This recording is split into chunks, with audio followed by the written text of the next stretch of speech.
And this is not just any country club we're at. We are at the Pickleball Country Club. That's the right. kind of country club that you and I like to hang out at. Absolutely. Yes. Indoors, air conditioned, and not outside in the Houston humidity. That's right. It is perfectly pleasant in here early Sunday morning. Good morning, everybody. Grab your Julian coffee and join us for another long and fun, entertaining day of pickleball from the National Pickleball League here in Houston. And this morning to kick us off, baby, we've got Coachella Valley, who just continues to grind, Yes. battle, and impress, even though they're shorthanded. They're taking on the Indy Drivers. That'll get us started. We finished with them last night on this same court with Miss Lily out here. And so, yeah, they're back this morning. They always amaze me because it's 4:30 for them at home. And here they are ready to go play pickleball. So very impressive. That's not easy to do, Pardon? especially on day two, right? I did, and then I said... Absolutely. And Indy Drivers getting organized, looking for their first victory of the weekend, as is Coachella Valley, as well as they performed. They lost in a TBreaker 7-6 to Kansas City to open the day, and then they almost upset Columbus, going down 7-5. Wow. Yes. A lot of close things going on here. This is the National Pickleball League, as I said. Pickleball Country Club, also Pace Pickleball Club helping out with some matches. And Coachella Valley, owned by Kim Jade, Rob Zwemmer, Ruth Ann Papa, Don Zucker, team manager, assistant coach Ryan Willis. And they've done a great job with this Scorpion team in year one in the NPL. Indy Drivers owned by Phil and Paula Cohn. Last season's defending champs, the inaugural champion Drivers. On my left, rather, I have the Indy Drivers serving two, Coachella Valley Scorpions. Good luck, ladies. This is a new matchup for Indy, so this will be fun to see how these two ladies play together. I don't think I've seen Christy and Heather yet. Doesn't mean they haven't played together, but we haven't seen them over here. Well, they're going to have to be woken up and ready in a hurry, because the lefty, Lily Kordich-Mueller, is going to be coming at them with pace.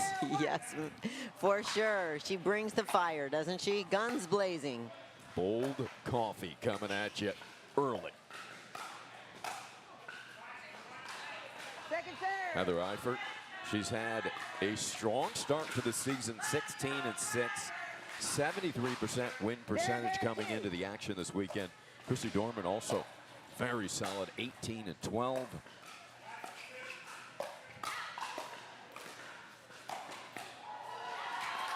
Great roll volley. Again, it's just different when you're playing against a lefty in front of you. You know, she probably felt like that's where we normally hit it. That's their backhand. Well, it comes right back if you get to her forehand. Heather Eifert played tennis at Tennessee, big-time tennis player. And her partner, Christy Dorman, played at Ball State.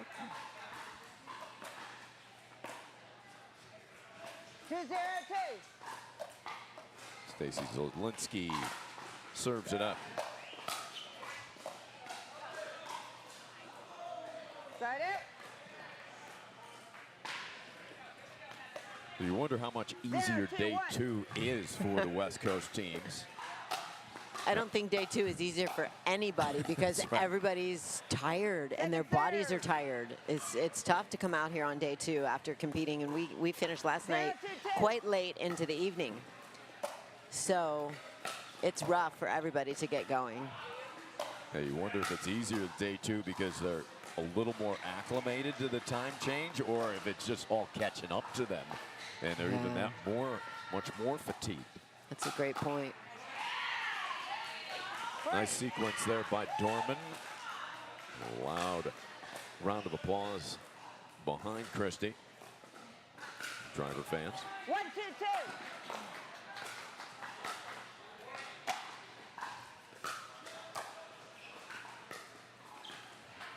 Side it.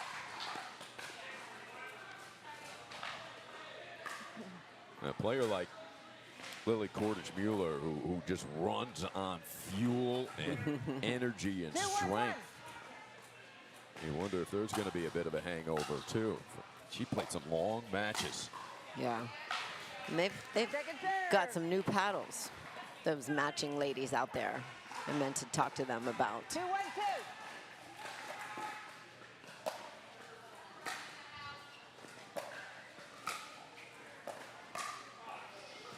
We talked to Brian yesterday, Brian Levine, a little bit about the paddle technology and the testing of it. And 1-2-1. I mean, pickleball is really so new, you know, compared to, but every other sport has to go through this. They got to test the bats. They have to test, you know, the golf clubs and the standards. Just, it keeps changing. So I think it's going to be a while before we have all the regulations set. There's definitely some hot paddles out there. Yeah, no doubt. 2-2-1. I had my first experience playing against one. I'm not nearly as experienced as all these players who played against it multiple times, and it was kind of startling, actually. Yeah.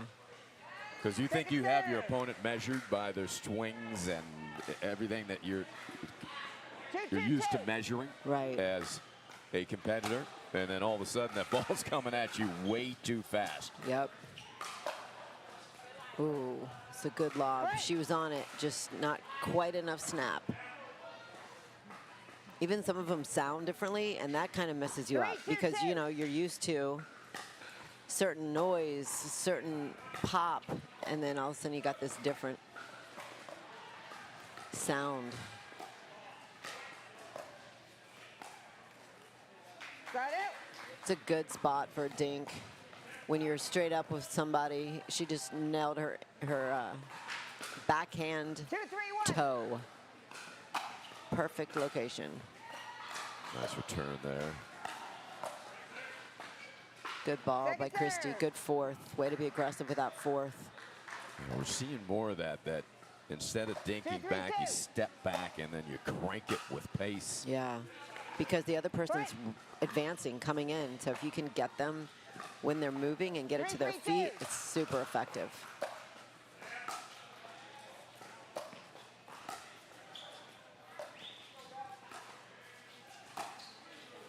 Good lead by Heather. Got it. Lily's just getting warmed up.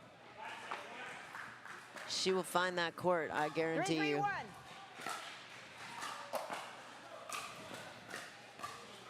She had an exceptional afternoon. Great blocks. Second Really good serve. resets by Stacy. Stacey Get that Zelensky, outta the here. wall. 3-3-2. Yes. She really wasn't a catcher, but I always say that. She must have been a catcher. What She doesn't let position did you anything. play? Did you talk to her I about think she was a mid, I want to say shortstop, maybe second base, but I'm going to get that clarified for sure. it? I can see her at shortstop. You Yeah. generally put 3-3-1. one of your best athletes there at shortstop. Right?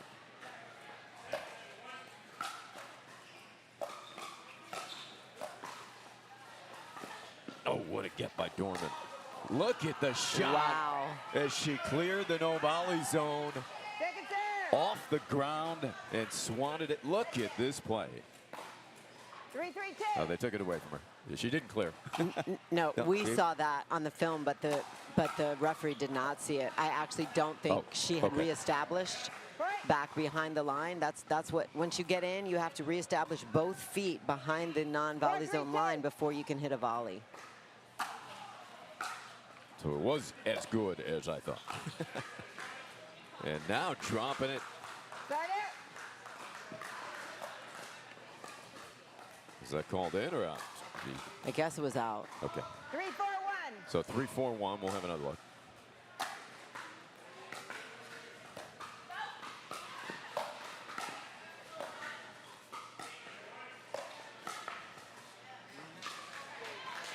Second serve. Did you see it there, Ari? Was that last one out The or in? call. I'm staying away from these calls. Okay. I'm getting them Yeah, wrong. it's tough. I can't tell. They're so close, so many of these shots. Yeah, Got it. and yeah, it's really tough.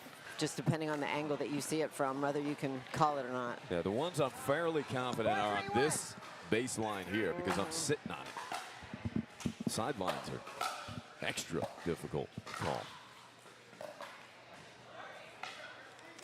Second serve.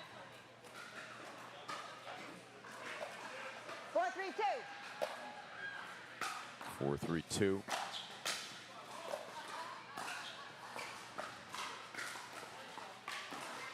What a get, Cordage Mueller. It was.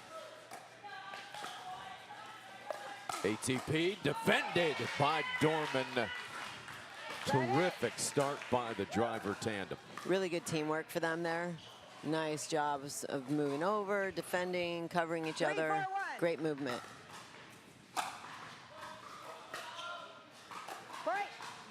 That was back. 4-4-1.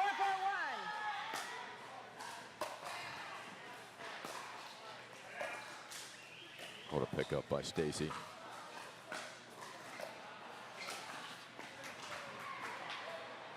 Second serve. It's a good ball. Dropped a little too much for her to be able to be aggressive on that. 4-4-2.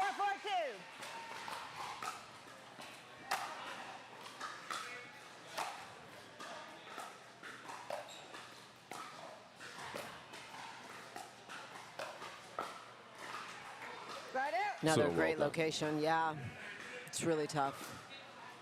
Well, Zielinski's so patient. Never in a hurry. 4-4-1. And steady. I like her demeanor. Yeah.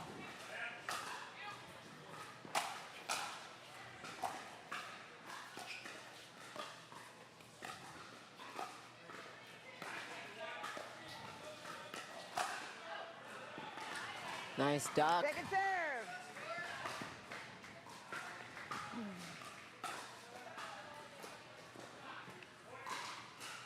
So Cordage Mueller still getting warmed up, as you said. 4-4-2. This is the time for the drivers, because if she zones in, you're in trouble. We saw it yesterday afternoon. Great defense by Christy.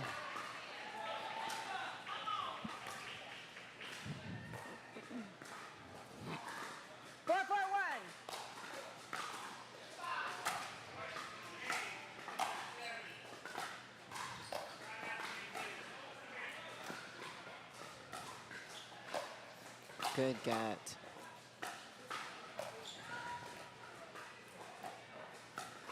Look at this ball movement by Indy, and Dorman finishes.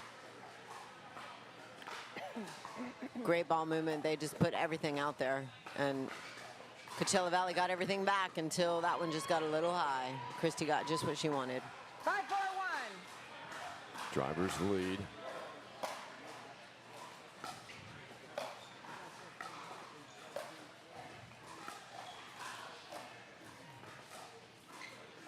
Great slice by Heather to go down the line. Well disguised, perfectly placed. Superb control of the ball for the drivers here early.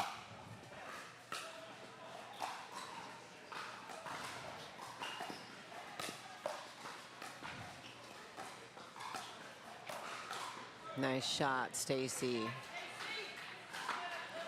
Really nice to step in and take that out of the air.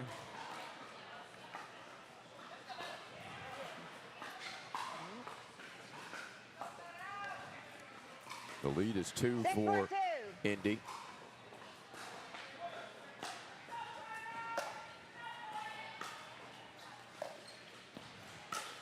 Stepping back and cranking it, a little help from the net. This driver team was walloped by Boca to start the event early Saturday, but really came back strong, took Houston to a team breaker. They are without one of the star female players, Jenny Marcos.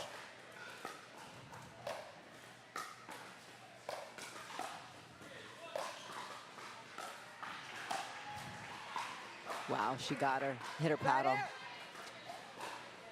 Yes, Jenny, we gave a shout out to her yesterday, but want to follow up. She just had a terrible accident and is going to be recovering, but she has every intention to be back for championship weekend, and I'm sure her team is thrilled about that because I guarantee you they are missing her. Yeah, we're missing Jenny as well. One of the more entertaining players in the world. Absolutely. But if you look at this front line of Eifert and Dorman, their emergence, they just keep getting better and better. And now you look at this driver team with their depth on the female side. Marcos comes back. You got Salento. These two. This is a strong team.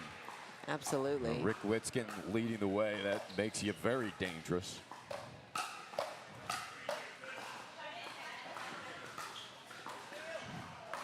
Great ball.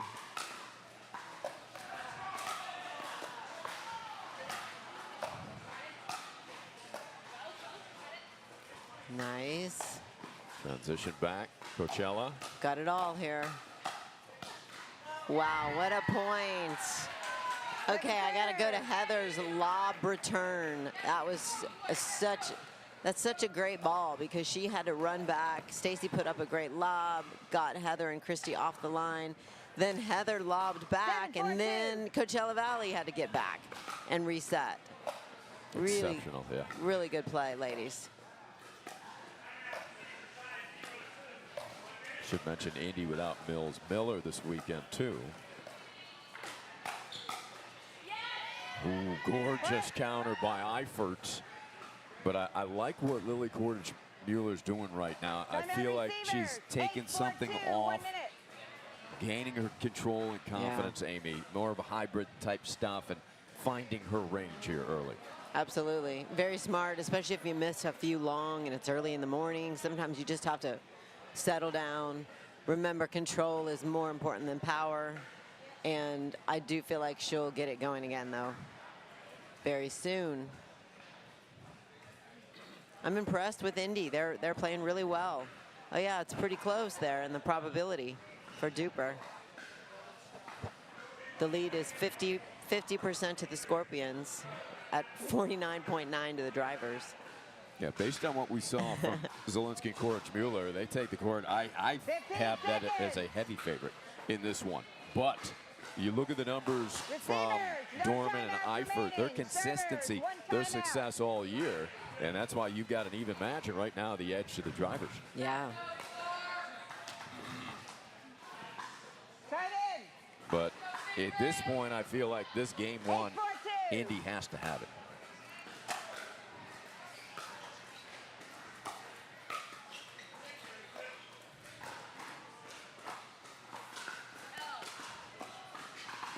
And they have now extended their lead to 5.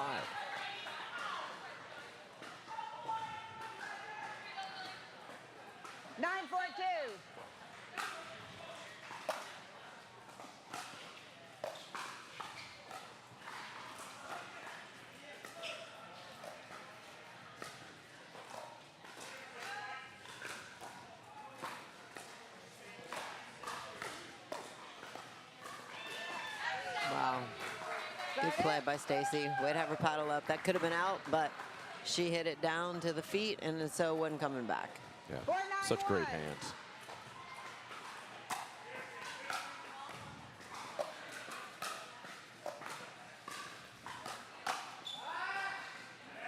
Well, if you're going to test the middle to Cordage-Mueller's forehand, you got to keep it low.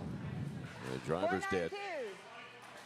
Stacy was sitting on that as well. That could have been either one of their ball. Good scoop there by Really Lily. nice, really nice.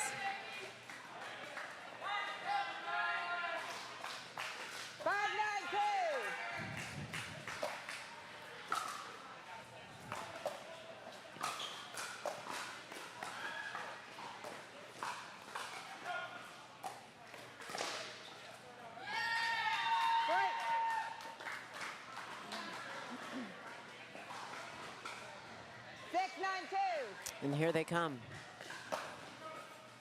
Got a little run going here. 2 in a row. Let's see if they can build on that.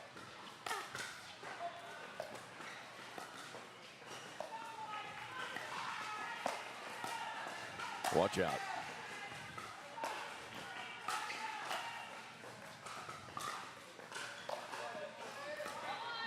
Oh, wow. What a too great bad. point. We replay the point. Remarkable pickup by Eifert on the overhead by Cordage-Mueller. Absolutely. I didn't think she had a chance on that. You have Talk six, about they a have set of 9, hands. second server. She's got great hands. And Stacy, you are.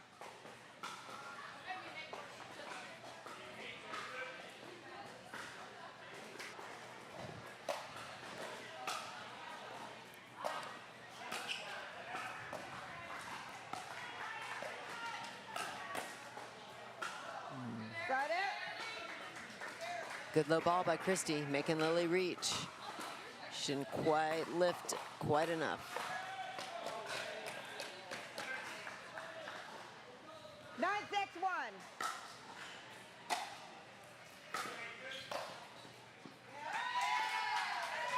Second serve. Great force shot.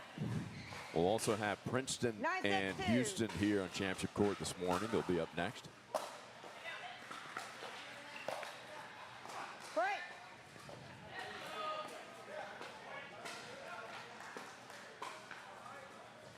Ten, 6-2. Game point, drivers.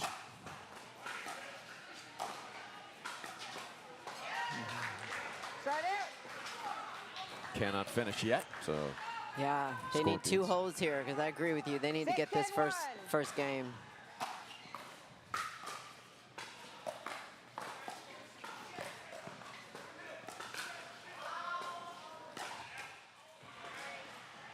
Second serve.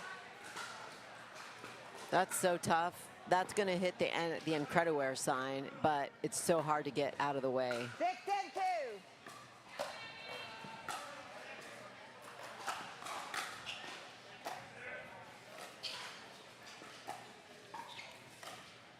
oh, what a shot by Eifert. Really Out nice. wide, carved it through the kitchen. Look at that spin and angle. Great ball. 10-6-1. And a Break. rocket. Game. Drivers in the express lane. Through the first, they take it 11-6 over Coachella Valley. We'll be back for the second.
Game 2, time in, 0-0-2.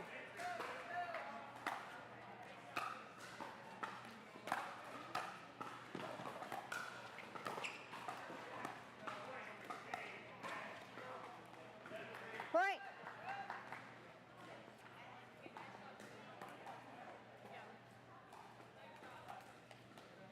One, 0-2.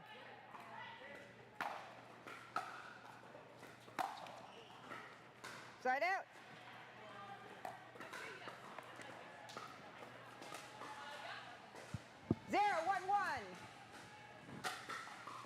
Okay, game 2.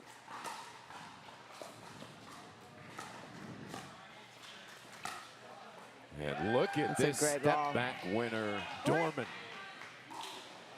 They have really been impressive, Amy. I mean, the drivers may have found something here at Pod 1 with these two. Let's see if they can keep up this consistency. They have really kept the Scorpion attack in check. And that kind of ball, Good drop. Big Dipper. Yeah, Amy, she was 3 feet behind the baseline. really pretty.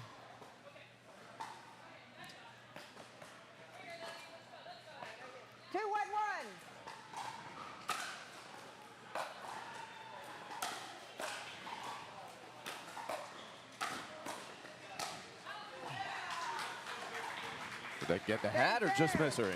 I think it just missed her. And I'm so impressed. I feel like their styles are pretty similar.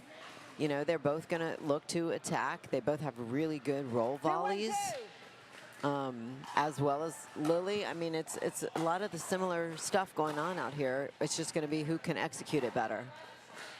Side out.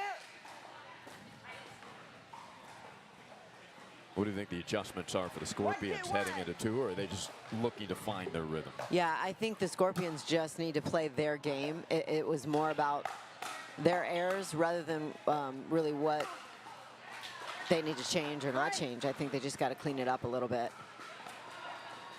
That was a little aggressive. Everybody's looking to be aggressive, right? That's the hard part, is you can't always attack based on if that ball is really dipping and under the net.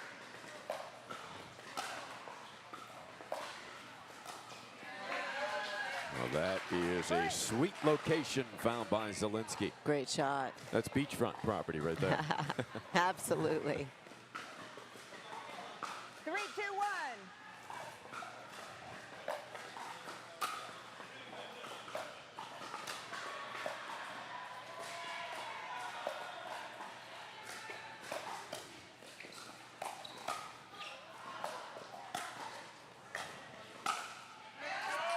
Dorman's had a couple of those. She set herself up for him really nicely. That's what happens. Hey, you jump out of your shoes, right? Yeah, I was just reading her lips.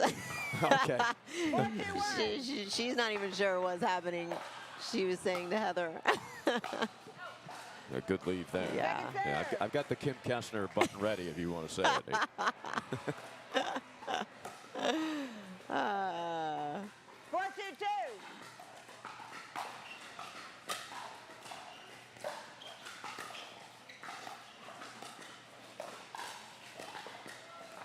That gets line. This outstanding placement, Eifert. Yeah, she's doing a very good job of getting to Lily's backhand. You definitely don't want to go to the forehand. So I feel like their patterns are very well scripted. Second serve. It's a good way to describe it. It is just, and they, 2, 4, 2. Cordage Mueller's, she's the wild card. If she gets going, you're in big trouble. Yeah. But right now, they are just keeping her off balance. Great ball by Stacy to get that back to her feet.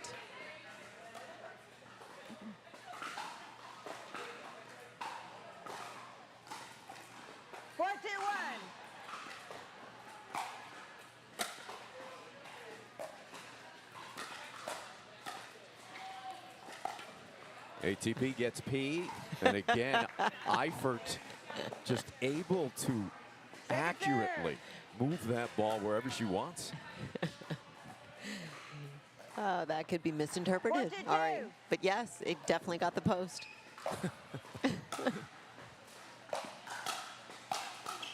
Wow, great hands. Well, there we go. Good pressure by Lily, but great hands by Christy to fight that off. And again, yeah, it is. Dorman has been outstanding in front of 5, 2, 2. Cordage Mueller, but she's not at full pace yet, right? She's not quite as comfortable as we saw her yesterday. Yes, I totally agree. So the last 2 points, I've seen the same thing where the ball gets a little bit up, and so the ladies are trying to retreat and get off the line. The problem is if you are still backpedaling when they hit the ball at you, it's not coming back because you're off balance and you don't have any legs. So it's really better to just split step and stop rather than trying to continue to back off the net. Oh, Lily Wow. touched that with her paddle. Wow. Point. We'll have another look here. Yeah, that ball's going to be way out. Yes, she knew it. Eifert getting a nice laugh out of that, sharing it with Dorman. 3-5-1. 3-5-1.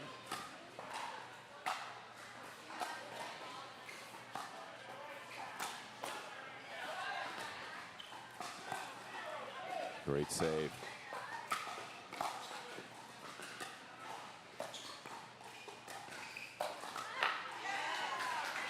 Great shot by Stacy. Heather had 2 outstanding roll volleys to get back up to the line, and then once she got there, that ball just got a little high. Yes. 3-5-2.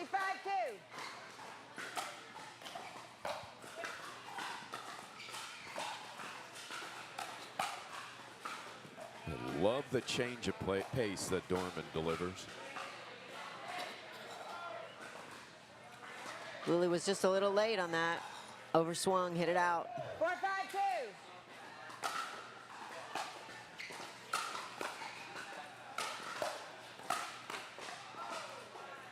Point. Yes, she even said it. That was out, and yes, it was.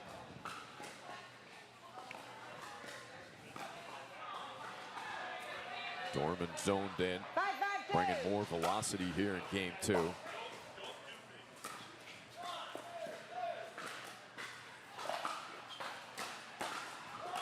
playing with a ton of confidence. Wow, great shot. Point.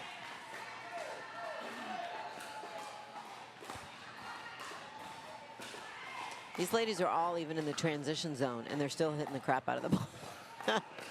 Just really good tennis drivers of the ball that are used to hitting Yes, roll sir, volleys. Is this making you want to stay in the broadcast booth, Yarbrough? That's what I'm interpreting that. 6-5-2. They are swinging freely. That's tough to match at 4:30 in the morning your time, 5 a.m. Point. Indy came in with a great plan, and they're executing it really, really well. Receivers, And we got a 7-5-2. timeout. Yeah. It is very impressive. Great job by the drivers. We'll see if they can close it out in the second. Up by 2 here. Well, our presenting sponsor, let's take a look at the top 5 teams here. Houston coming in. This is coming in, so Boca Raton will finish this event against the Hammers late this afternoon. We have Houston on championship court here coming up next as they take on Princeton. But there are your top 5 at the moment. Our presenting sponsor here in Houston is DEXA Scan. For any pickleball player, maintaining muscle strength and a healthy body composition is essential. A DEXA Scan helps you monitor these critical areas with its advanced scanning technology. You'll know exactly where you stand so you can fine-tune your training for peak performance. Visit DEXAScan.com for a provider near you. That's DEXA Scan. Can I take the paddle again? DEXASCAN.com. Yeah, so DEXA Scan. Also, Yobo, Receivers, 1 timeout that's a for brand ladies. dedicated I'm to sorry, no timeout elevating for ladies. athletic performance. Servers, 1 timeout. Amy Yarbrough got to try out the Yobo. 7-5-2. Yes, very impressed. Nice compact tool, massage gun that has a lot of power to it. Very impressed. And our Side out. other sponsors, of course, Gearbox, Incrediware, 5-7-1. Gamma Pickleball,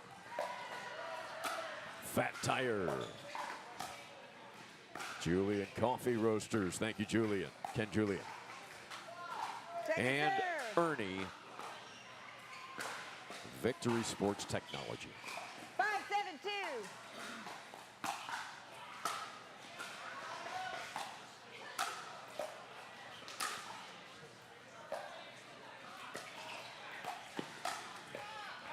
Great Dorman, ball.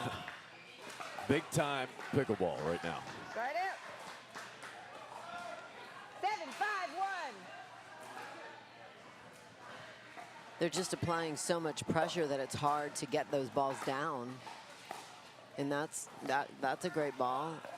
That's going to be the key here. Who can keep the ball down so the other team can't swing freely? Because all these ladies can swing freely for sure. Second serve. And that is a rare miss off of a driver paddle.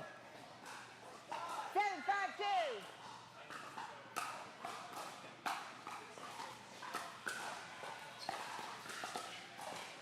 It's a really tough ball by Lily. Again, get those feet.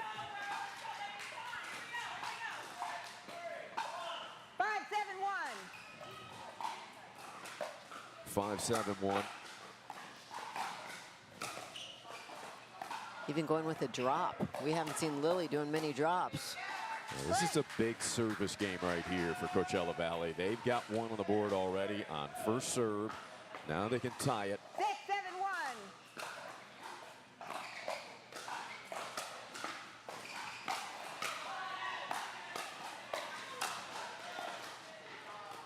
Good reset. Just Wow. an outstanding roll, heavy ball. Second Let's have a serve. look. No chance, right into the fat tire sign. Yep. There's not a lot of room, and she put it right on the line Start out. with a bunch of topspin. And that could have been, for all the terrific shots we've seen from the drivers, that could have been the shot of the match to shut down Coachella Valley on that service game, because it looked like they were gaining confidence. That didn't hit you, right? Point. Yeah.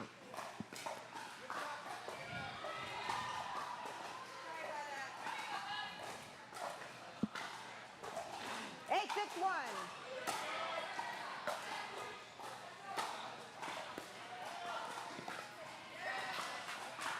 That is a big time dropper. Yeah. That didn't come up. Good soft touch slice ball that just gonna stay low. 8-6-2.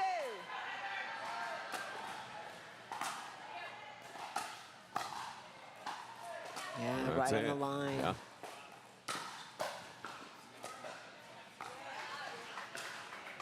So serve Start out. back to the Scorpions, down by 2. Okay. They're going to make a move. I think it's time right here. Let's see if they can do this. India's playing outstanding.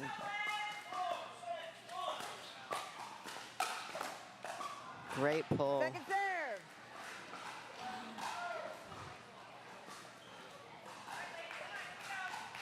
So Norman continues to mix up the speed, been more aggressive here in the second.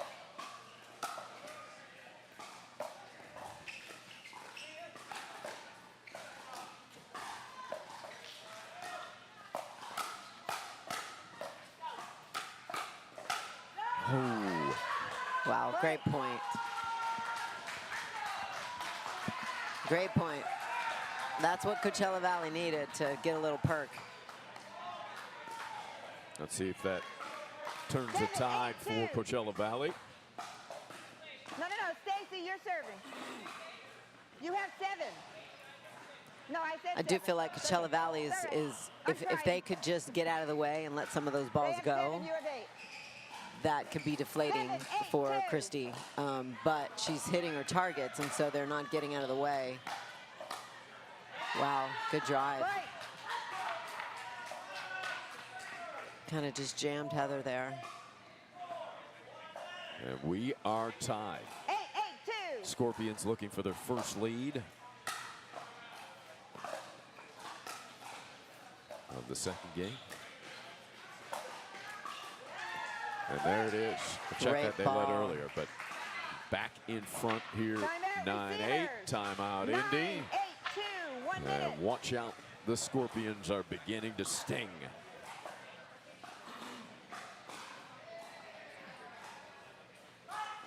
Rick's gonna come out and chat with his Indy drivers.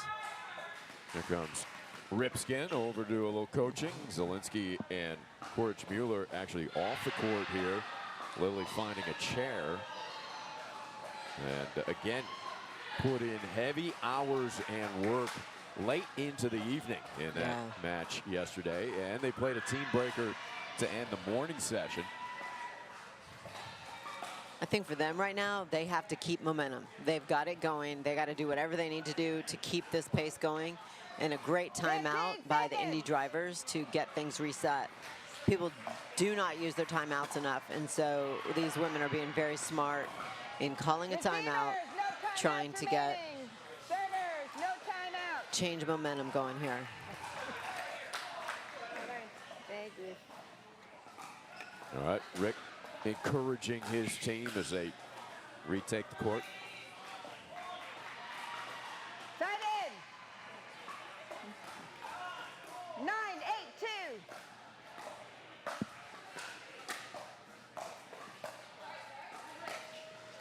Wow, that's so pretty. Great step back in recognizing that the lane is wide open. Lily was pinching middle, and she just went behind her. It's a really good shot by Christy Dorman. Okay, so they did their job. They got a hold. Let's see now if Indy can get back on another little run.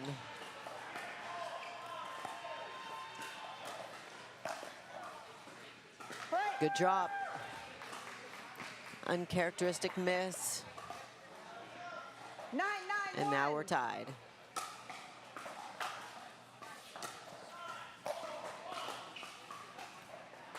Second serve. Great fourth ball there. 9-9-2.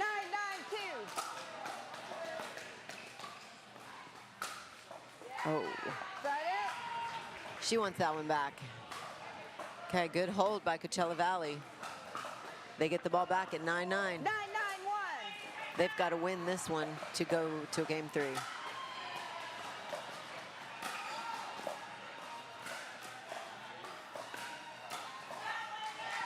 It's a good ball to make Christy reach because Christy's really looking to take everything out of the air and make it attackable.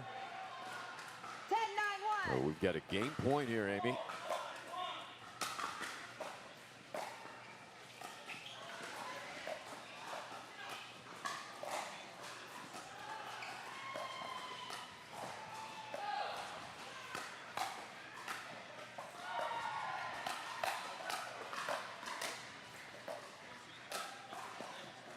Good Dorman shot. refuses and forces a second serve to try to wrap up the second game. Or Really good Coachella Valley. point. Yeah, great ball movement. 10-9-2. That's what happens if the ball just gets a little high. Everybody out here is good enough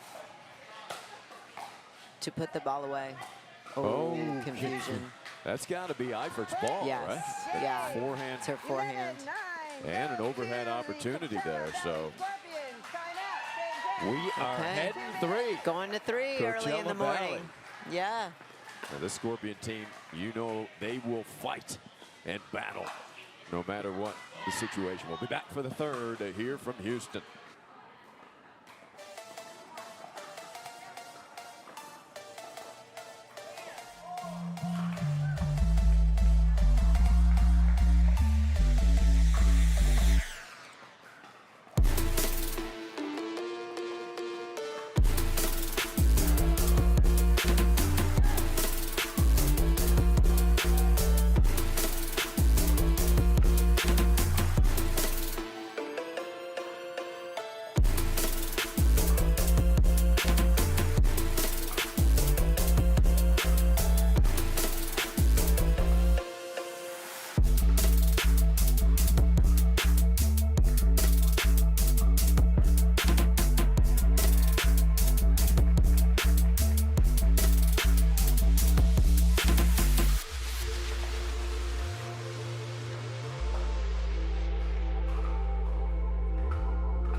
infielder. Yeah. Okay.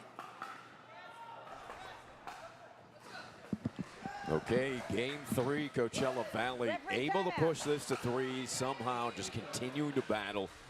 This team competes, even though it is, like you said, Amy, this match started 4:30 Pacific time. Yes. Or actually, was it 5:30 Pacific time? Dane, thank you. Yeah, Thank you for that. 2 hours, 2 hours. Yeah, there Still we go. early. Hi, Dane. Welcome this morning. How you doing, buddy? Thank you so much for having me. It's just fun. I was watching on the sidelines and so glad you brought me in. Great to have you. So I did want to give I finally got Stacy and said, okay, what position did you play in softball? And she was a shortstop. She plays like a catcher because nothing gets by her, but her athleticism, of course she was a shortstop. That's where you put your best athlete.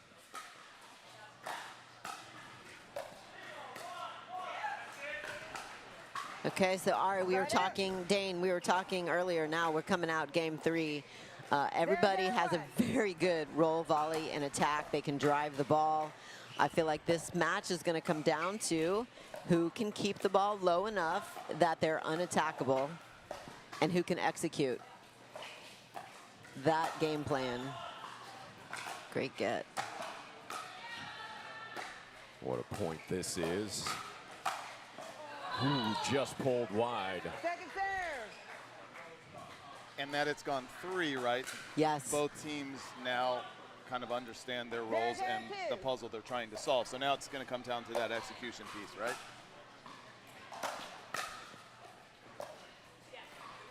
Good drop.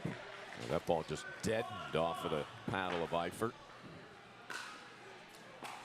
Dane, if you come out early swinging and you're just missing some things long, at what point do you tell yourself, okay, just take some off? Or do you tell yourself, just keep ripping, and it, you know, like a shooter that has that goes cold, you know, typically you want to keep shooting. What are you going to do in that scenario? That's a great question. I like to come out swinging right away, just get some, you know, get rid of some of the nerves. And I think it's easier to swing hard rather than finding touch right away. If I miss 2 or 3 in a row, then I'll kind of shut it down. I won't go more than 3 or 4, right? Because that's telling my body saying, hey, dude. Okay, good, you're good. Not ready. Yeah.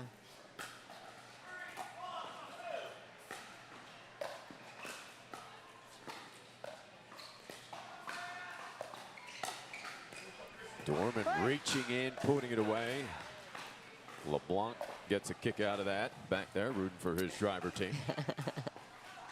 Very offensive, Christy is, right? Yes. She looks like she's long and she wants to attack first. She looks like she's the Lily of the team. Absolutely. Yep. Great angle with the two-hander. And she's established that more throughout this match, Dane. Yes. 3-0-2.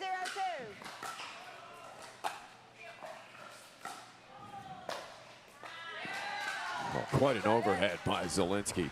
I thought you said softball. That looked like that WNBA there. Right? Exactly.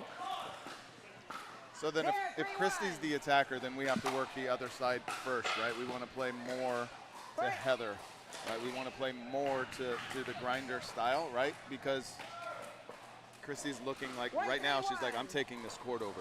Right? We cannot feed her as many balls as we have so far.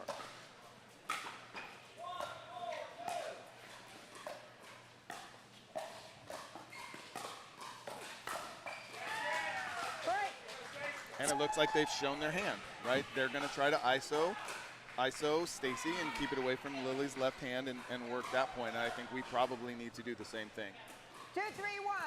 2-3-1. 2-3-1 in the third. I like it. Second serve.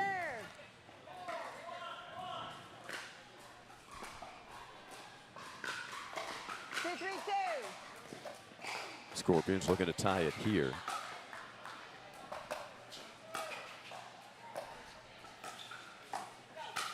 And it's Eifert finishing. That's a hell of a volley. It's a nice volley behind the really good setup by Christy to get to Lily's backhand to create that little pop-up right there.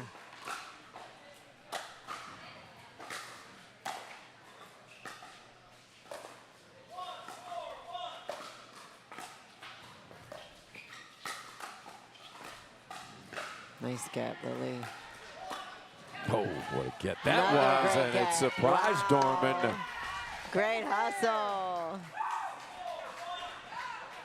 But right now, Christy and Heather are dictating this match, right? Dictating this game. From Coachella Valley's, we have to switch that up. We got to start dictating a little bit more like that. It's going to come down to the last couple points, I think, huh? It's going to be a close one. Absolutely. Yeah, this has been a tight match. Even the 11-6 in the first, a little misleading. 2, 3, 1.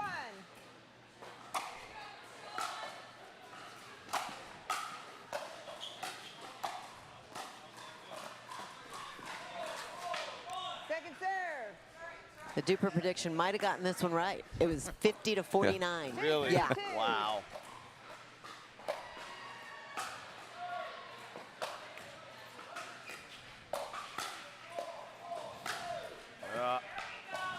Side out. So that there is knowing our opponents, right? Christy's longer, she's reaching, and we would rather have that 3, 2, reset 1. to the other side, right? She's not as dangerous.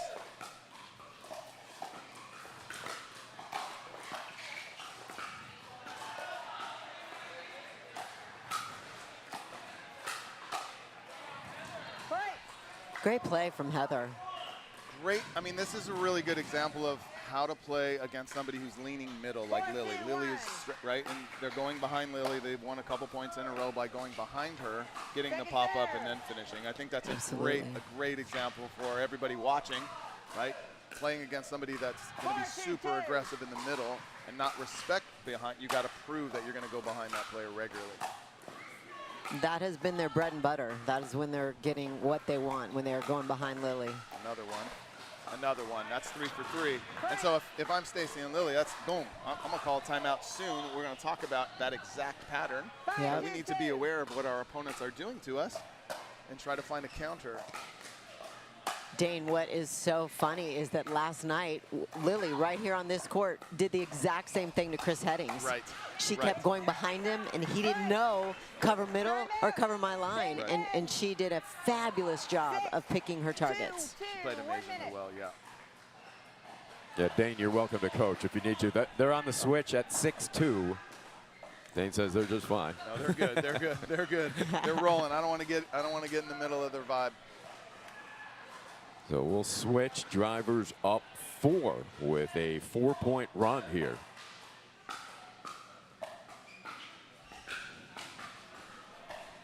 And I will say something.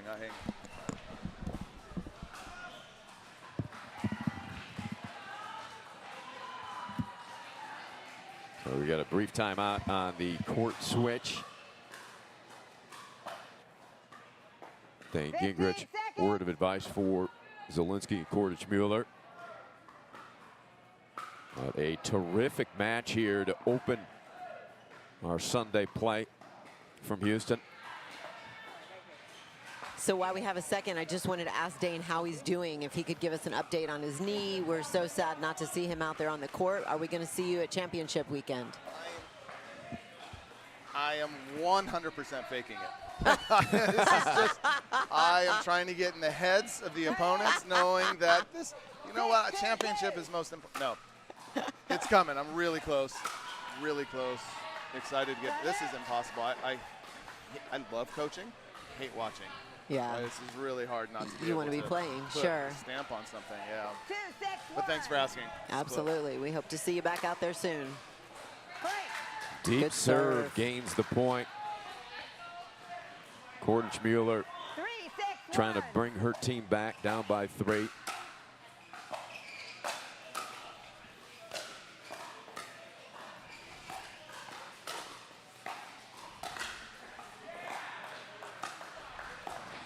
That's a shot. Good And another one. placement. Another one behind. And this is such a great example of pattern recognition, and they are just owning that pattern, right? Yeah. So now Lily's really going to have to probably hold her ground and play a little bit more passive in her court coverage.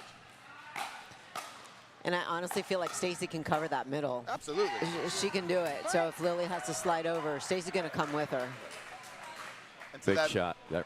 Go ahead, Dane. Into that example, right, Lily then is starting to run around, right? She's going to run around and pound, and Stacy can fill rather than Lily having to hit those backhand grinds all day. There we go.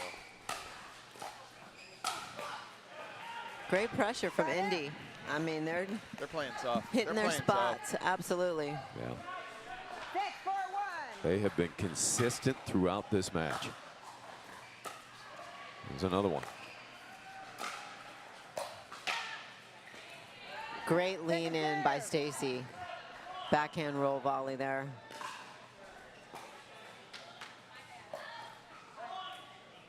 So as Indy, right, you're excited. Like, we found 6-4-2. something, right? Like we can kind of sit on this. We found something that is working, where Lily and Stacy are still searching in this third game.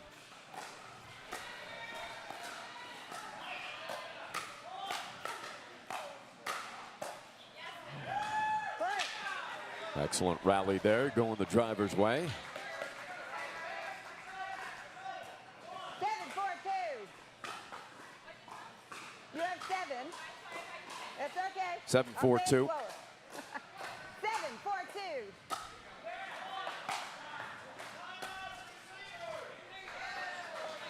Start it.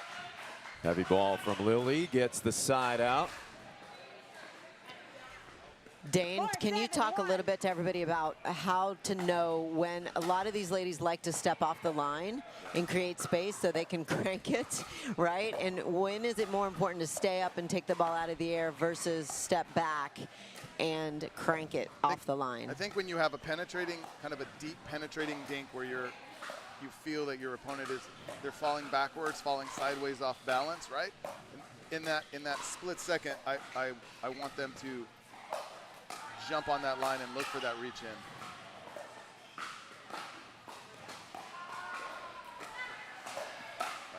Like that.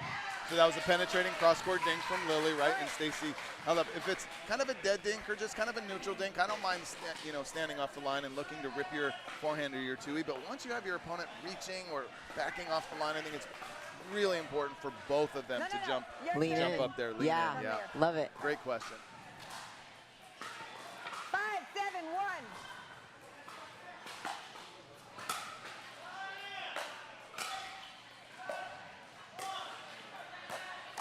That's a good ball. Great spot. So tough right there, that right hip. And I think right there for this team specifically, Lily and Stacy, if Stacy adds that in, then you can't just pick on her. You can't just dink to her, dink to her, dink to her, right? She's capable. 100%. This for the tie, and there it is. Here they come. And by doing that, it takes pressure, it takes stress off of Lily, right? If Stacy's able to kind of pull early, Lily can reach in and then close. As you know, Indy's doing really well on their side. They're kind of executing that exact plan. Big serve sets that up on the there third. She got it. Timeout's coming. Timeout receivers. And Coachella Valley has seized the lead with 4 consecutive points. As Gingrich said, the timeout is here for Indy.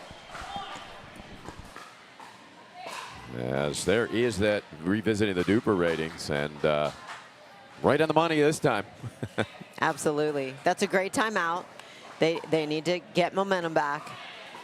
I do feel like we called it the whole time, right? That Lily's going to find hers. That's just her game. And so she is missing early, hitting things a little bit long, and now I think she's feeling it. Yeah, I think the question throughout the match was, could Coachella Valley extend the match long enough for Lily to get zoned in? And they accomplished that, and here she is. Yeah. Well, we've got the entire brass over here, Dane, for Indy. We do. All the fellas coming I out. don't even know who these guys are. Who's that, Rick? What's that? What's he doing? It's okay. We don't respect anything Rick Witzkin says anyways as a coach. It's fine. We want him to talk to his players. You urge him to come out, right?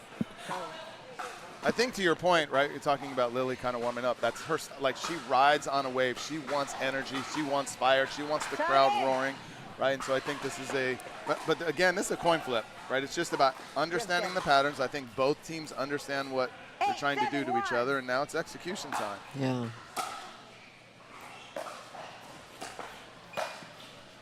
Ooh, ducking out Dorman just in time. So Great second leave. serve. Great leave, yeah. It's the hardest skill in the game, isn't it? Yes. Oh, wow. Yeah, she's a unfortunate little for- embarrassed. She'll take it, but she's a little embarrassed. We got to measure the nets. I think it's lower on their side. I said that yesterday. It's just lower on Indy's side. 7, 8, 1. So, Dane, you're the expert on this one. Now what? Because this is mental toughness as much as anything else. Right. It's a tight match. It's game 3. Yep. You're trying to come out with a win for your team to get the morning started. What's going through their heads? So first of all, we're not trying to get through a win, like, because that I think can tighten us up, right? Yeah. But I think that's an amazing question. We have all the information. Now it's just, can we stay disciplined Wait. within that information and execute that plan? I'll recall. I would rather go down with the plan that we know is working for us rather than get away from it and try something new out of nowhere. That's in. Wow. That's Man, trouble. That's not coming back. Yeah, that's not coming back. Great angle. Okay, that's the last thing that Indy wants to give Lily, honestly, is to just let her get fired up and crush an overhead.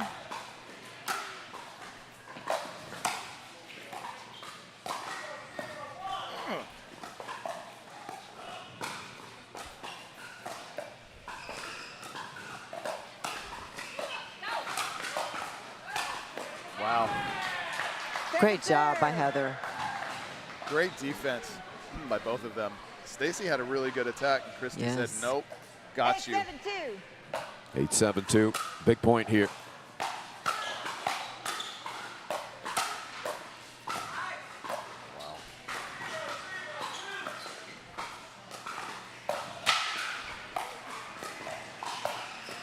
What a point. Everything coming back.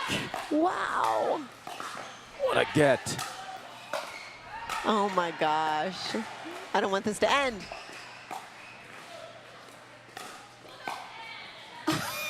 What is happening? Wow. Great point, ladies. Great Witzkin just point. hollering over there. Big round of applause. Exceptional stuff. Can we remind the audience that this is senior pro pickleball? Right? These Let's ladies go. can play.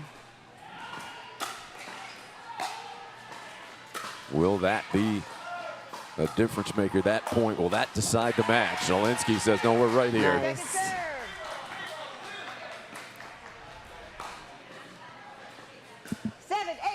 So I'm so impressed with Heather's countenance. I mean, you kind of look at her and she just is like this little nice, like, you know, but man, what fire she has in her with she's very steady. Like, I don't see her get real up, real down, just very controlled, very steady. And if you watch her in between points, she's really strong mentally. That might have sailed long. Second serve. Well, don't forget, Eifert played tennis in the SEC for Tennessee. So. Absolutely. 8-7-2. She's been in scenarios like this before. Very close, that serve. Fair call there, Eifert. Oh, that's tough. Did you see that wrist action there? Ah, she wants that one back. 9-7-2.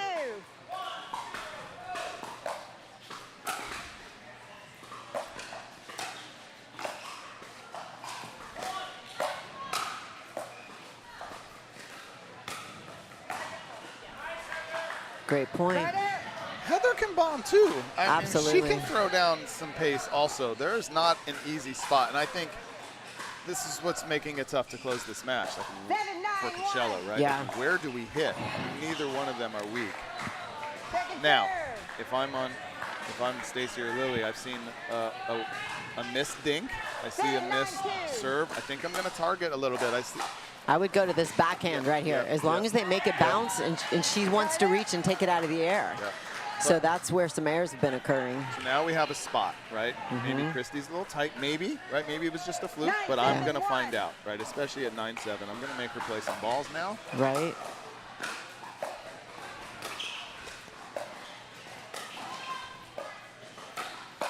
Yeah, that's a good ball. She That's a reached great that reach one. in. Yep. Second It's got to serve. bounce. She wants to take it out of the air and she's going to hit it. 100%. 100%. And like you said, it's got to bounce to her backhand. Yeah. You're letting her reach in with her forehand. You're losing. 9-7-2. Kordichmuller following it in. Great ball. That's her game. Now, if I'm Indy, I think I'm returning to Stacy. Yes. 1,000% of the time. 10-7-2.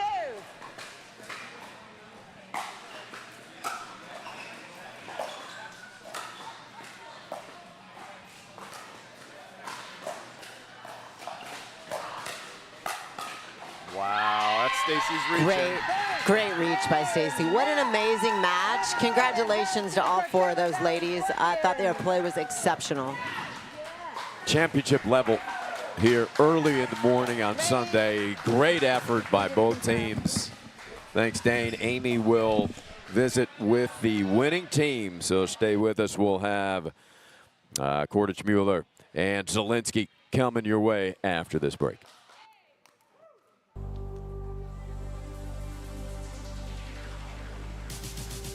Gearbox introduces the all-new CX-14 Ultimate Power with SST Core. All-new power band technology, delivering controlled, effortless power. All technology, every shot.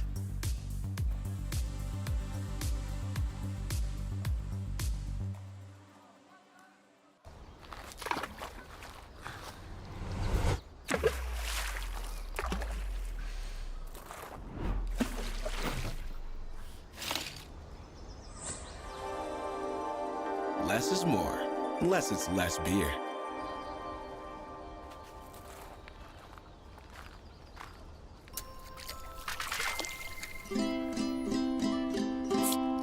Fat tire.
Hi, welcome back. I have some special guests with me in the booth this morning.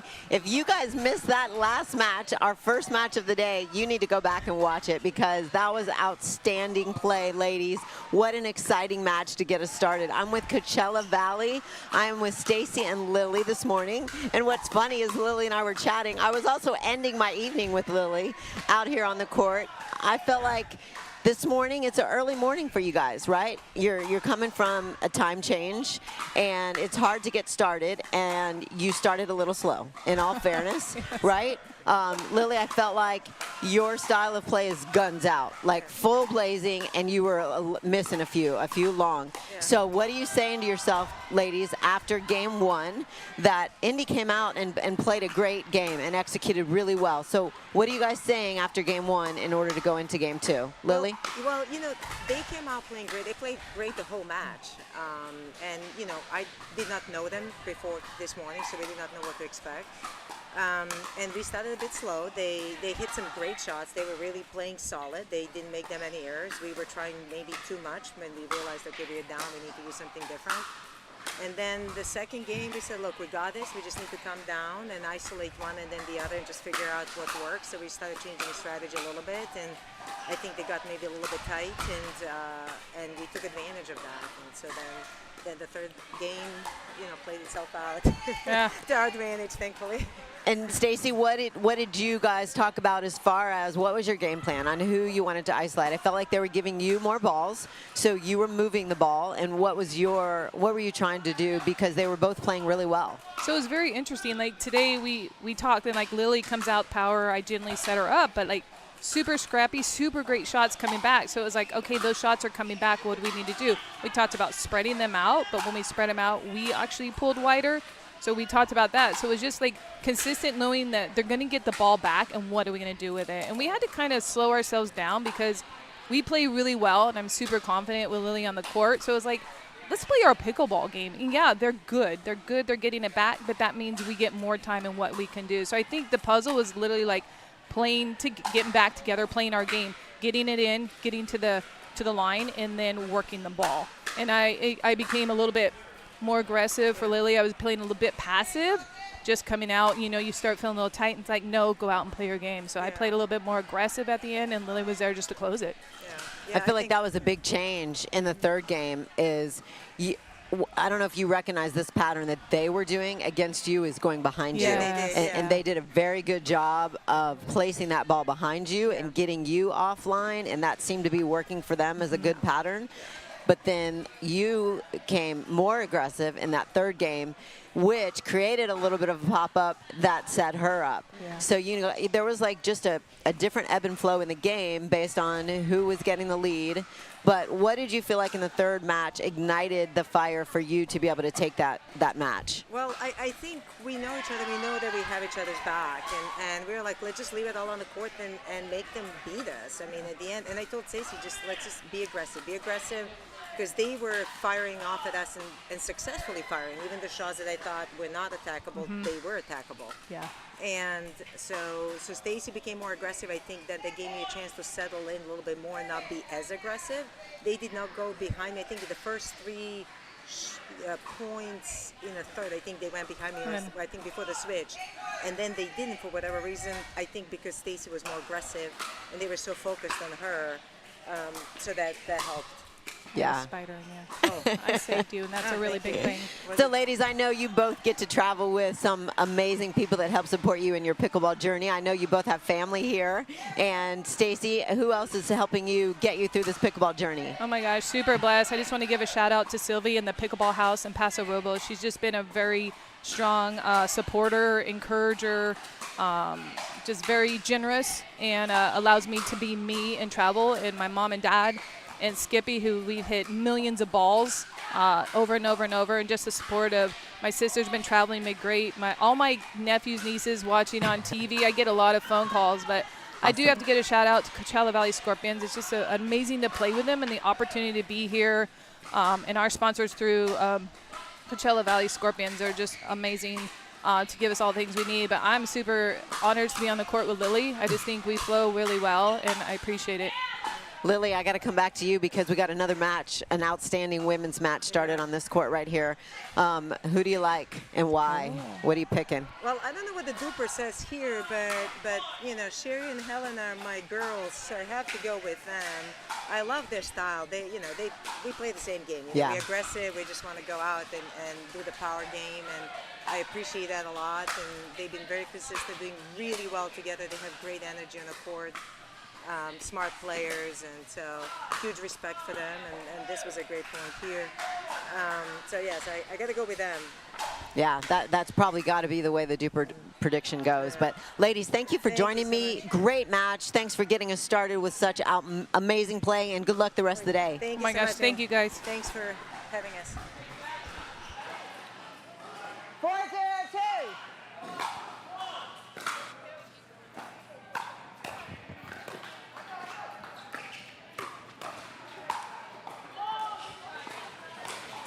All right, we're underway here. Houston and Princeton. Both teams went 1-1 yesterday 0-4-1. to begin the event here in Houston. Hammers on their home courts here at the Pickleball Country Club.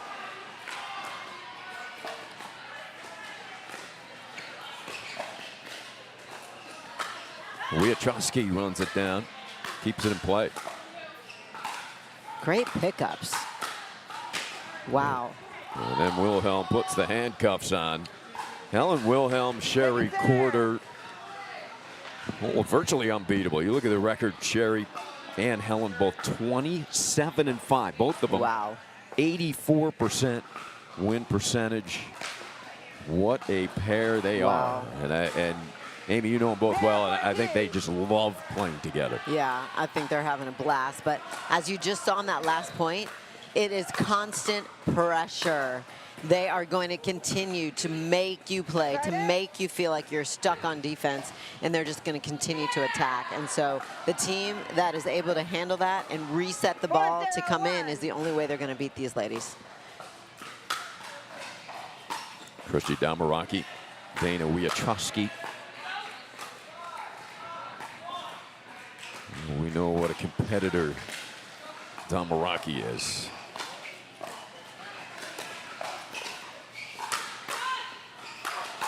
Nice. Damaraki, the put away. Great get by Dana. Wow. Nice backhand overhead flick. Yeah, Wiatrowski, she's been impressive when we've seen her. She played college tennis at Providence College.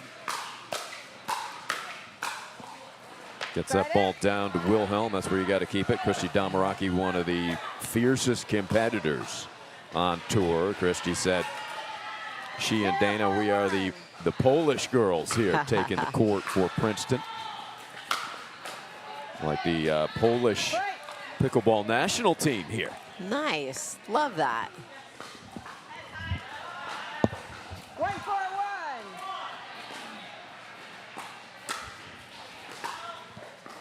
Now if they could get us some good Polish sausage for lunch, now we're talking. There we go. Let's request that. That sounds great. 1-4-2.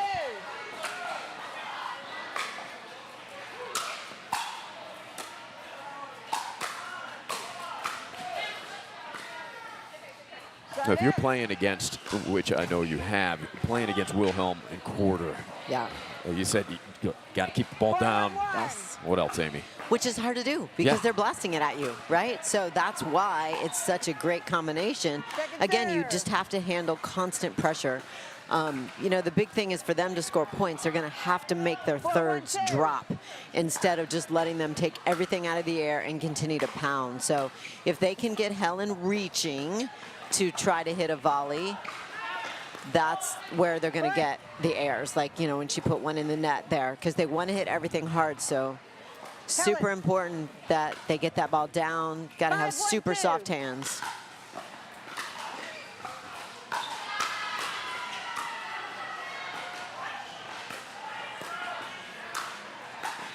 That's pretty. And those two can hit the ball too, right? I mean, if they can get Helen and Sherry to give them an up ball, they're going to put the ball away as well. 1-5-1.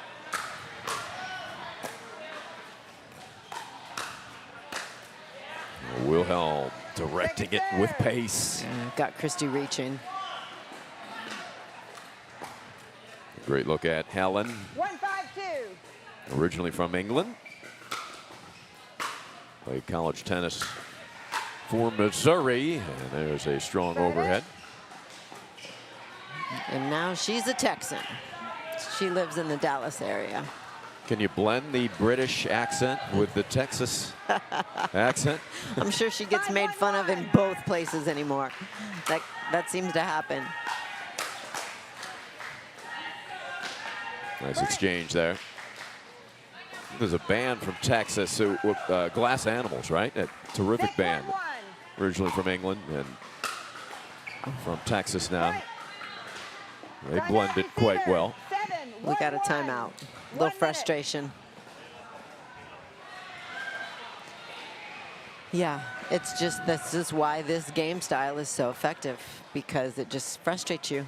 You're just constantly attacked. And you can't give any points away, right? If you put it in the net, you're just giving them more fuel. Yeah, look at that duper advantage. Wow. You know, against Damaraki and Wiatrowski, who are really solid. Yeah. But you can game plan all you want, and then, you know, sometimes that goes right out the window. Yeah. Princeton will regroup. They're going to make a run at some point. Stan. 15 seconds. Big smiles on the face of Christy and Dana. Receivers, no timeouts remaining. Servers, 1 timeout. Serve it. 7-1-1.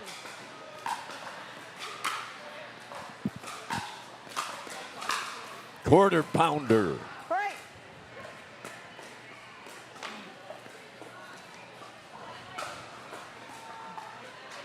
Sherry Porter played at the University of Kentucky. Her tennis out of Dublin, Ohio. Plays for the Pickle Shack in Delaware, Ohio. Wow. Break. Great combination. I mean, blast and then lob. Come on. 9-1-1. Sherry was also on the podcast recently.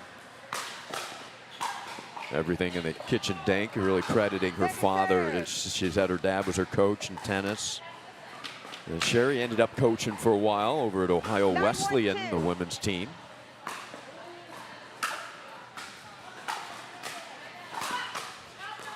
Wow. Great ball by Christy. Way to stand her ground.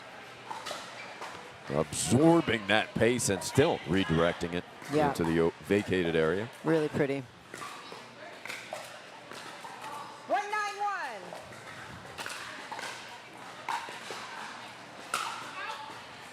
Into the Yobo side.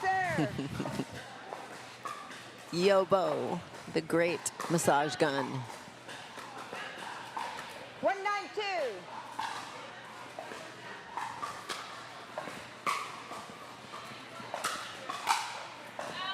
That was wide. Yep. I really feel like that's going to be one of the keys for the Bruisers. They're going to have to cover the middle ball and make these ladies attack angles, because our court is really small. If you try to attack at an angle, very rare chance you're going to keep it in. It's too hard to do. So they're going to have to cover the middle, make them beat them wide with angles. Yeah, Quarter just did it. She accomplished it, hit the sideline deep at 100 miles an hour as well.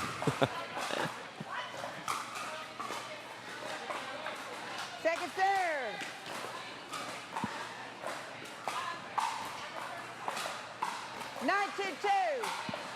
9-2-2. Watch out.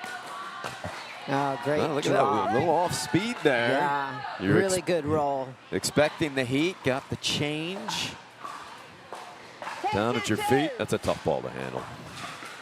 And again, with their lefty-righty combo, so you just got blast power coming from all directions. It works really well for Helen and Sherry. And then she serves a ball on the back of the baseline with the weight of a bowling ball to draw the air and close out game one, 11-2. We will get a response from the likes of Damaraki and Wiatrowski. And that coming your way next.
Second game quarter begins serving. That's pretty. Nicely done by Wiatrowski. That's what you gotta do. You know it's coming, and she's coming across. If you can redirect it, there's a lot of the court that's left open. The problem is you got to be able to handle the power. Well, nicely done by Wilhelm, staying out of the kitchen as well. Great shot. Getting herself into position. 0-0-2. Princeton needs a good start, don't they? Yes.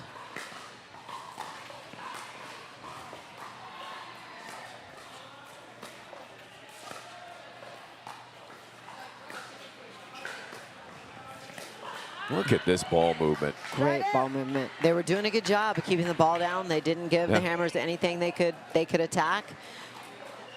But Houston moved the ball as well as they did. Got Dana off balance.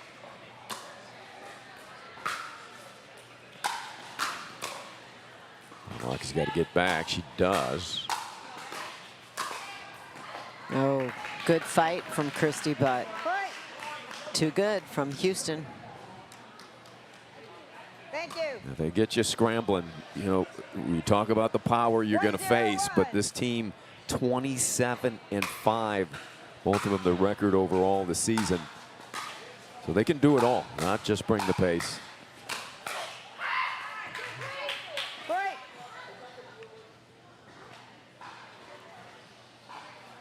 Such accuracy, even with, I mean, all of their roll volley. They both just have a heavy topspin ball, which allows them to take a ball low and still keep it in. Tamaraki well over to the forehand side, trying to make a statement. 2-0-2.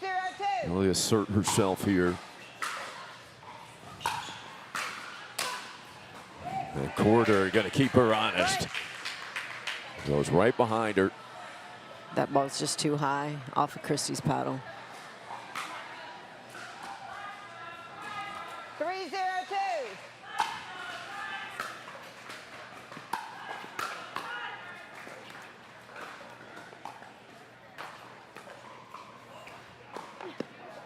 They get.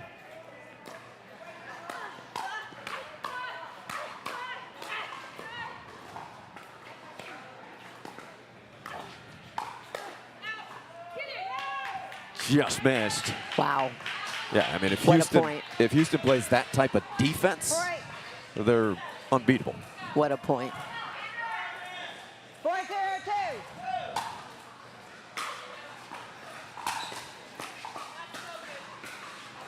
That quarter just said that so good to Wilhelm, and it was. Nobody's going to disagree with that. 5-0-2. Deep serve. What happened there? Just, Didn't come up. okay. Side out. Players all share a laugh and smile. 0-5-1.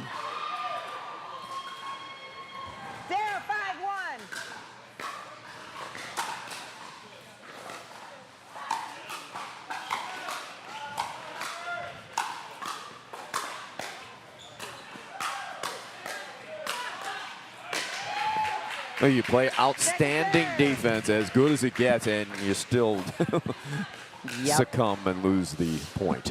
0-5-2.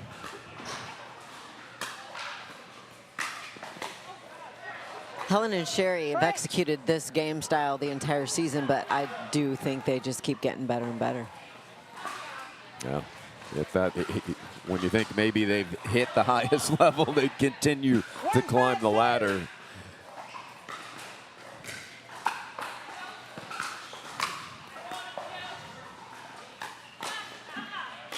Great rip off the bounce. Still was able to be aggressive, hit a good spot.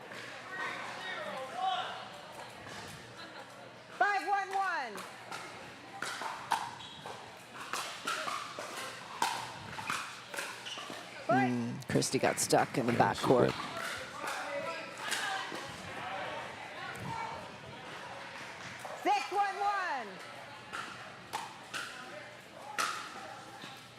That deep Tend to try to do too much when you're facing the likes of this Houston team. You try everything you can, right? Just to get something to work.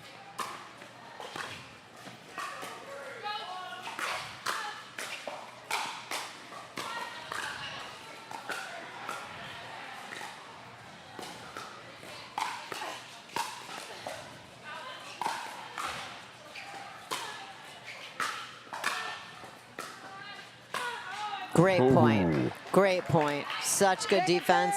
They did a good job of resetting the ball that time and getting it down, making it bounce. You have 7, you're over here. So we got 7-1-2. 7-1-2. That's all you got to do to win a point against Houston. Just that. Yeah. Or a nice two-handed backhand return deep into the corner behind quarter. Well struck by Wietrowski. 1-7-1.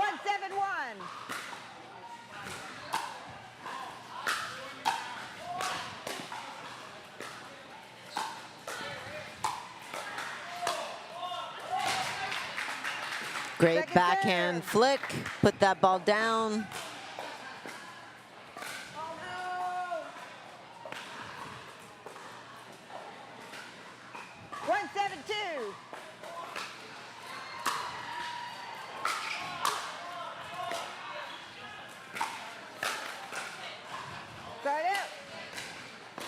Well, the design was there for Wietrowski, but not an easy ball to attack.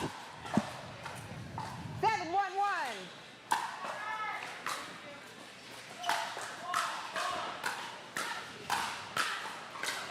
I think she played an out ball there. What do you think? Yeah, Yobo was That's getting tough. ready to take the hit back there on the fence. 8-1-1.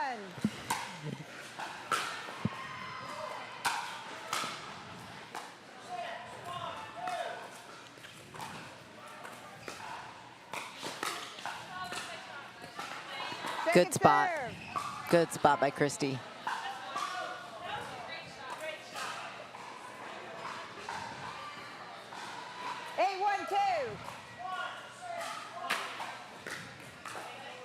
I see coaches over there. Yeah, we got a little mix-up of their lineup. Yeah, coaches we've seen here on Championship Court and her ability to take over the court at times. Princeton, they've got plenty of options. This is another dangerous team we talk about with an opportunity to surprise some people, and they could take the crown in October. Absolutely. 2-8-1.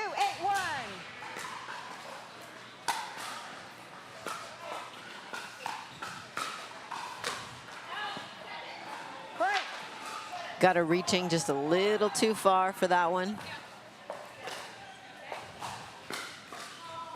3-8-1.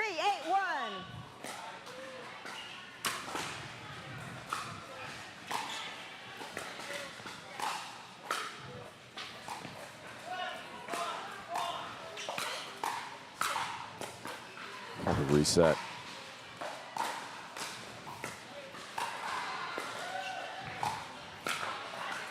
Tremendous Great from ball Wilhelm. movement by Helen. Yeah, really good.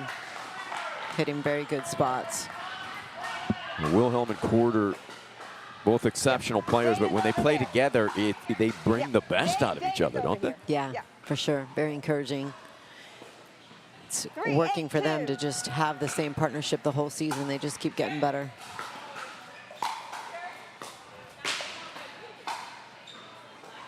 Side out.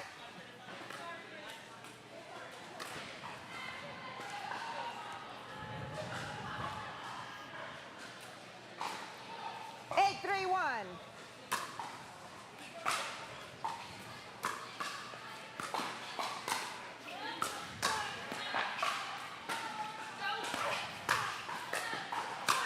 Oh, Quarter hitting lines, angles, corners, whatever you need.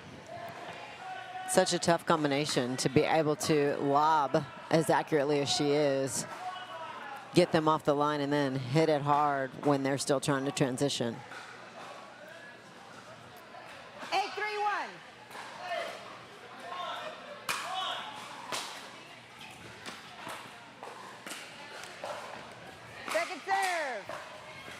Shouldn't have been 9-3-1. That's what we had up on the scoreboard, but the officials are never wrong. I know. No. Okay. 8-3-2.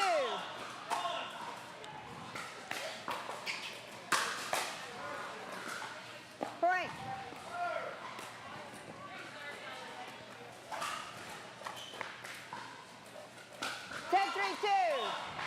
Okay, now 10. Yeah, they just called 8, but Houston definitely had 2 points on this service game, so that's what I thought. We're confused too.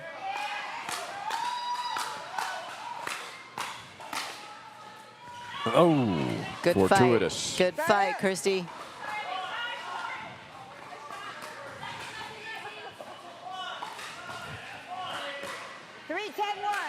Three, 3-10-1. They do have 10 indeed.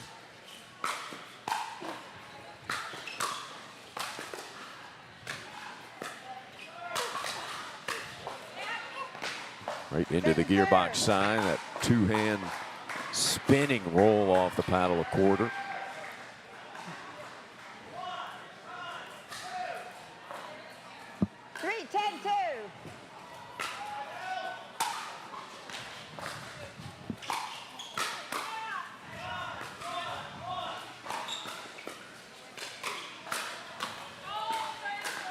Good play by Princeton. Yeah, Princeton definitely making them work. Got to earn it. I have Dana serving. You have 4, yes. 4-10-2.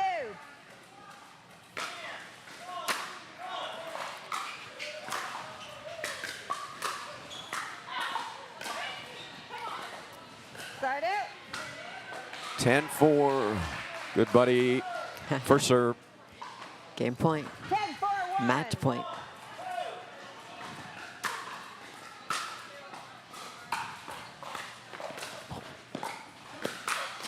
Great effort by Helen to get that ball back, but Damaraki, nice paddle work. Great setup. Great play. Make Helen run to get it and then know that she's going to have to lift that to get it over. 10-4-2. Match point number 2.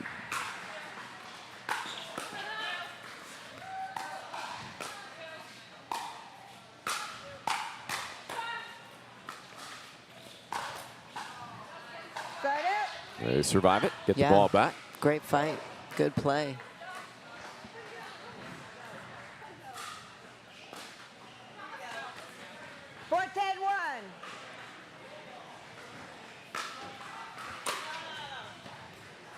Second serve. Just wide. 4-10-2.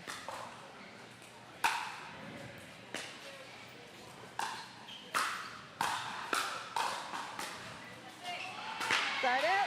Quick side out. Houston as they try to hammer it home with the final point here. 10-4-1.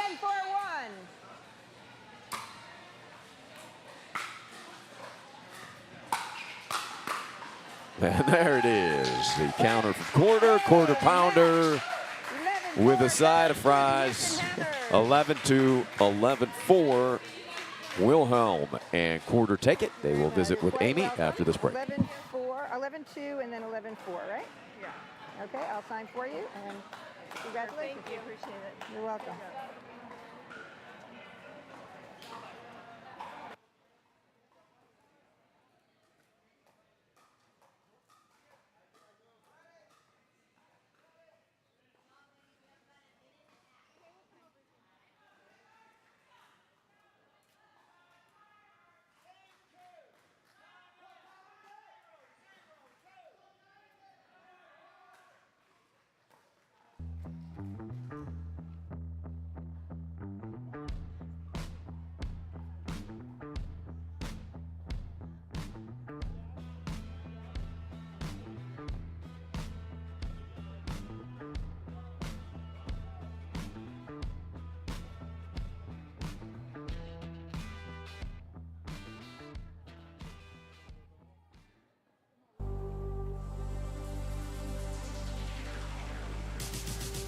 Gearbox introduces the all-new CX14 Ultimate Power with SST Core.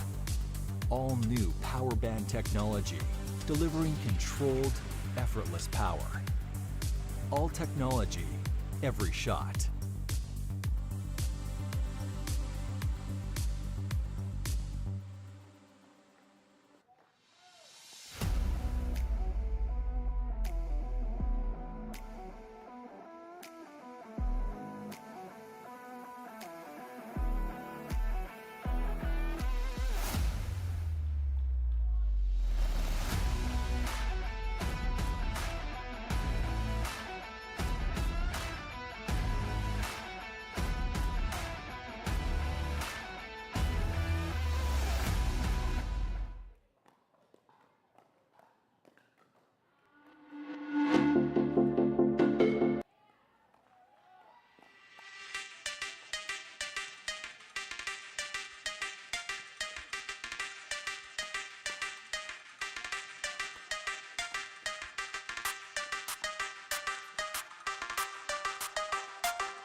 Hi, welcome back to the booth. I get to visit with the Houston Hammers after that victorious win over the Princeton Bruisers right there. I have Helen and Sherry with me.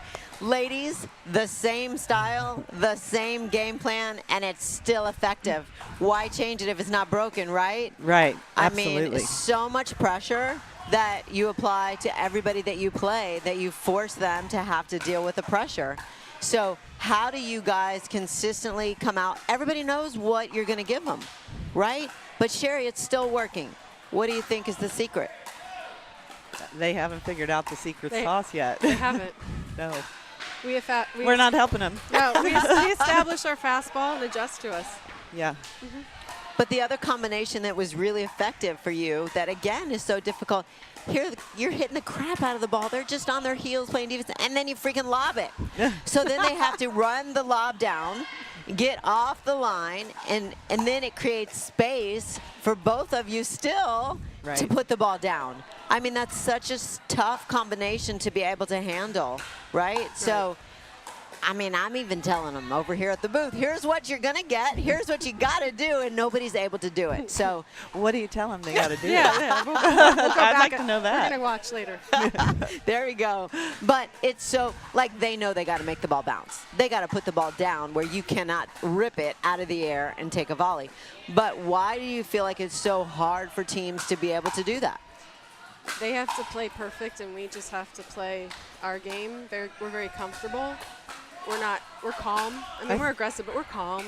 And they have a lot of pressure, and they have to play perfect. Well, and I think the pace, right? It's really hard to slow down a super fast ball. Right. A medium pace ball, it's much easier. So, but Helen, good talk luck. how, like, you guys make it look easy, but it's not easy to be able to take a low ball and rip it with the pace that you both are be able to send. So talk a little bit, your backhand is your specialty. It's my favorite shot. Right? So talk a little bit about how you can accomplish that with that backhand. Well, what are you looking for? She sets me up.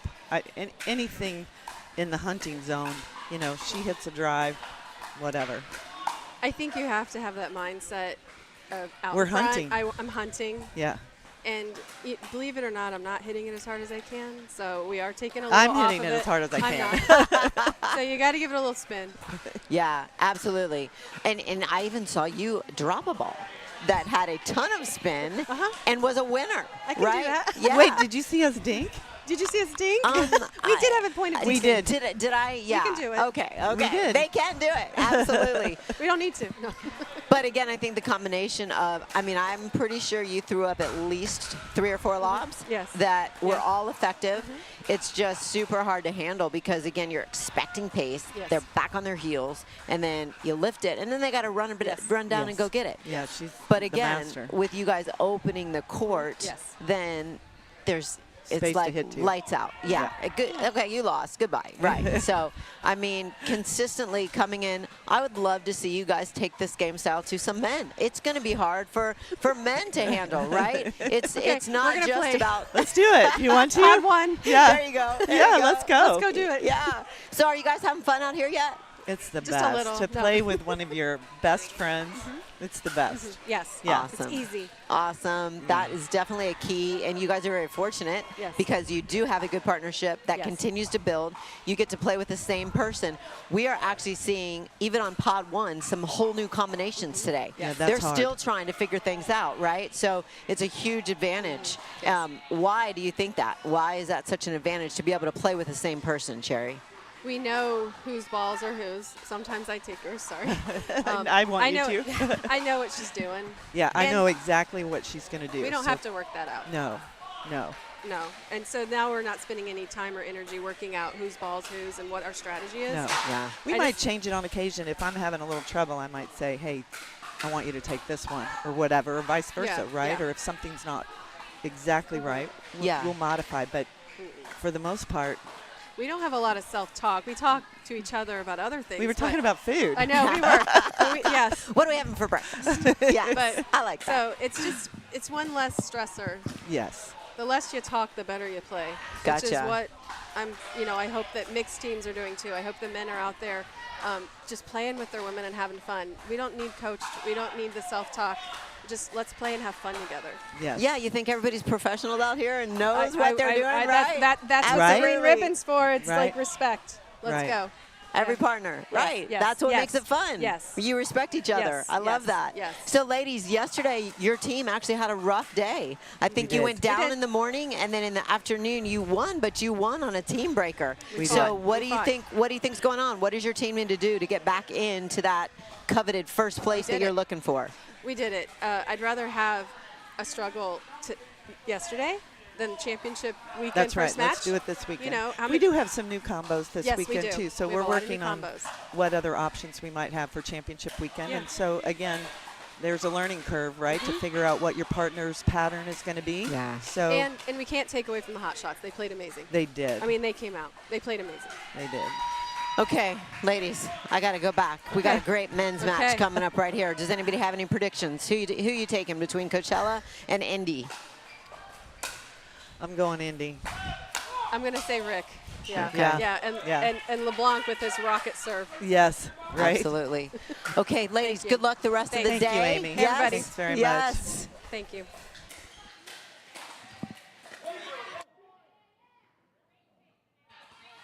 Thank you, Amy, and Quarter and Wilhelm. And we do have a good one here. Bernard LeBlanc, Rick Witzkin for the drivers, Pierre Termel, and Keith Jane for the Scorpions. There's your team battle score, locked up at 2. Dan Gingrich will join me in a moment. So we get the headsets handed off. And early attempt by Jane, just deep.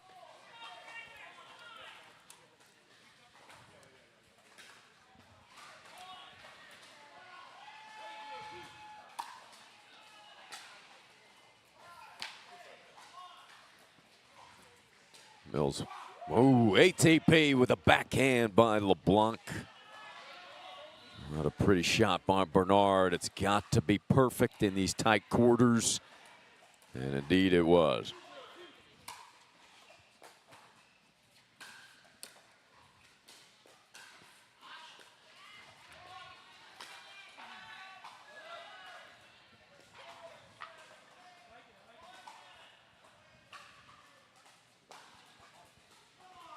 Pierre Termel from Montreal moved to Houston after playing college tennis at North Texas. And quite an impact he's had this weekend already for Coachella Valley. Teamed up with Pete Aldrich in a big victory yesterday. Dane Gingrich got the headset on now. Yes, sir. This should be an interesting one. You don't have Aldrich with Turmel here. Keith Jane in this role this morning, Dane.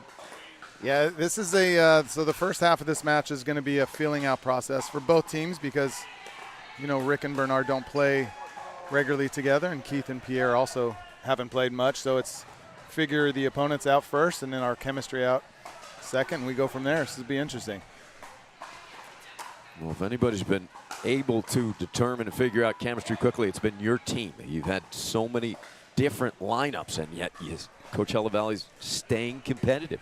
Yeah. I think it's a huge, like we were talking about yesterday, a huge part of our mission, right? And what we talk about all the time is no matter who you're playing with, we love on each other and we figure out the puzzle together. No, we win and lose together. Ooh, just missing. Rick and Bernard appeal to the official. It'll be tough to judge from this angle. Oh, close. It's Yeah, tough to see. Yeah, that we can tell. It was very close.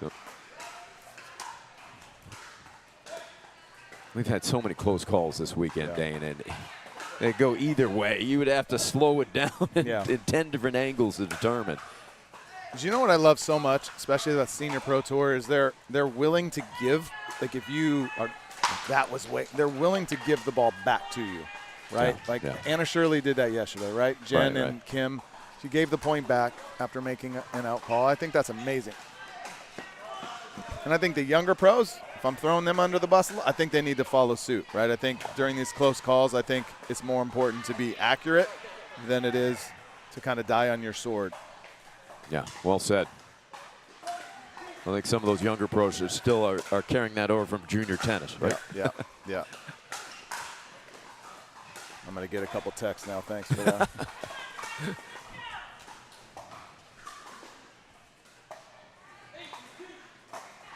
Keith Jane serving. Quality ball, really low to LeBlanc. That left foot. This has gone quickly. 9-2 and a split. So if I'm Rick, I'm going to play bigger, right? I'm going to play huge. He's such a good mixed player too. That ball to me, in my opinion, is Rick's ball, and I think he needs to get bigger and bigger and start putting his stamp on this match. I mean, we don't know what they talked about, right? We don't know what their game plan is and what they want to do, but I mean, Rick, as competitive as he is, I'll be surprised if he didn't get huge in the middle. Well, there's another one. It's a great example of what you just said, Dane. But we'll see what the change is, and will it happen quickly at the beginning of the game, too. But all Coachella Valley quickly in the first.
Start of game two. It was quick work for the Scorpions. Witzke goes lefty and hits a winner. Great start for Ripskin with the left hand. Yeah, I'd be shocked if Rick didn't come out and try to take the court over now, and he can, You know, they're not stacking, which is surprising, but they have their own plan, right? Rick can play huge. If Rick puts his foot on this match, it's going to be tough for Pierre and Keith for sure. And you expect that to happen here in game 2? I would be shocked if he, as competitive as he is, didn't start squeezing huge middle. That's a no-no. That's a no-no attack. That's a good one. He said no. Rick's shaking. Nope, not here. Can you preview that? Goes with the change-up and then the heat. Witskin making a statement early in game 2, as Dane said.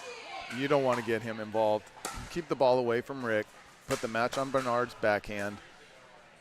And see if you can frustrate Rick a little bit, knowing he's getting iced out. That's tournament pickleball. You go at Rick high, you get Rick fired up, he's coming for you. And he'll do it with a smile, frustrate you even more. And plenty of flair. Lefty again, and this time we'll take some help from the net for a winner. You go lefty much, Dane? I can go left. I don't go as lefty as Rick goes off the bounce. He's staring me down. Rick's staring me down. I love it. We don't get Rick involved, gosh darn it. He's staring me down. I love it. You're going to have to go to another court, I think. I got to go play. I want to play. Can we sub in? There goes the hat, and he catches it. He's so good for the senior. I'm sorry. No, go ahead. He's so good for the senior pro game. He's such a character. He's so live. He wants to stare you down. He wants to talk trash. And he'll go have a beer with you after the match. We'll keep the ball away from Rick Witskin, please. Let the show begin.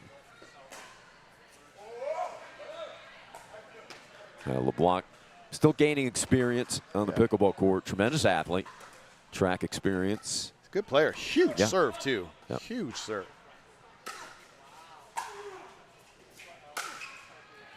Commonwealth of Dominica national track team is a high jumper as well, so you don't want to lob over LeBlanc.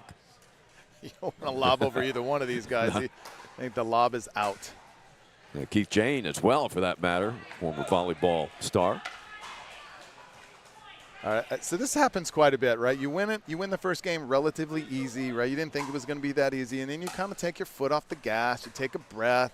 The adrenaline disappears, and you have a letdown, right? You have a couple letdown points. Let me fire at Rick. And then all of a sudden you're down 0-3, and you've given the momentum back. You've given the belief back, rather than let's stay in our game plan. Let's see if we can frustrate Rick even more. Give him 0 balls. Maybe he'll give in. Maybe he'll right. And now they're in it. Now we got a dogfight the rest of this day for sure.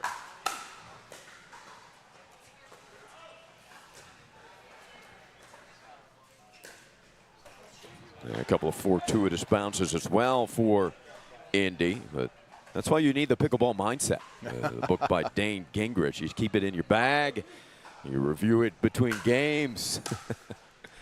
Here's a 20. What a shot by Ripskin, and he's back in it.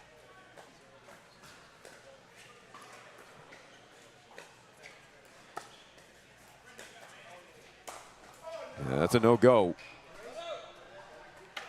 Keith Jane. Did you say that? Did you just say that? Don't lob, Keith. Did you say that? Yeah, that's his volleyball setup. And the spike. So Indies showed their hand in game 2. We're coming for you. We're not going to dink a lot. We're coming for you. Rick's pulled that lefty out a couple times, right? Bernard's flipped the backhand off the bounce a couple times. Once for sure. Like, they're not going to sit in a grind, I don't think. Here he comes. There it is.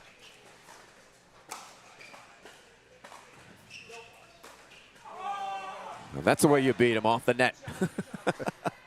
We drill that every day. Attack off the let right up into the neck. Very skilled shot. Right. Very skilled shot. Rick's talking to the crowd. He's getting into it. He's so good for the game. So good for the senior pro game. Yeah, that's when he's at his best, too. I think it's really important. I think, like, for all players, right, young, old, whatever, like, engage a little bit with the crowd. Engage with your opponents in a nice, give a little stare down. Bring some energy to the court, right? I think super important. I think it's good for the audience. I think you'll gain more viewership as long as you're not being disrespectful. Yeah, that topic of increasing viewership, particularly on television, Rick Witzkin is made for that. Yep, yep, yep.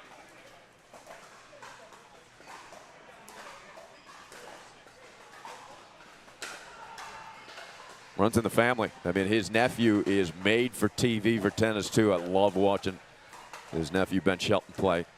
Very good player.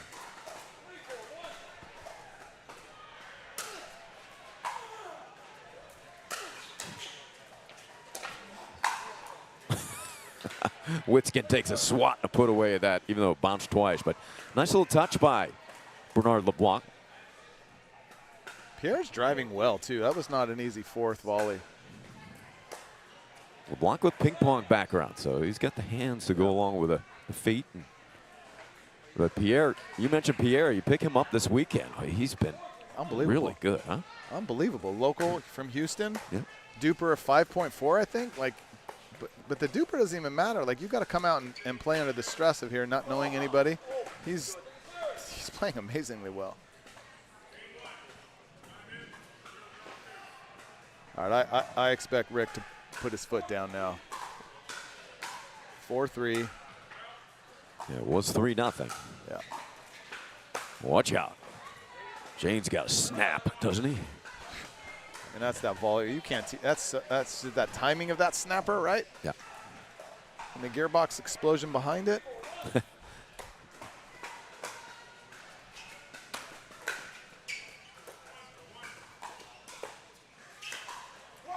Good ball. That's an awesome off-speed, misdirect, look away. Ball on the ground, please. Let's get this ball on the ground. Make them play. Make them play with us.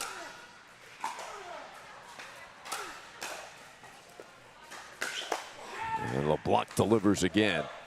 That ricocheted off that counts. It ricocheted off the roof, came in on Rick's side. That should count. Yeah, we'll put up on scoreboard. There it comes. Take a look. Is it in? In. You got to play. That's our point. What is that?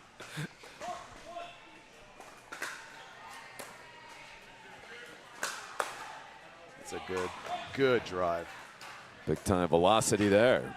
I actually think I want to return to Rick. I mean, Rick has a good drive, but I want to keep Rick back. Rick likes. There we go. Make Rick crash his own ball. It's a lot tougher than crashing your partner's ball, right? And LeBlanc just showed that he has that freaking heater. That's gonna unleash Rick to poach a little more. I think I want to return to Rick more. There we go. If we can find his backhand, we know he'll drop more.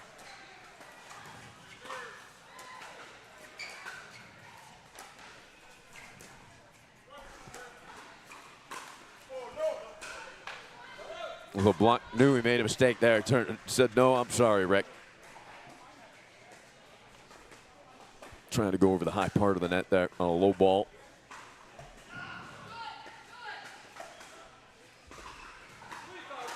(3-5-1). That's a drive. That's beautiful. Now, and if I'm Indy, I think I'm returning to Keith, right? Because Pierre has showed he's got that. He's going to drive it every time. He's got a huge dipper. Keith has a heavy ball, but it's a little flatter. Tends to sail long when he's off. I think I'm going to switch it over to Keith if I'm Indy. And then especially here, allow Rick to get huge in the middle off of Keith's third. Get Rick involved a little more. Scorpions could tie it up here in game 2.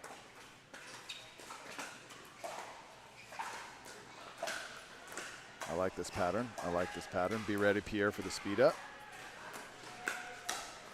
Nice ball. There it is. James started the speed up, initiated it.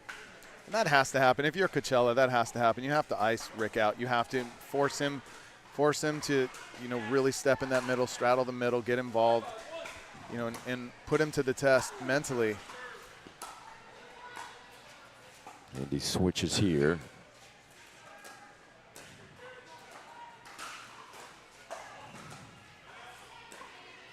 Keith squeezing. maybe a little inexperience there. Let's just keep that dink going.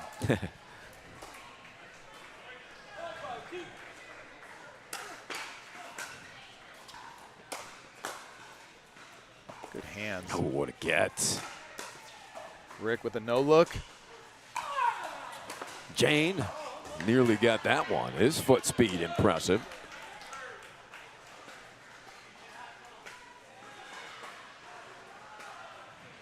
Great get there. I want to be out here so bad against Rick. You have no idea. No idea. Is there a chance we can, like, just for 3 points? I jump out for 3 points? He's asking for you to come out. He's staring over here consistently. Next month. That's what we're looking forward to. Oops, we got lucky. We got lucky.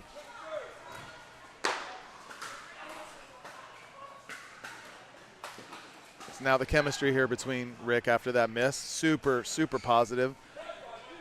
Really important. Never show our partners, never let them feel any negativity after a miss.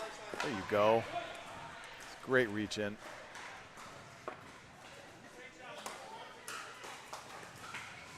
That court. Let's return to Rick. Pierre squeeze middle, put some pressure on his third.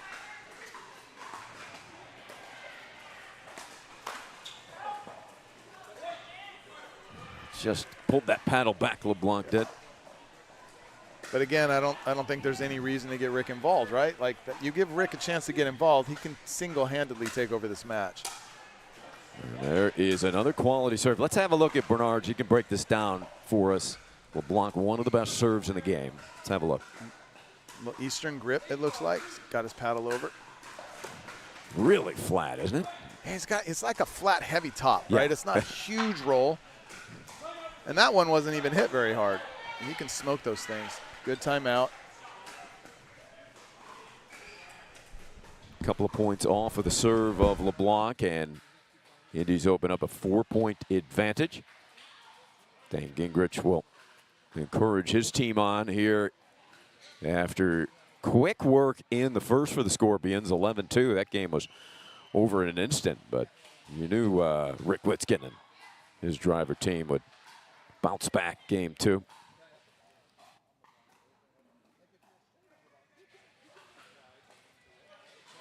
The team battle all tied at 2 coming into this match. Princeton has taken the lead over Houston 2-1. Denver and Austin tied early at 2-all. Columbus all over Seattle early 4-0. Kansas City edging Naples 3-2, and Boca early on over the Punishers of OKC 2-0.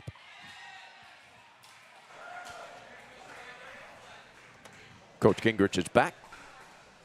Quick message for your team over there, Dane. Yeah, just reminding them that we don't want to involve Rick when we don't have to, right? I think dinking Rick wide once in a while to get him out of the middle is fine, but we got to put the ball on LeBlanc's paddle the majority of this match. And if he beats us, then he beats us. That was another great dink. What is it, 10-5? Yep. Great dink. I don't mind that, though. Let's put it on his paddle. Game point.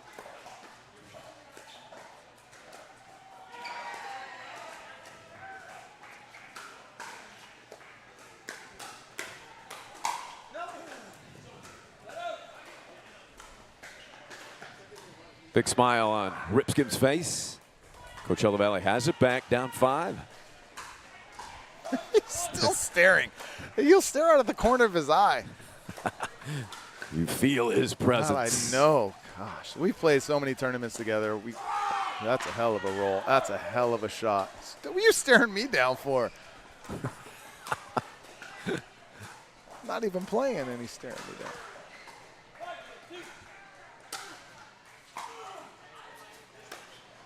Oh, what a shot by Jane.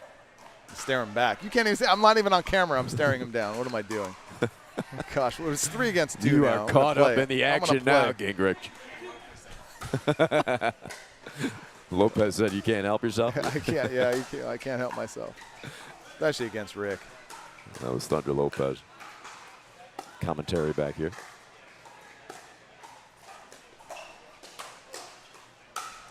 That's a good play. That is a nice overhead slam with the backhand by Pierre.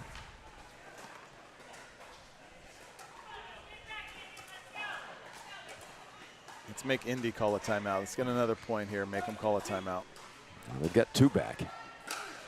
And they put more pressure on him. Whoops. That into the DEXAscan.com. That's all right. It's a Pierre's superpower. Been doing it all weekend. Keep doing it. Keep swinging. All right, return to Rick. Pierre squeezes middle, puts pressure on Rick's third. Go from there.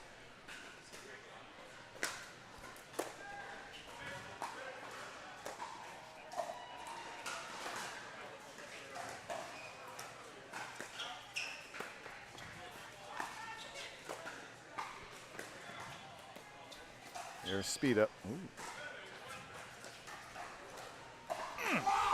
Well done by LeBlanc. Indy responds with an 11-7 win. We are going 3 here in Houston.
This is a great shot right there by our crew, our terrific crew here, led by Scott McAllister, Rick Wickskin, Bernard LeBlanc, sharing tactics here as we get set for game 3. It was all Turmel and Jane in the first. Wickskin and LeBlanc come back, take game 2, and here we are, game 3 underway.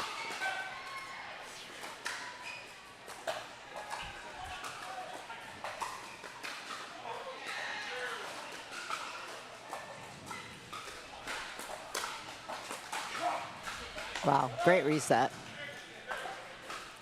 Dane, I have one question for you that I'm just curious how you coach this, because sometimes if I want my partner to get more involved, I'm going to put more balls in the middle in order to let them get in more. And we're pretty much going all angles here. What do you think that can be effective, or do you want him to stay at his angles?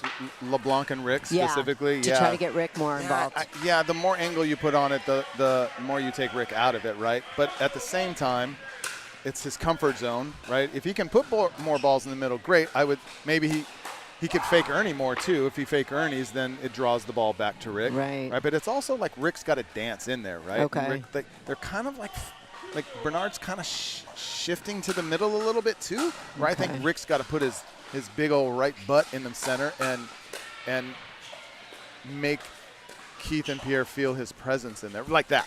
Yeah. Like, that's a hell of a shot. Good ball. Hell of a shot. Good ball. But in my opinion, like, that was a great shot, but in the long term, that's got to be Rick's. Yeah. Rick's got to be in that. Now, they won the point. It's a great shot, but I think long term, like, that's to your point exactly. But they're running a good plan. Like, they have their patterns, right? They have their plays they're running. They rolled game 2. They like, everybody knows what we're trying to do to each other, right? Everybody knows what the game plan is, and now it's just a matter of, can we execute it and try to counter a little bit better than what they're bringing to us. Scorpions get the ball for their first serve of game 3. A field goal up on the scoreboard for the drivers. Dane, you talked about Rick kind of letting LeBlanc play a bit, particularly in the first, and we've seen that here at the start of the third also.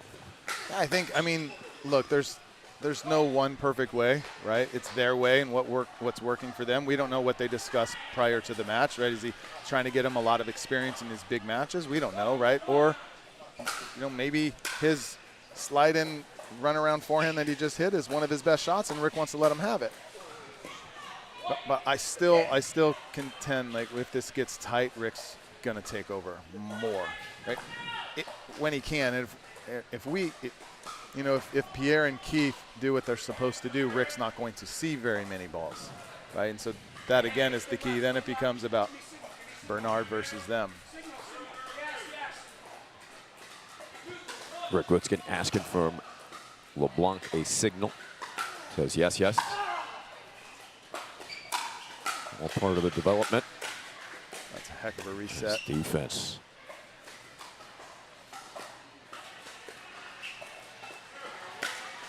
Oh, LeBlanc, great defense, set himself up. So it's not enough to just go at a player, right? We can't just hit at a player. We got to make that ball bounce. We got to figure out what that player does not want. We got to feed that pattern to him. LeBlanc wants that reach-in forehand, right? He wants that ball. I would love to see more dinks to his left foot a little bit, right, and see how he responds to that. Not all the way to the middle and letting him slide over, but more to his left foot. On the Indy side, I would love to see Bernard to go straight in front of him down the line, and then Ernie. He knows the ball is coming back at him. If he can execute a couple of Ernies, that could change things up. Great point. And at the minimum, if he makes that move, he forces the ball to go to Rick. Absolutely. It's a good ball. Ooh, great spot.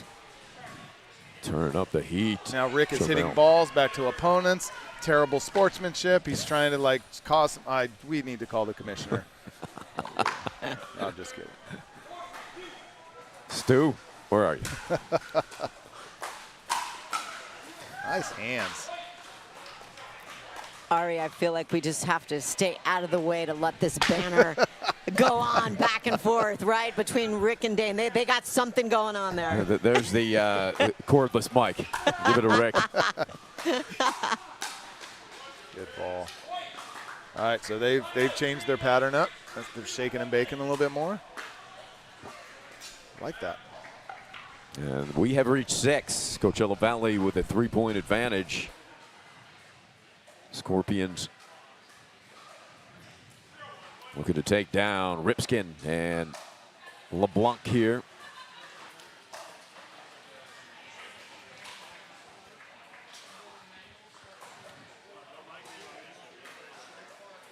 Dane joining the huddle here on the changeover. Amy? Yeah, I think they crack me up. I think it's all in fun, but they love to give each other a hard time. I got to talk to Rick. Here we go, trying to stew the pot just a little bit.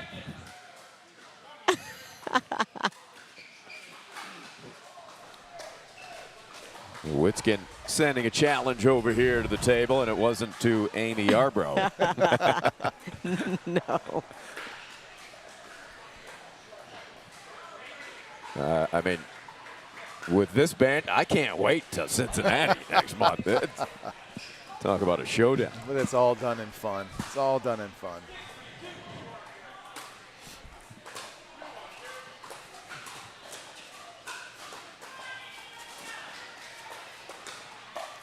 Rick's on the right. Interesting that Rick is staying. I think they got to switch, right? Oh, yeah. By that voice, that means, yep, I'm switching. There you go. Yep. Great return to be able to do that. Yeah. People don't understand how perfect your return has to be if you're trying to switch, especially against good drivers. Yeah. If you give them a short return, it is lights out. You are not going to make it.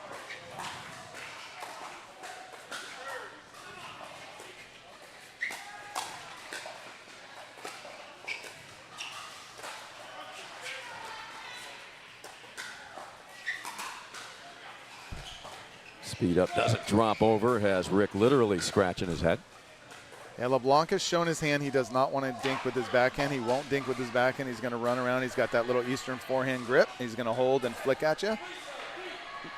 So I would actually like to see maybe some dinks at LeBlanc's left ankle and force him to hit that ball out of the air with his backhand. And if he's going to if he hits that ball, then then he's got space. Goodbye. Exactly.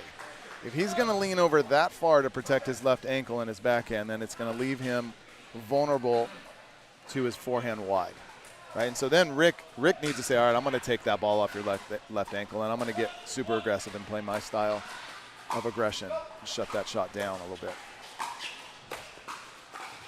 Here it comes. Yep. It's a great spot. He's not looking over here anymore. He's in his zone. He's serious now. Fired up now.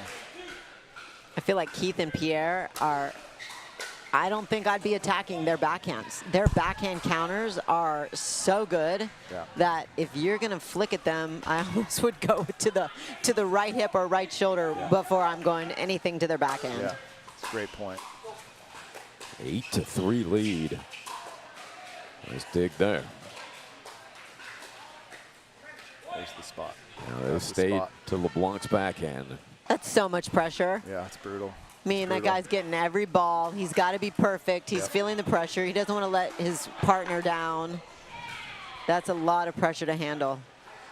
Timeout, Indy. And again, like instead of on the ground to LeBlanc, let's put it on his left ankle and make him reach out of the air with that backhand, right? Especially if you see that, it looked a little uncomfortable. I'm gonna hit that dink a little bit more, right? Because he's got a cupped wrist on his backhand, so if it bounces, it looks pretty good. It looks really comfortable, but out of the air to his ankles, it's a different type of shot. So Dane, can you talk to everybody a little bit about, so there's pressure on both sides, right? Because Rick is not getting involved. And so as that player who's not seeing balls, you have to still be ready for when a ball does come to you. And then you've got Bernard who is seeing every ball. And so that's a whole different kind of pressure, right? How do you, and you could be one or the other in every match, depending on who you're partnering with. It's tough. Right? So in Rick's point, I'm going to love on him, right? We're just going to love on him and just keep pumping him up and maybe give him a target or two. And then and Bernard's doing a great job. Like, he's doing his job. He's pulling his forehand when he needs to. He's staying consistent with that backhand as much as he can. But with Rick, I want to see Rick dancing more.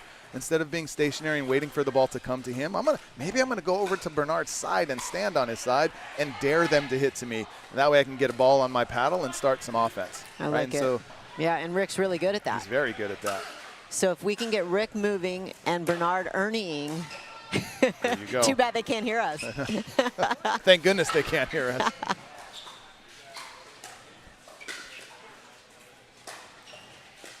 Wants running around that.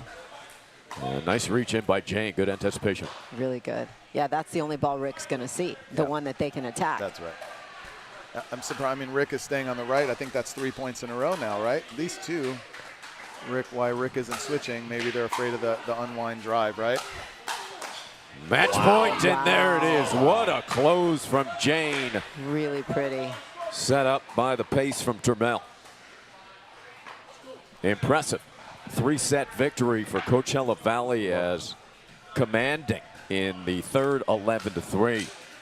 The winning team will visit with Amy after this break. Coachella Valley takes it.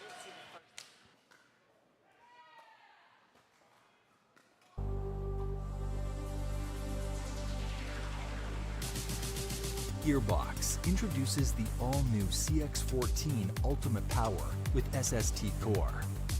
All-new power band technology, delivering controlled, effortless power. All technology, every shot.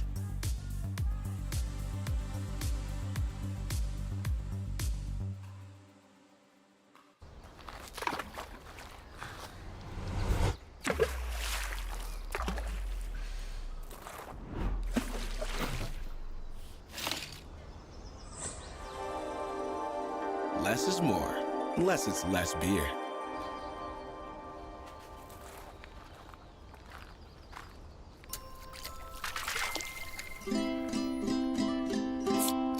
Fat tire.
He was trying to talk Hi, to everybody. you. Welcome back to the box. I get to interview the Coachella Valley champions of that match. What a great match, Pierre and Keith. Yep, thank you for joining us. I felt like you guys came out with a plan, and you stuck with it, and you made Bernard hit a lot of balls. That was the plan. That was the plan, and you executed it very well. I want to know about your partnership. Pierre is actually subbing in, Houston local guy. We're so glad he's here and part of our NPL experience this weekend. But talk a little bit about coming in and not really knowing each other and how you guys were able to put. I know you were saying you played one match earlier today. Can you tell me about that? Well, yesterday we met and then we played. We met, 30 minutes later we played. Yeah. So it was a little learning curve, but we did great. We lost 11-10, 11-10, so I learned the hard way that 10-all is only 1 point. Yes. And from that match, we learned that, playing straight up for us was probably the best thing. And he has such a great backhand dink cross court that it worked out great when he was on the left. He could put pressure, and then I could try to get some counter. So that worked out pretty good for us. It was a very good pattern. How are you feeling, Keith? Yeah, I feel great. I learned pretty quick yesterday that Pierre's got great hands, so I felt a lot more comfort in just driving balls, doing what I need to do, because I knew he could pick me up whenever I needed that, and so I could speed things up, and he was always behind me to finish things off for me. Yeah, that's a great point, because you were able to speed it up, and then he was able to put it away. Right, I feel like one thing that I mentioned when I was watching you guys play is both of your backhand counters are no-go zones. It's going to come back, and it's going to be a winner. You guys, seriously, great. I mean, your hands are so quick, and you both are able to just put that ball down. I think they figured it out in the third match. They were going a little bit more at your forehands, but how do you develop such quick hands with, I'm kind of giving it away, but small swing, right? Yeah, well, you can do a lot of drills where you keep your hand in front and you just start slow. You just tap the ball back to each other, and then you go a little bit faster. But that way, you learn the muscle memory. Right. Nice. So, okay. Yeah, nothing can replace. I hit a lot against the wall, and as fast as I can, back and forth, back and forth, back and forth, right? And there's nothing can replace that to speed your hands up. Great drill. And I think what people have to understand is if you hit the ball in front of you with speed, all you got to do is tap it, and it's going back with a lot of power. Absolutely. And down. Yes, I mean, and that's the both of keys you, down. Yeah. The angle of your paddle is just like straight down at their that's my feet, goal always which when it's coming fast, to just hit it back down. That's so that good. way they have one choice to hit up, which is what I like. Okay, so let me come back to, game one, you guys come out lights out, right? You take care of business we're very on, quickly. You're probably a little bit nervous. I don't know what it was, but we were just on. And took them by surprise. Yeah. Right? We came out a little quicker than they probably expected. They're, a little nerves for them too. And we rolled it, right? Yeah. But we knew coming into the second game, we're going to make their move yet. It's not going to be the same. They're going to come out. So what changed? Did you guys change, or did they change? They just play really well. Okay. They play good. We missed a few shots, and then they just got on a roll. Bernard hit some big serves that we couldn't return. Yeah. So they got a couple winners that Rick has been around for a long time, so he knew what to do. Yeah. He got a little bit more involved in that second game, don't you think? Yeah, he did. So we knew we really had to isolate him in the third.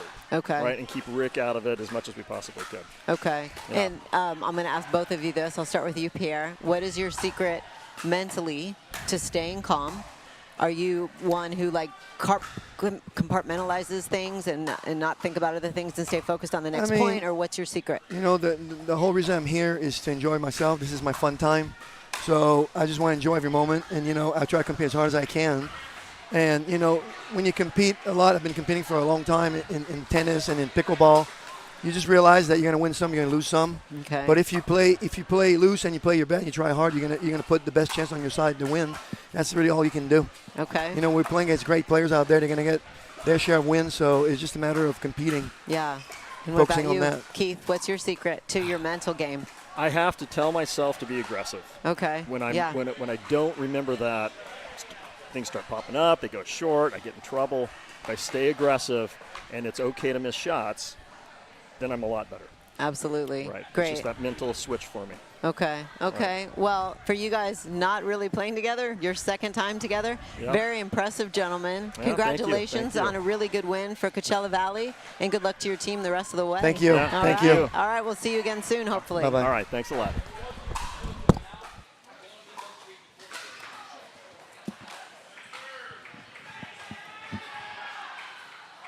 Ari, it looks like we got another great men's match coming up here between the Houston Hammers and the Princeton Bruisers. Yeah, bring it on. And there is the team battle score. 3-all. Puts even more importance on this one. We're at the Pickleball Country Club here in the Bayou City of Houston.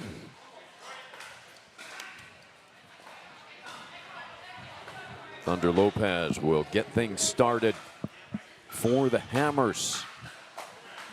We'll also welcome in Scott Moore, the legend, joining us at the broadcast table. Great to see you, Scott. All right, it's always great to see you and be here with you. Get to hang out and talk a little bit. Yeah, fun. Haven't seen you yet this weekend. Yeah, we've been busy down on the other end. What are you thinking here, Scott? Who are you liking? Well, of course, I'm biased. And Joe and Rich have been playing well together. But Patrick and Jose are an awfully tough team. Yeah. They really complement each other well. What Joe makes them and so Rich tough? haven't played as much together. Yeah. So we'll see. You know, Patrick is just a setup guy. And then Jose can put it away very effectively, as you just saw in that point. Yeah. That's a perfect example of how they play, and it's just very smart, very tough to get them to make a mistake. And DeRisi not afraid to bring the velocities. Good thing we know all these players because everybody's wearing that same color jersey pretty much. Right? Right. Yeah, exactly. That could be a problem if it was a different sport possibly. But So over here on the Houston Hammers team, what I'm seeing is we got some racquetball boys out there together. We do. Yeah. We do. So 2 big backgrounds in yeah, racquetball. and they bring it, especially with their backhands, right? They can finish a ball with their backhands so effectively. So hopefully Princeton will try to test their backhands because they're always ready on the backhand side. They're coming from that racquetball background.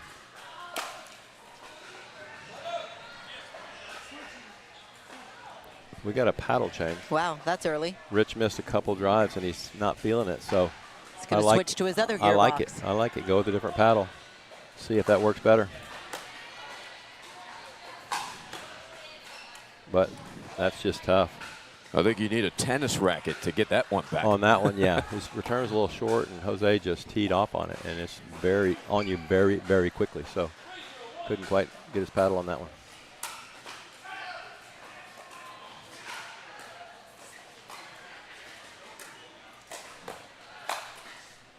Cote able to put one away.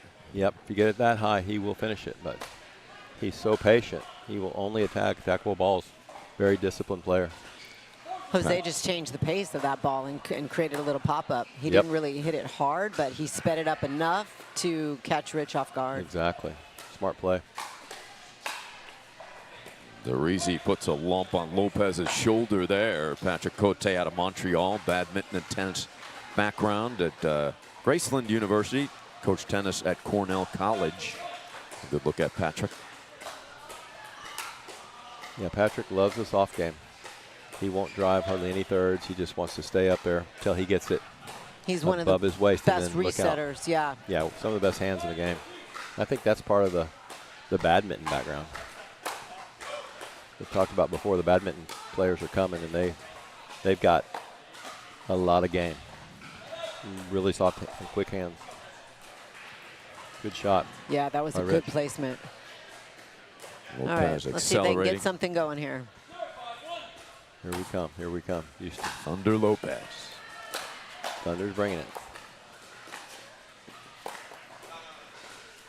Oh, he almost pulled that out. Completely out of balance. Almost got the corner. Just missed it by 3 inches. So it looks like the pattern that they're going with here is they're going to make Rich hit a lot of balls. Yep. And he's not feeling it yet. So when that ball gets over, it dips and it's tough, but he's just getting it.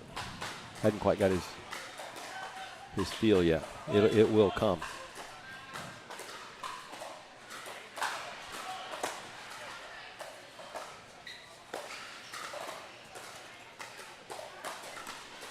Patrick Cote speeds it up just enough, and it is a quick 6 for Princeton. Not what Houston was hoping for it.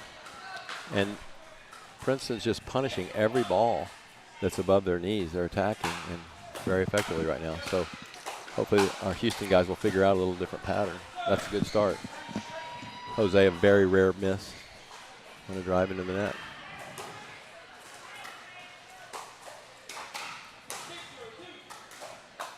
(6-0-2).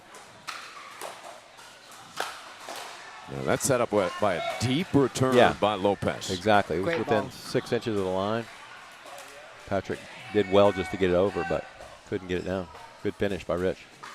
I like that they're changing something up right here. I mean, they're 0-6. Right? We got to change something up and get something going. So true. So true. Talked about Joe Parezo, his racquetball background. He's a multiple national title winner on the men's pro tour in racquetball. Yep, cool Joe. He's very cool, calm, and collected. There's that backhand coming.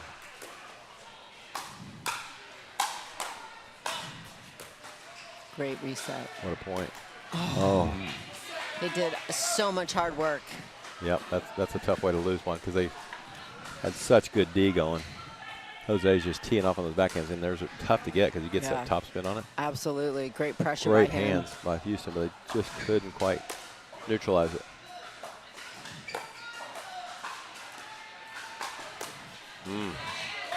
It's a heavy ball there. To go. Yeah, that's just textbook.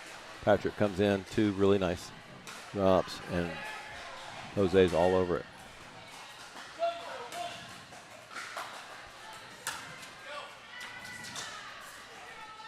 Pulled the string a little bit there. But Cote, he misses one of those, and you're shocked. Right? He's got such great touch. Doesn't happen very often. I think he might have watched them switch a little bit.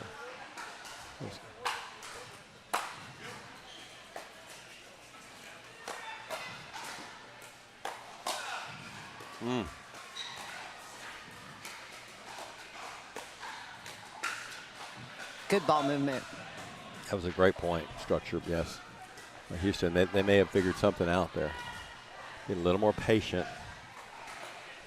Seeing if they can just grind them out. Let's see if that becomes a pattern here. That almost hit the ceiling. And that hit the Yobo side. Yep, still hadn't quite dialed it in, but it's coming. Trust me, he'll get it. DeRisi and Cote, their combination is exemplary, isn't it? It's just like the perfect combination. They really are tough. There was a lot of spin on that ball coming off of Joe's paddle first, and then also Patrick. Spin on spin.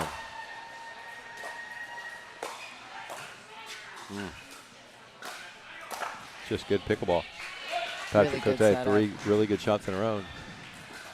Just hard to defend that.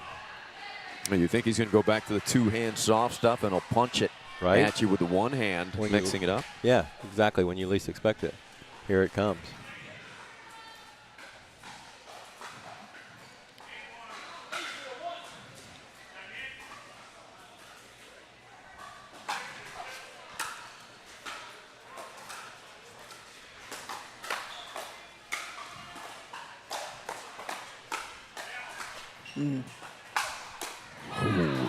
That's a great hand battle.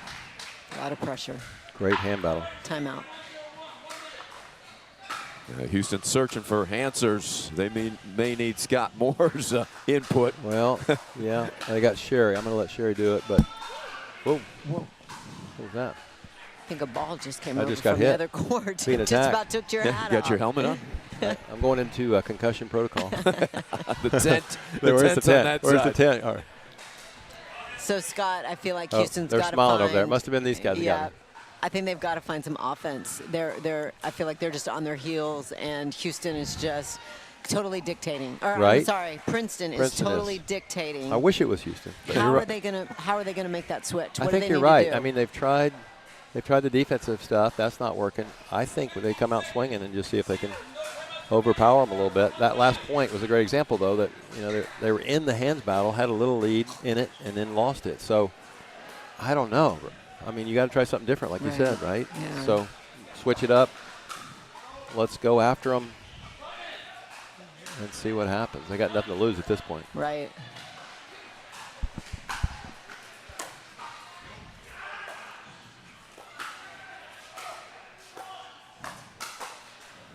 There's a speed up by Cote. Yeah. And Joe was on that. He doesn't Yeah. miss that often, but he's a little rattled.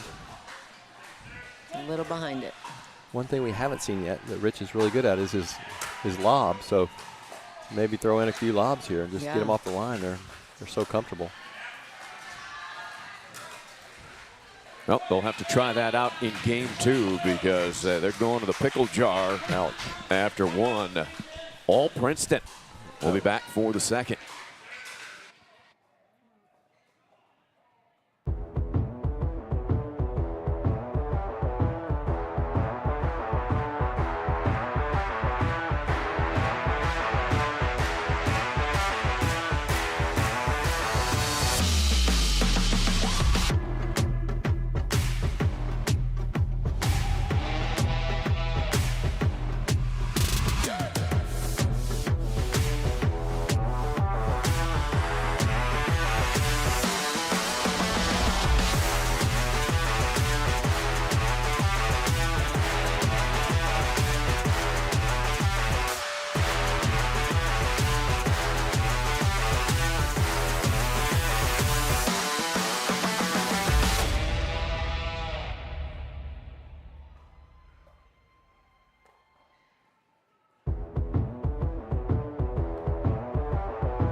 We're back for game 2. Ari Shannock, Amy Yarbrough, and the legend himself, Scott Moore, with us.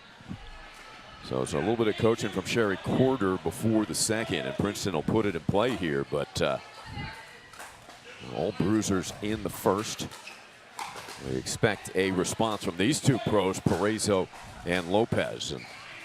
And Scott Moore with us.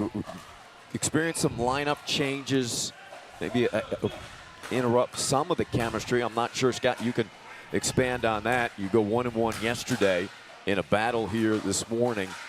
Yeah. Talk about some of the changes that the Hammers are going through. Yeah, we decided to change some things up, and I think it was primarily, Rich and I had underperformed. We were 5-11, a little frustrated with our chemistry, so I had been talking about it for a while, and Sherry and I lost 5 matches, every one of them 11-10 in the third, or 11-10 in the last game where we had leads. So we were a little frustrated as well, she more than I was. So we just said, let's just break it up. And I really wanted to play with Eric and Dan, who I played with today, and we won. And just, we felt like we had maybe the championship or first or second, in hand, and just see what happens. So we're trying some different things. Didn't work as well yesterday. Some of it, I think, was just playing with new people, and we weren't quite used to it. I think we'll play better today and see what happens. Okay, well, that you're hoping those changes, work successfully. Not much time now. You get Cincinnati next month, Scott. Right, so right. Get it all worked out this weekend. Yeah, we're going to try to figure it out this weekend, get to Cincinnati early. We should have a bye unless we completely collapse and somebody shocks us, but I think we're in the top 4. So that'll give us some time to practice in Cincinnati as well, so we'll get it figured out. You guys sound confident, though. We've had a great year, right? Yeah. We're 15-3. Yesterday was our roughest day, but we did pull through a TBreaker, which was clutch. So I think that actually clinched at least second place for us. But, yeah, it's been a great year. Great team. We're going to try to finish well.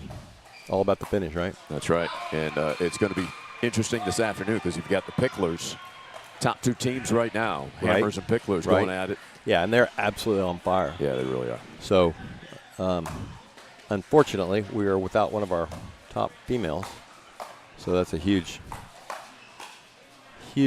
disadvantage for us. Stacy Potter has a sciatica issue, so we're wishing her speedy recovery. Yeah, that's a big loss. Get well, Stacy. We'll hopefully see you in Cincinnati. We miss you, Stacy. Also wanted to give a shout out and a little prayer request for Jenny Marcos. Yes, we have talked about her multiple times. Right, in a terrible collision. Could have lost her life. Really I've been beat up her face. communicating with her, and it's a miracle. She knows she's around for a reason. God has a reason for her, so she was very positive spirit. Sent me a picture. It scared me. Have you seen it? Yes. Yeah. It's like, how precious is life? What a reminder, right? You are not kidding. And so that was a great perspective reminder for me of what is really important. And our friend Brent Waiwaioli also has that same struggle going on in a different capacity, so we're still praying for him. Yep, Brent's fighting good fight and seems to be doing better. Yes. And better every time I hear. So we miss you too, Brent, and we're thinking about you, Jenny. Amen. I'm watching, if you guys watch Joe, that paddle is going to rotate in his hand even after he hits the ball. Before he hits the next ball, he is constantly spinning that paddle every time when he's coming in and moving. And it may be a habit, but it also it kind of relaxes you. Okay. I've actually tried to start doing that a little bit because sometimes I get a little tight grip. Yeah. And you spin it and it kind of makes your hand relax. So I do it on my serve sometimes now. I'll have to ask him why he does it. There it goes. Continuously through the point. Right? Yeah, I haven't done it during a point yet. I'm not quite that brave, but. Oh, yeah. Right after he hits the ball, he's rotating his paddle. Maybe that's a racquetball thing. We'll have to ask him. Good Creator of observation, Slap Life. Yeah, that's a great observation.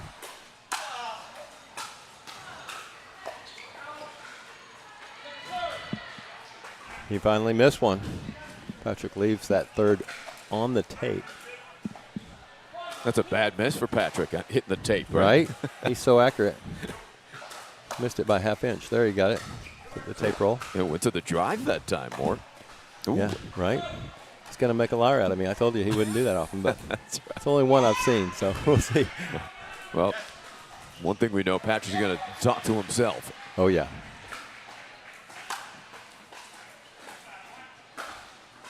Left that one upstairs. Yeah, and Jose almost pulls it out. I mean, still good D, but Houston was there to finish. Way to be there, boys. Great backhand put away by Joe. Yeah, that was sweet. His forte shot.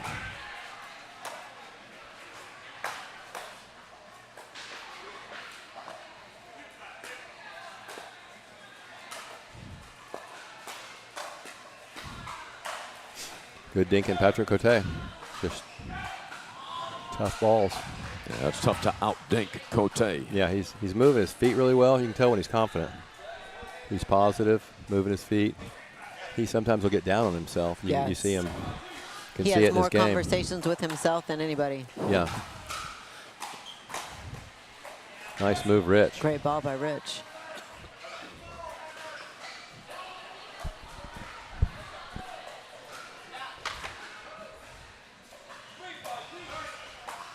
(3-5). Houston's clawing back into this thing.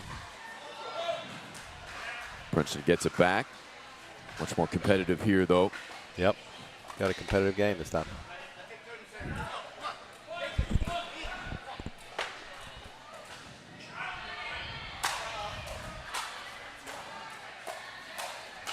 Wow, what a drop. Très bon to my French-Canadian friend. So good. Très bien.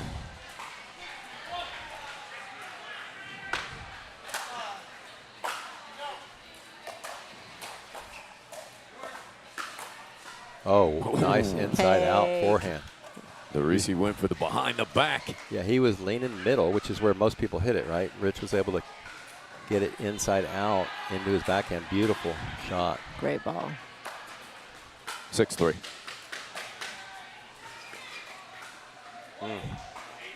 That is just such a good drop. Yeah. And that ball float, it's enticing, isn't it, It is. Scott? You think you're going to get it, and then it's too low to attack all of a sudden.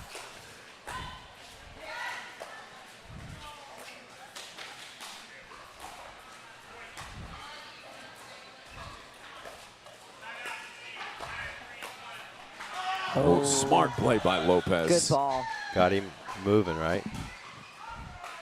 Moving back in, boom. Smart flick. Might have been out, but no way Jose could get out of the way. Borrego, the backhanded slice. It's a little bit like our broadcast partner, Scott Moore, on that one. Yeah. He likes that serve, too. That was a great drive by Joe to let Rich come in and finish that off. Yeah. Perfect. Perfect play. Here we go. Houston's coming back.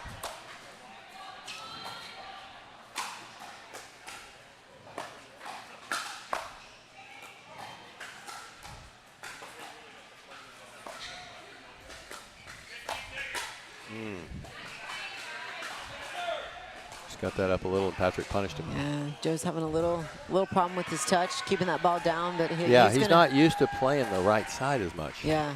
So that's the problem. He's struggling a little bit over there with that dink against Patrick.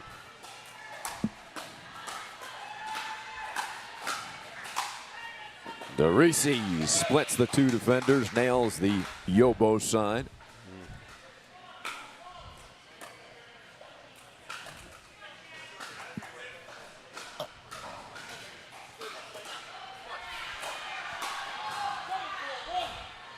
7-4 for serve.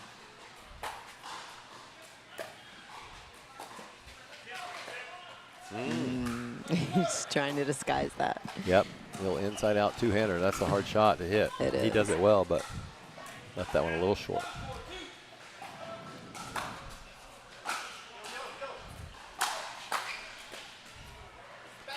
Nice spot. Rich got it behind him.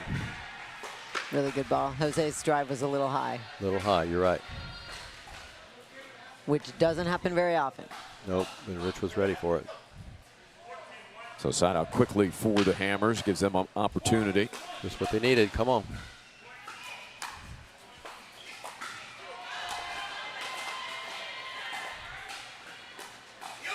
There's the lob we were looking for. It actually came from Joe. From Joe. So I missed the call, got the shot. I knew the lob was coming. That's good strategy. Yeah, he's not playing the Twin Towers here, so that might be a good tactic. It really can be, especially when your plan A is not working.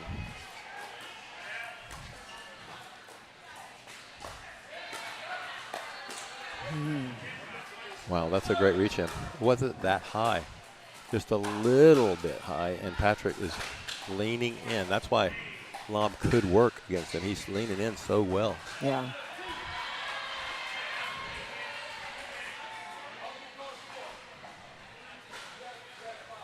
(5-7-2). Organizing which side Borrego's serving to.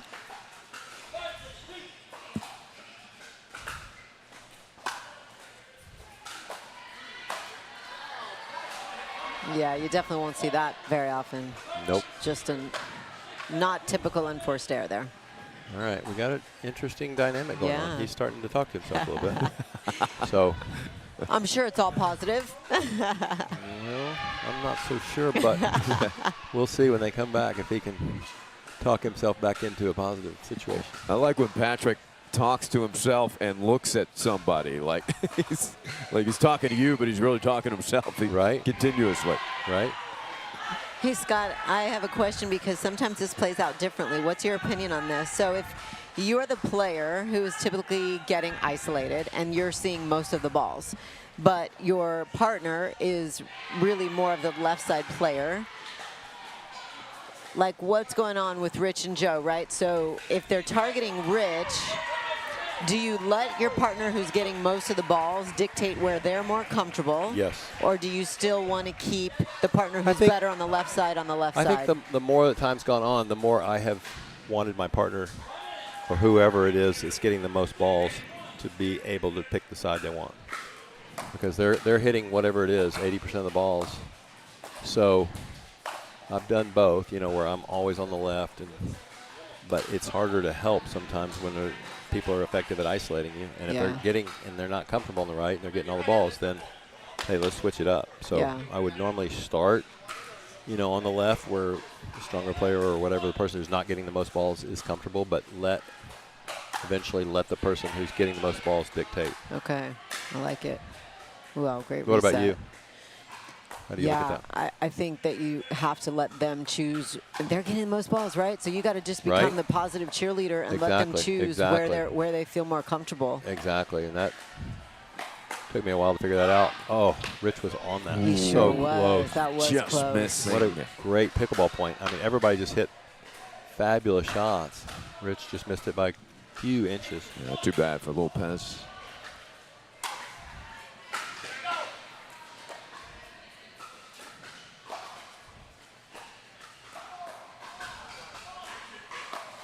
Oh, splitting the Houston defense. Great ball. Yeah, I'm not sure why Rich went to his right on that one, but Patrick's so deceptive. You can't tell where he's going. I feel like for Houston, nice shot, that's Patrick. still, they got to figure out that middle ball. Right? I think that's still a problem. Yeah, they're not quite closing that, owning the tee, as I call it. Or when to slide over and cover your line. That's just something they're you know, they haven't played together a lot, so they're still figuring this out. Correct.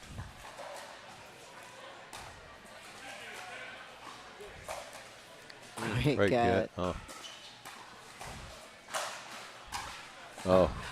Right there. You called it. Yeah. Right? They're just getting beat down the middle a little too much. They've got to make them go behind them by shutting down the middle. That's as good as it gets. That sequence by DeRisi. Yeah, such great hand. And now serving for the match.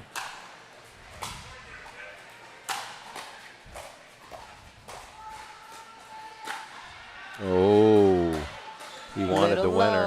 Little low, wasn't attackable, and Rich did not bite. Good job. Yeah. Discipline by Rich not to hit that. Second attempt here at a match point for the Bruisers.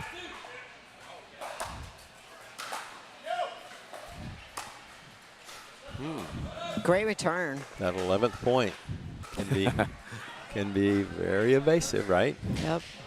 It's a hard one to get. Yep. Patrick's getting a laugh. He's gotten back to positive, so.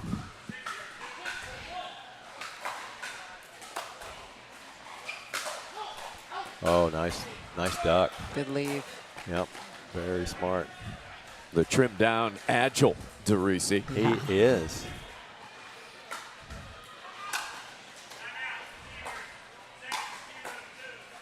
Watch out. It looked like it would have been out. I think so. Hard to let go, though. Too bad he hit it. Right? Jokingly said, I called it out. Quick work to get the ball back.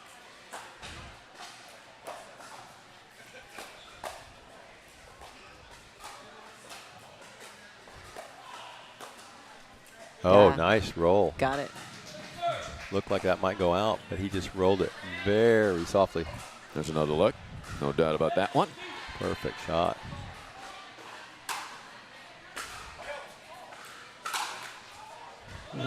They get the ball back. Still in it. What did we say about the 11th point? Yep.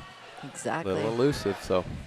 We had that one match, Amy, yesterday, Coachella Valley. They were stuck at 10 all for Yes. about 6. 16 or 17 What? serves. Oh, my Back goodness. and forth. That's crazy. Oh, Joe. Nice inside out. He was ready for the counter and just caught the tape. Yes. He got what he wanted. Kudos to Patrick Cote for being ready, though. Patrick's got one of the best ready positions. If you watch him, he's Right? always low. He's always got his paddle up, and his footwork is outstanding. Yeah. And he's such a student of the game. We did kind of a And then video I cursed together. him. I rang it on him, Immediately. and he The makes an announcers error. curse right? it, maybe. Exactly. Sorry, Never Patrick. fails. But true student of the game. He really does understand the pickleball game. Great pickleball IQ, as I call it. Awesome.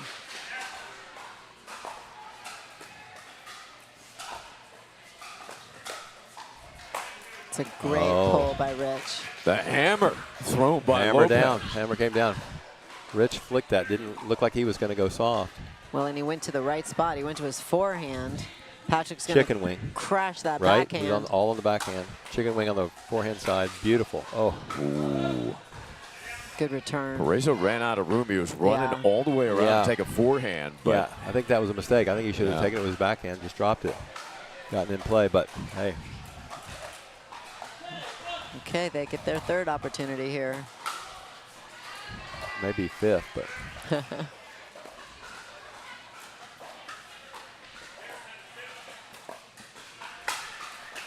Nice. Parezo ready for that lob. Yeah. He was. That was like, thank you very much. Joe also See you is later. very quick and has very good Right. footwork. We started to call him Cotton Eye Joe, but I love it. we couldn't get. But we could not get him on the dance floor with that. Ah. Oh my And goodness! look at this, 6 times. Wow. Unable to close it. I think it is 6 times. Six, Sorry, but yeah. who's counting? Okay, Houston, you gotta take it to him. Right, here we go.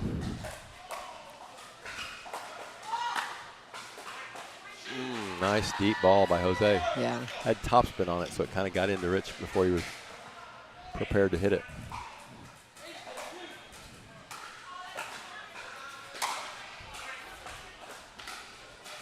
Great drop.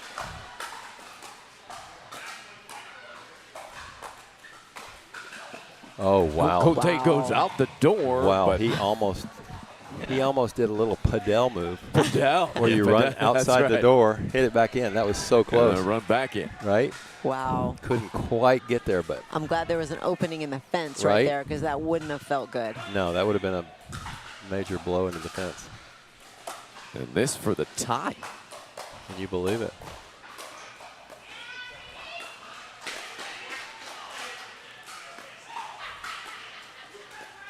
Look at that. What a great dink in deep into his feet. Very Left good. foot, right? Good patience. They had a little hesitation. Jose wanted to reach out, but he couldn't quite get it. Princeton has taken their time out, so this is it. We are 10 all. Oh boy. First game point opportunity for the Hammers. On the 2. Need to get it here.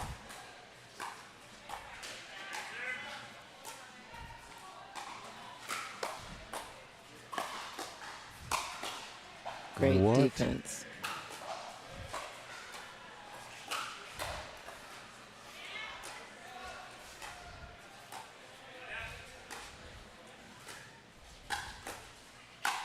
Oh, And DeRisi.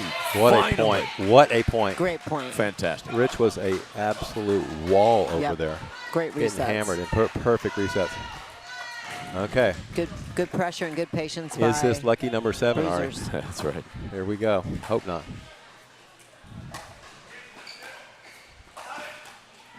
Oh no.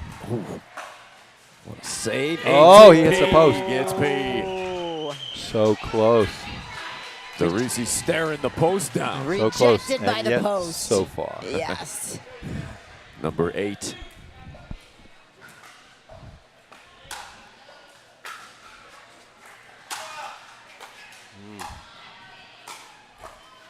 How What about a that? shot. Off speed. Everybody thought he was going to blast it. He took it off speed.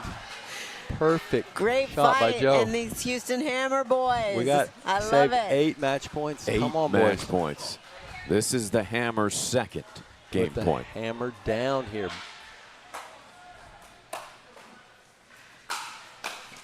There Oh, it is. my What a goodness. comeback.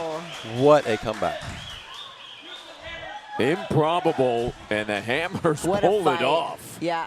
Wow. Let's go 3. Is pickleball a game of streaks or what, guys? Absolutely. Third coming your way.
And welcome back to the Pickleball Country Club in H-Town. And H is for Houston and Hammers, as it was hammer time.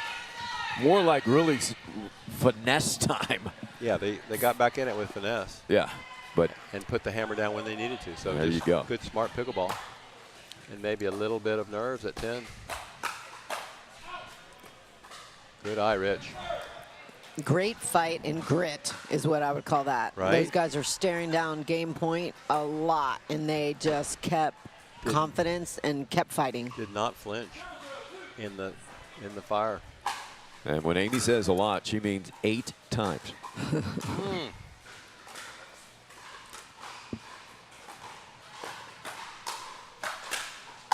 Wow, wow. And that's good D.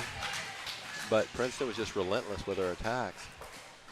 Completely ready for the next ball. So Patrick is known as a resetter, but he can put the ball down. he can. That paddle's hot. I mean, it's hot off that paddle. And that he can reset as well as he can with that hot With that paddle is paddle. even a little bit more impressive. Very impressive, actually. I don't see how he plays with it so hot, but such soft hands. Yes. And I heard he doesn't even use hand lotion.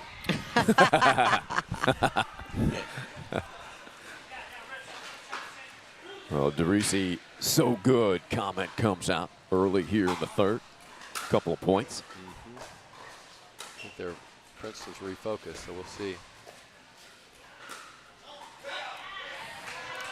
Scott, one of the patterns that I feel like has been working for Princeton that they just started off with right there. Again, we talked about the middle ball coverage, but what they're doing there, Rich is sliding over and covering the middle, and then Jose is going down his line. Correct. And I think that's probably the 4th time he's done that to him for a winner. Yeah, good observation.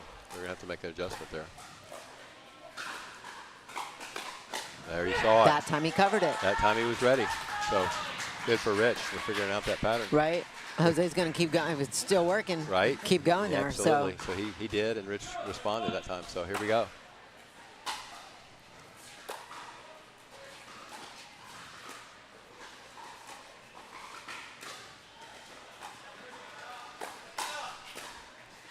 DeRisi pouncing and then Jose's pointing like, back. no, that pattern was the doesn't work on converse. me. That was the converse, Amy. You're right. Rich tried it. Jose's ready.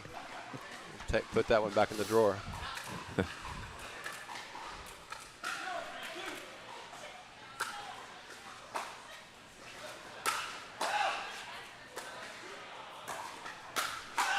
Wow. Great hands. Rich is ready again for that.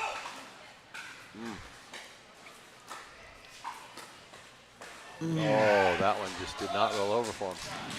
DeRisi fired up here in the third, guys. He is on focus, right? Very focused.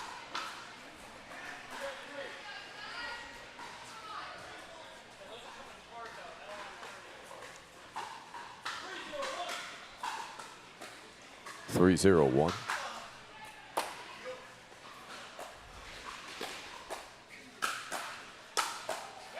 Good pressure. Yeah. Patrick got the great hands, but Joe's backhand speed up is on you so quick that not even Patrick could slow that one down. It's just, boom, it's just hot.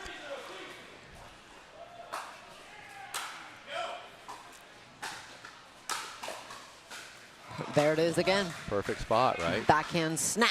Snap back at your feet, and it's just very tough. I think that's his favorite and best shot. No doubt, no doubt.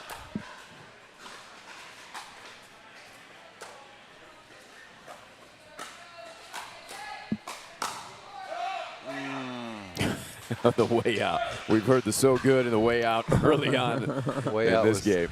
What was it, 5 inches, all right, there? 4? Not even that much. Way out is Not over, even close. over an inch is way out.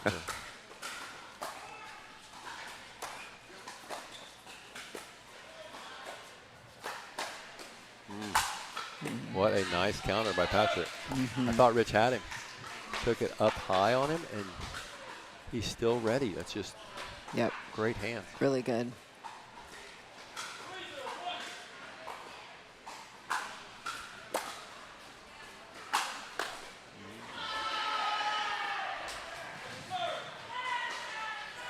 tough reset. Patrick usually makes those, but not quite that time.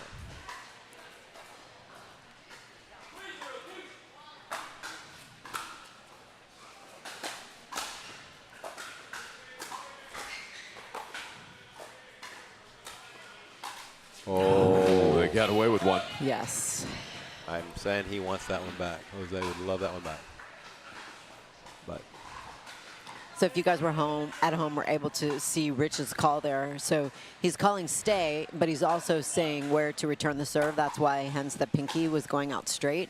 And that's exactly where Joe put his return. yep, good communication. Wow. Wow, that time Joe was in the middle. He did back up, which gave Patrick more time. I would like to see him come straight over Yes. and hit that shot. Then Patrick has no time. He got pulled way off the line, didn't he? Right? He was back 3 or 4 feet. Oh, that's pretty. Wow. That time Patrick backed up to give himself more time. That was really interesting. Patrick anticipated that attack. They're all so good at Great. that backhand snap Yeah, just to right? get that ball down. They really are. Instincts are incredible, too. All these guys understand the game. Cote being more aggressive. He goes back to the Just when we brag on dank, yeah. And just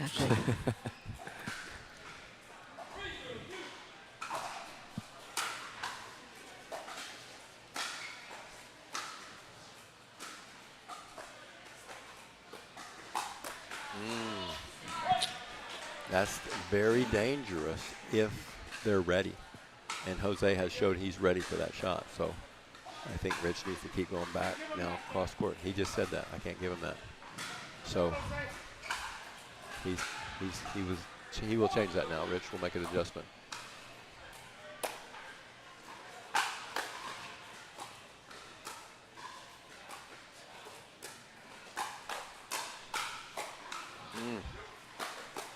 Wow. Good pressure. Yeah. Great defense. And it went from D to offense very quickly, right? Yep.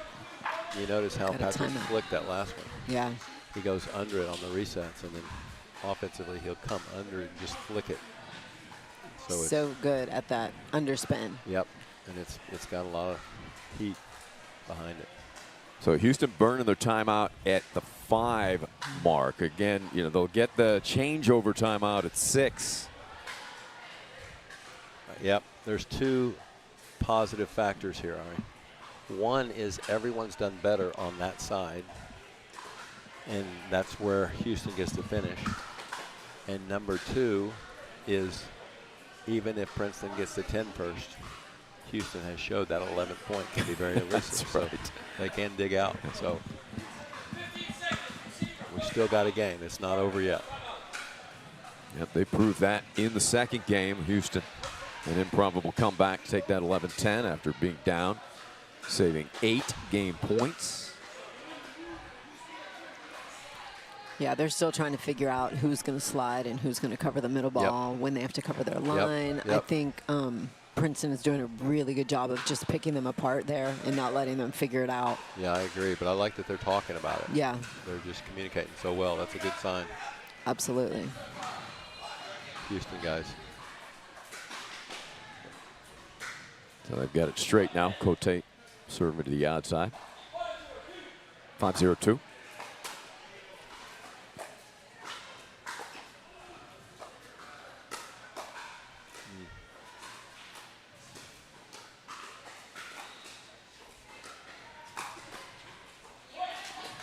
Reese consistently looking for the speed up opportunities.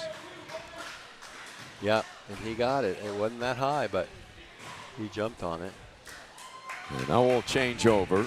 So Houston will have the better background to hit into. The feeling. The good side. So we'll see if that can change the Mo. Yep.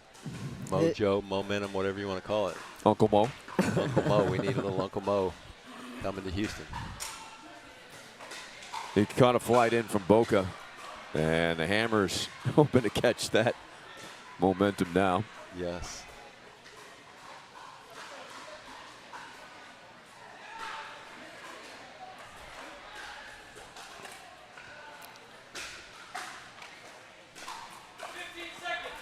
So 6-zip. Princeton looking to wrap this up. They thought they had it won in 2. Yep, but have been focused. Game 3, that's for sure. Well, let's see if Houston has any answers. Yeah, they can do it. They've proved that earlier, Right? absolutely. Definitely.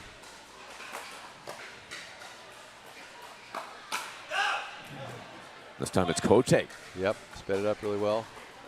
Joe was on it, but it was a little higher than he expected, so he hit it just too hard.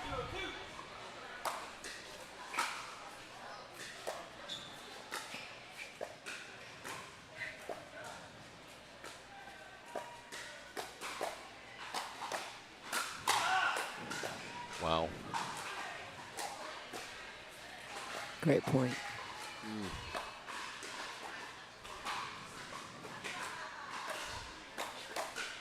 Great Wow. point. Good patience by everybody. Yeah, that was a great pickleball point. And Rich really hit it inside out backhand, got. And it wasn't that hard. I think that was more No, like an it was- off-speed ball that it just was, caught but Patrick. It's perfect position on that shot.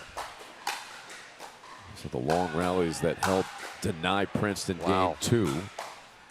Wow. Rebound. Wow. Put away. Très bon. Same spot, a difficult spot, but that time Patrick fought it off, kept it out of his body, and just hit a perfect counter shot. Paddle angle was perfect, right? Yep. Tip up. Yep. Get that ball down. Yep, that's a really good example for everybody watching out there. Oh. Now Rich has been practicing that Yeah, shot. that's a good one to have in your back pocket. Bounces twice on the net and then spins into the net. We're going to call that clean living. I think so. If anybody's clean living, it is Rich. So, Yes. That's right? why you're going to Cincinnati early, right, to work on that one? Right? Oh, that's a smart shot. He Super held it hard to so read, long. yes. Did you see that, Amy? I did, and the two-hander. So, Yeah. like, you don't know where he's going. No, And he definitely held it so long. Just cannot read that. It's such a good hold.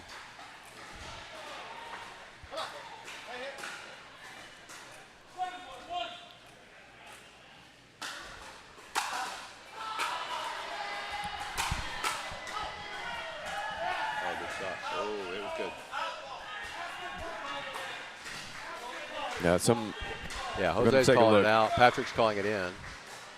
Parezo thought it was in. Joe said, yeah, that was good. Yeah, and that he's was- looking right down the line That at was it. nice of Patrick to overrule. Yep. If both partners can't call it, then it goes to your boy. opponents. Boy, and then Jose misses one he doesn't normally miss. So Yeah, I don't know if he lost that in the light. I don't know. Yeah, it could be. You're right. Everybody seems to be pretty happy with the lighting here. Yeah, the feeling lighting's like great. It's, One yeah. of the better lighting indoor venues. You know, that's always one of the main factors about Absolutely. indoors. But I think they did a great job on the lights here. Kudos to the Pickleball Country Club. Did a great job. They had about a 7-month delay getting this open, but Yes. Great But, reach in by Jose there. yeah, that was beautiful. But they got it done. Maybe a day before the tournament. This That's tournament what I started, hear. but hey, Yeah. they went till the last minute and pulled it off.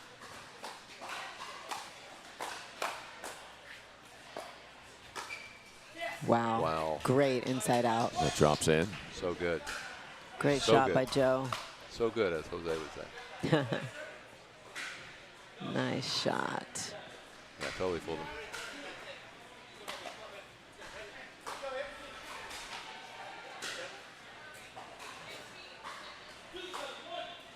Two 7. Can they crawl back in?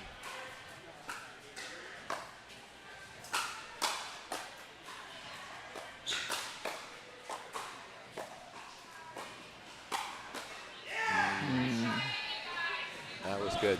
Jose pulled it across his body that time and got it to Rich's forehand. Yep. He was leaning backhand, so Down his line because he had just had to cover a middle ball, and then he went straight and just didn't made slide middle. over. Right. Yep. That's tough. it's a tough shot. Big crowd watching this one here. Sunday morning action from Houston.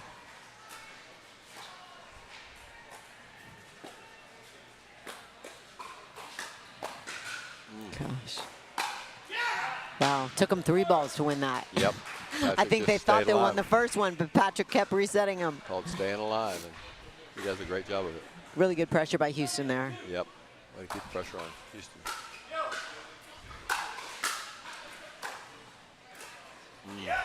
Big dropper, big dipper from DeRisi. I think So Joe was good. anticipating a drive. Yeah. And Jose got it down. Really nice drop shot.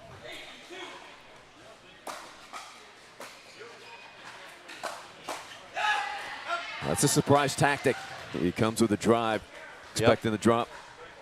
Do the unexpected. That's what's happened in the Absolutely. last 2 points. That's a great example of that. So important. Can't be Don't let predictable, your right, Amy? exactly. Don't let them know exactly what you're going to do. Right. Mix it up. Throw in different things. They're doing a great job of that. Princeton is right now. Ooh. Oh, that was Didn't the get 2 the bounce roll. that didn't roll. That's called the home court advantage. He must not have the clean living that Rich has, right? Come on, Jose. What's up? That's why they had to delay no the comment opening. on that one, but yeah, right. Make sure you had home That's right. They had to work court on the advantage. Work on the nets. Oh, that's pretty. Good Great move job. by Jose. Just surprised him. Rich had an opening, but got a little excited. Yep. Still moving, running through that. That's a tough ball to be able to keep in. It is, but and partly it's Patrick is shifting over, so he knows he's got to get it there quick. Good Nice spot. Yeah, quality from DeRisi. They get it back up 7. That was a little quicker than Houston wanted to give the side out. So we'll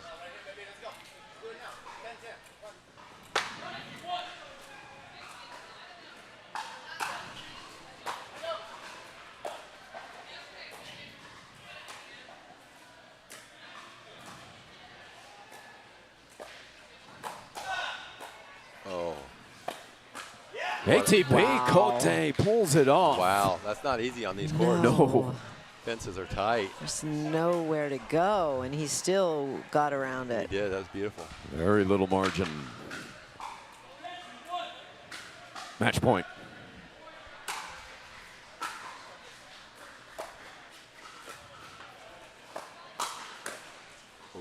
Great counter there by Joe. Yeah, Joe was ready. Mhm. Joe was ready.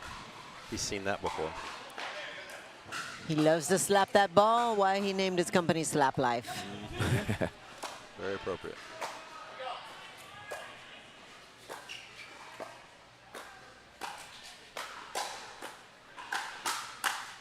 Wow. Wow.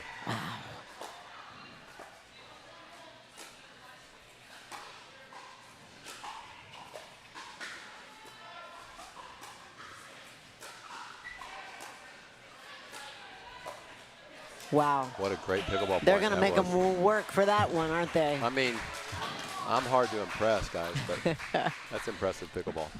What happens to Very this Hammer team on game or match point? I know. They don't miss. I wish they could play every point. That's like right. Match point. They don't miss.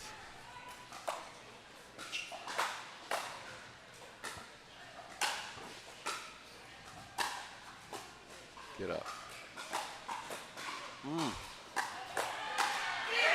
Wow, Rich is fired up. He is.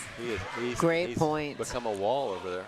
Thunder Lopez. They are not going to lay down Yeah, easily. Patrick just looked at us and said, too good, which is true. That's Yeah. just incredible pickleball. They get a freebie there, and All right. here they come again. Could get interesting here.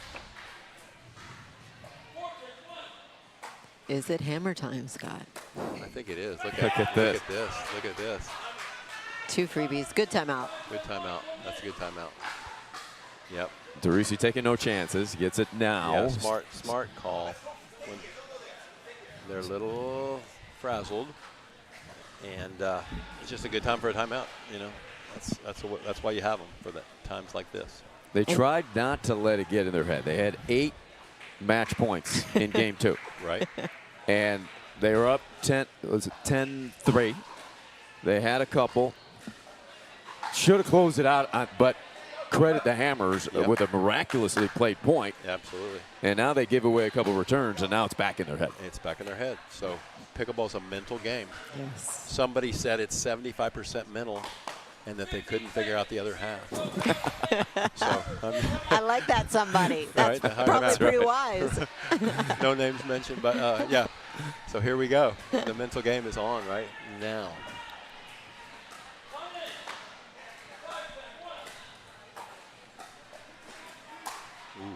Close.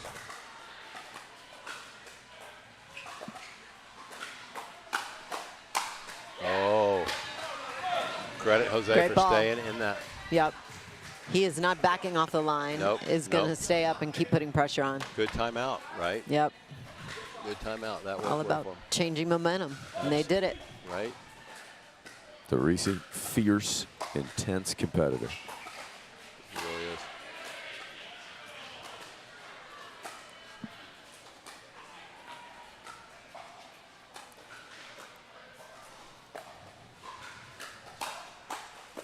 What a great ball. Joe Good caught him by spot. surprise that time. Good spot. Hard to do. Good spot and good timing. 3 straight hammers. Second serve.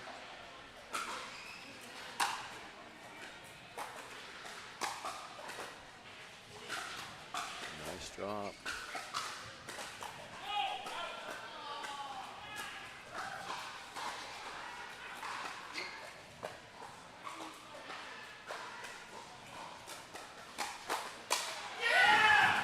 Wow.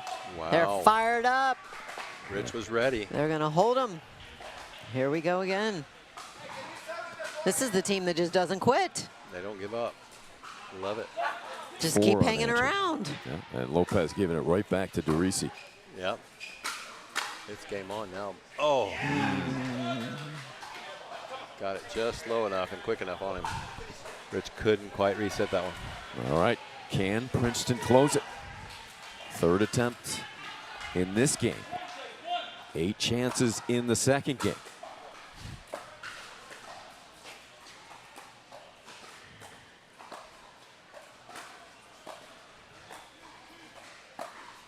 Oh, great lob. Smart. Great lob. But that Great gets them get. scurrying. Rich got it.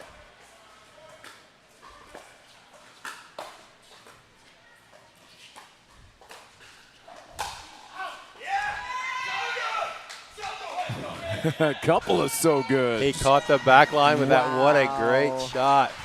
Oh my Did it hit the line? gosh, it Oh. did. It was clearly in front of the line. Unbelievable. What and a I great don't blame shot. Rich for leaving that. No, I thought it was going out too. Yeah. We both did, and that's hard Wow. to do. But I don't know if he got topspin on it or it just wasn't hit quite as hard. But Jose pulled the clutch overhead for the match. What a great match, guys. Great Hey, match. super Great match. impressed Thanks. with the Houston Hammers of just hanging in. Right? The grit that they had. I felt like That's Princeton, impressive. yeah, dictated that match and played outstanding. But the Hammers are building something. They are. They Yep. are. And that was good. They hadn't played much together, and good chemistry, good experience. So great pickleball. Thanks, guys, for having me on. Thanks for joining Honor us. to be with you, as always. Anytime. Always a pleasure, Scott.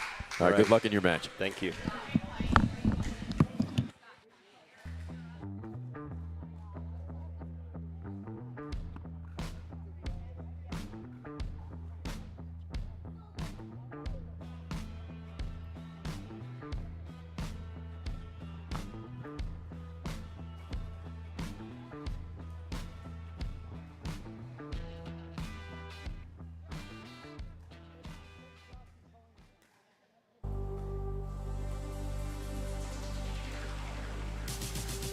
Gearbox introduces the all-new CX14 Ultimate Power with SST Core.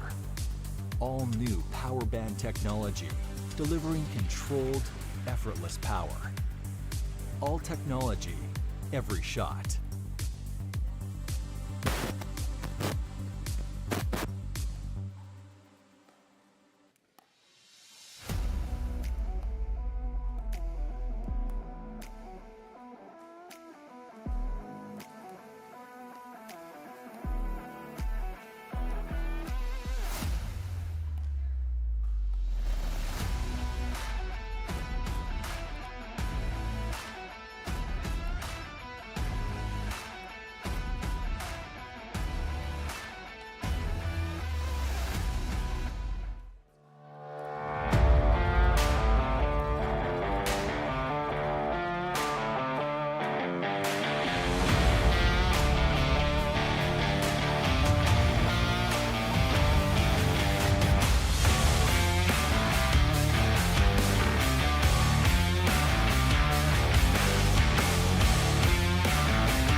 Hi, everybody. Welcome back to the box. I'm here with the Princeton Bruisers after that great match, great win. You guys, I'm with Patrick and Jose. Très bon.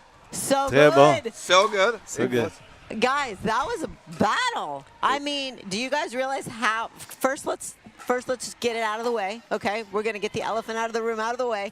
They held you guys on match point 7 times, I believe, maybe 8. What happened there? What do you think? Why was it so difficult to win that game? I think first they play well. They play very well, those points, so credit to them. And I think Patrick and I have been working together on staying focused. I think we are improving, both of us. I think we're a good team that complement each other very well. Sometimes we find ourselves into spaces of time where focus is not our best. Okay. And I think also on top of their team playing very well, that might have not helped us to close the game. Okay. And bring them back. But both things are a factor. Yeah. Them playing well and us not having the sharp focus that sometimes we lose once in a while. Okay. Yeah, no, that's very valid. As we both know, the mental side of the game and being able to stay focused and close is sometimes one of the hardest points. What do you think, Patrick? Well, I'll tell you, for me, what happened is actually, as they served that match point that they won on, just before they serve, I just started thinking, oh my gosh, that's true. That's a game of 11. I actually, honestly, completely forgot.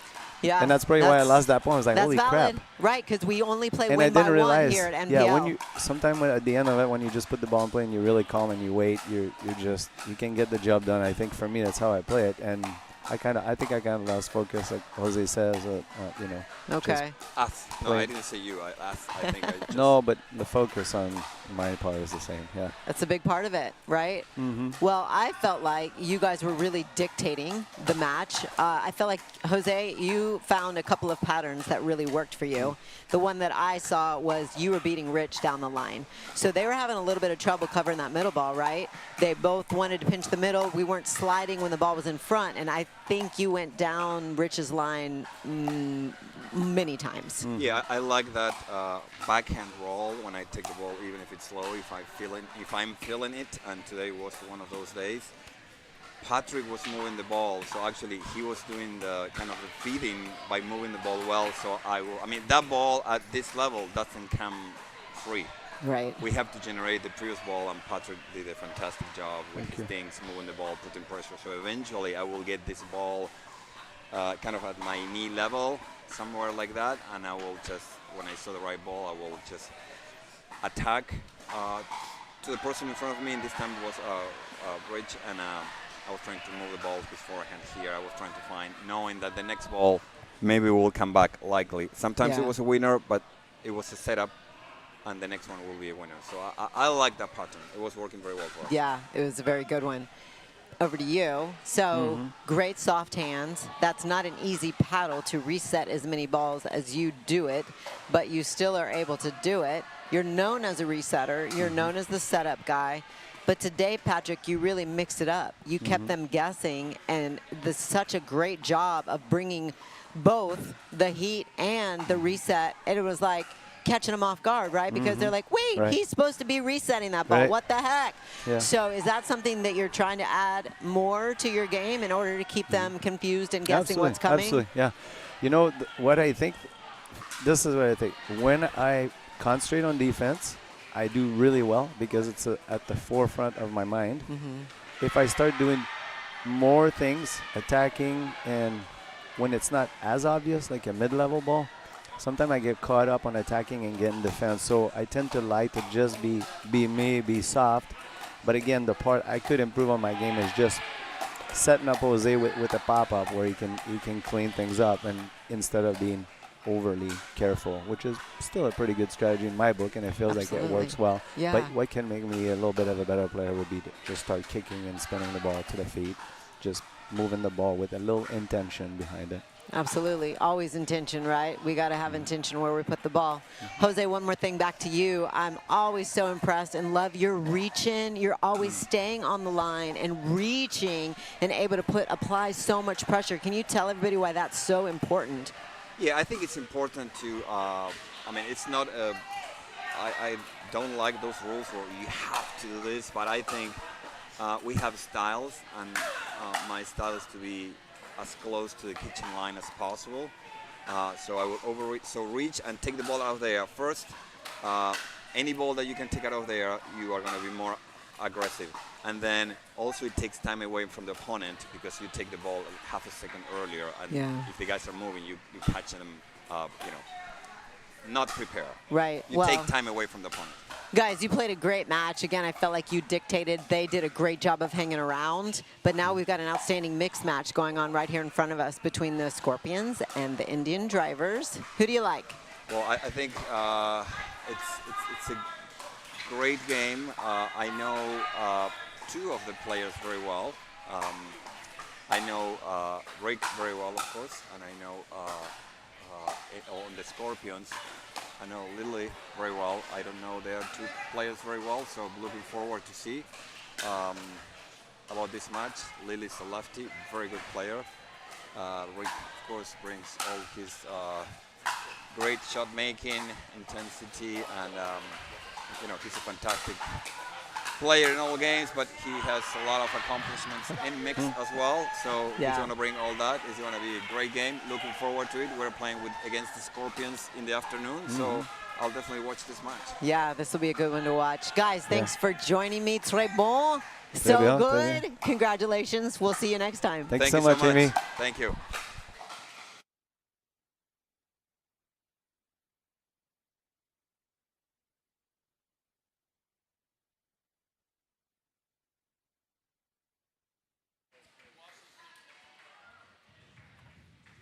So underway here, first couple points to the drivers of Rick Witzkin and Heather Eifert, taking on Pierre Turmel. Lily Kordich-Mueller bringing the heat behind Witzkin. We saw her do that type of damage against Headings yesterday.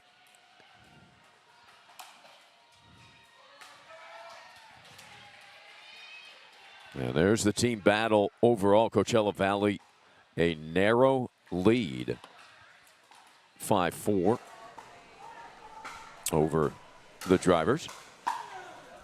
Thane Gingrich back in the booth for this one, just to so he can absorb the stares from Witzkin on court.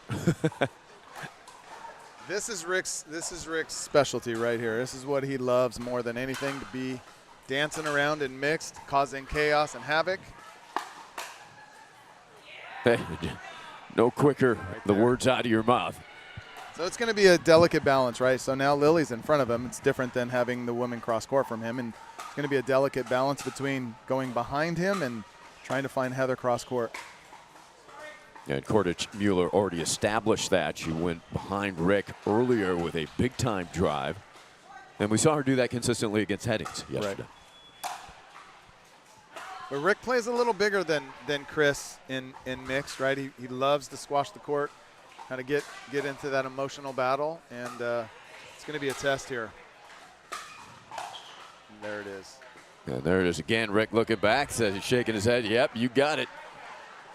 Pierre and Lily haven't played together yet, so we got Lefty in the middle, and she's kind of an alpha too, and so the kind of managing the middle space between his forehand and her forehand is going to be, I think, our #1 challenge on this side. And then getting him involved and seeing if we can pick on Heather a little bit.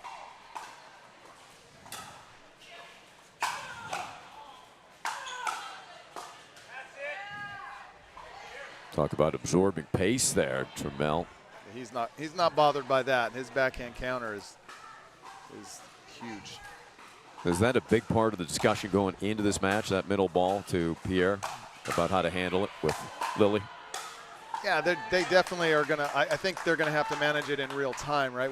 It's hard to talk about, especially because Lily's an alpha, right? Like she wants that middle ball just as much as he does. So I think in real time it's going to have to be based on where the ball's coming from and what's happening.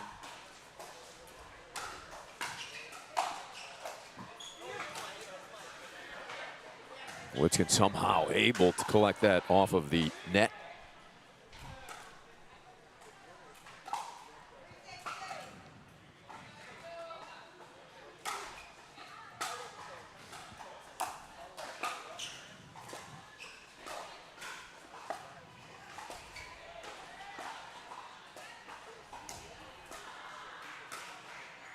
it comes. No look shot. And Cordage Mueller finishes. Quite a point. So usually say, you know, the women are going to kind of dictate where this match goes. I think Lily and Rick are actually going to dictate where this specific match goes.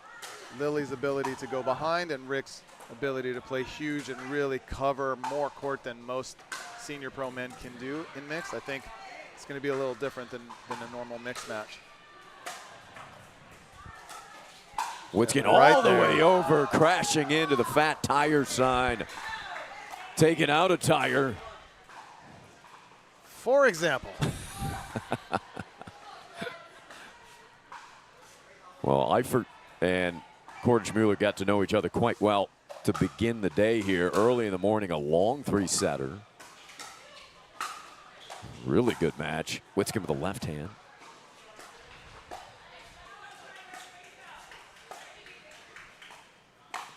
Behind Witskin, and then the Ernie. Rick appealing to the official. I said, okay. Lily's going to give it back. I don't know that we can control her from not giving it back. I think she's going to go some chest to chest with Rick. She's fiery too.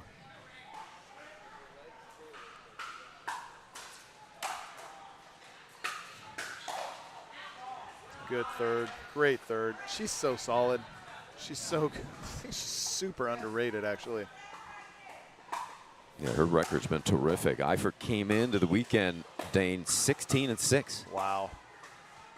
She just doesn't make any errors, like no silly mistakes. Super solid.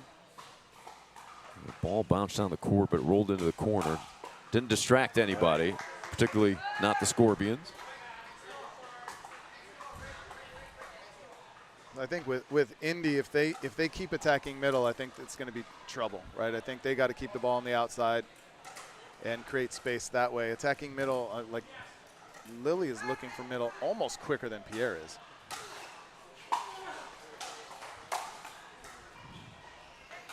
That's a tough ball to drive for a winner. A slice and a ton of backspin.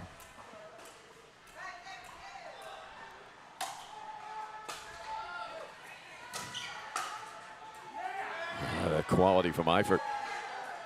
I saw it out. Let's see. Take a look. I see everything out. It's close. Yeah. Generous call. It's good. Yeah. Might have got the outside of the line.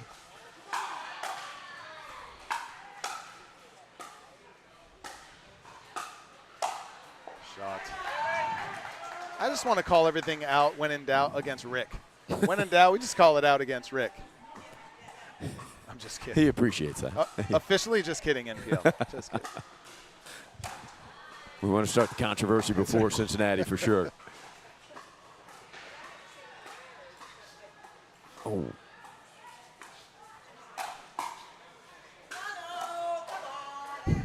Cordage Mueller. She's giving it to him. You called it. Lily can talk. Lily can go. She plays better this way too. So if Rick does get fiery, it's actually gonna help her.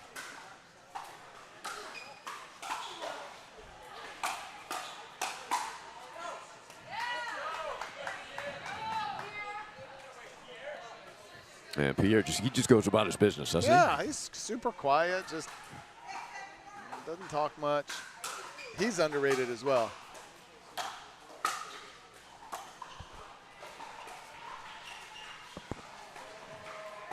I think that rating's going to go way up after this weekend, Dane. He has proven himself. He's underrated and unknown, right? I think to his advantage.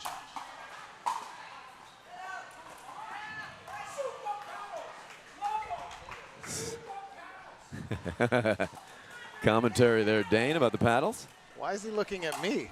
I don't make these paddles. They're phenomenal paddles.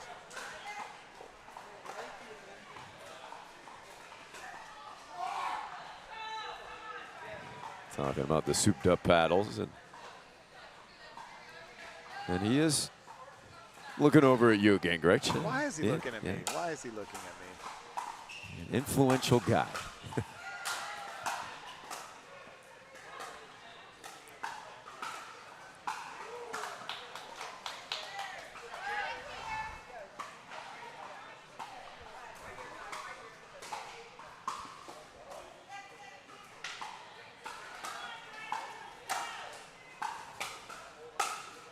Good angle. Good angle. Also, too, for the audience, with high balls, we see either high forehand volleys or overheads. Instead of going back through the baseline, huge proponent of finding that short angle if you can, right? Have them run into the side fence. I think too many overheads go straight through the baseline, allowing their opponents to get the paddle on the ball. They're just throwing up sky lobs these days. We're doing that 5, 6, 7 in a row. Just find the short angle, end the point, stare Rick down, move on. In that order. In that order.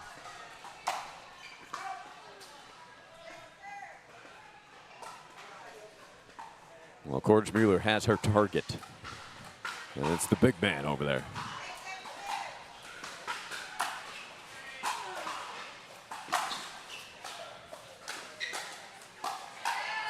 Ooh.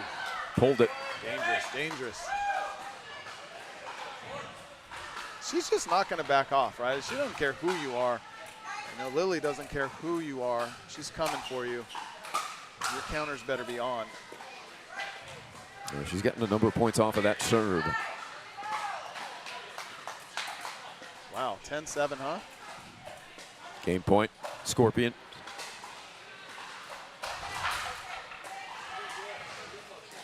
Timeout, drivers. And some close matches going on throughout the Pickleball Country Club. One here between Indy and Coachella Valley. Scorpions up 5-4. Princeton and Houston tied at 4. Denver ahead of Austin 5-3. Columbus, they've clinched it 7-3 over Seattle right now. Kansas City victorious 7-5 over Naples. Good battle by JBB United. And Boca looking to clinch their match over OKC, leading 6-2. Here are the Duper ratings. Again, heavy favorite, the drivers, because of the presence of Witskin and the unknown, as you mentioned, Dane, of Pierre. And again, pickleball, anybody can beat anybody on any, court is small. There are only a certain amount of shots you have to be really good at. Anything can happen, right? And this game is designed to go on runs. It's designed to go on scoring runs. So if you get hot, you play. This is why we're a big proponent of being aggressive. The aggressive play allows a run to happen much easier than scared passive. There it is. For example. Great drive. That big drive by Pierre Turmel. Coachella Valley wraps game one up 11-7.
Game 2, time in, 0-0-2.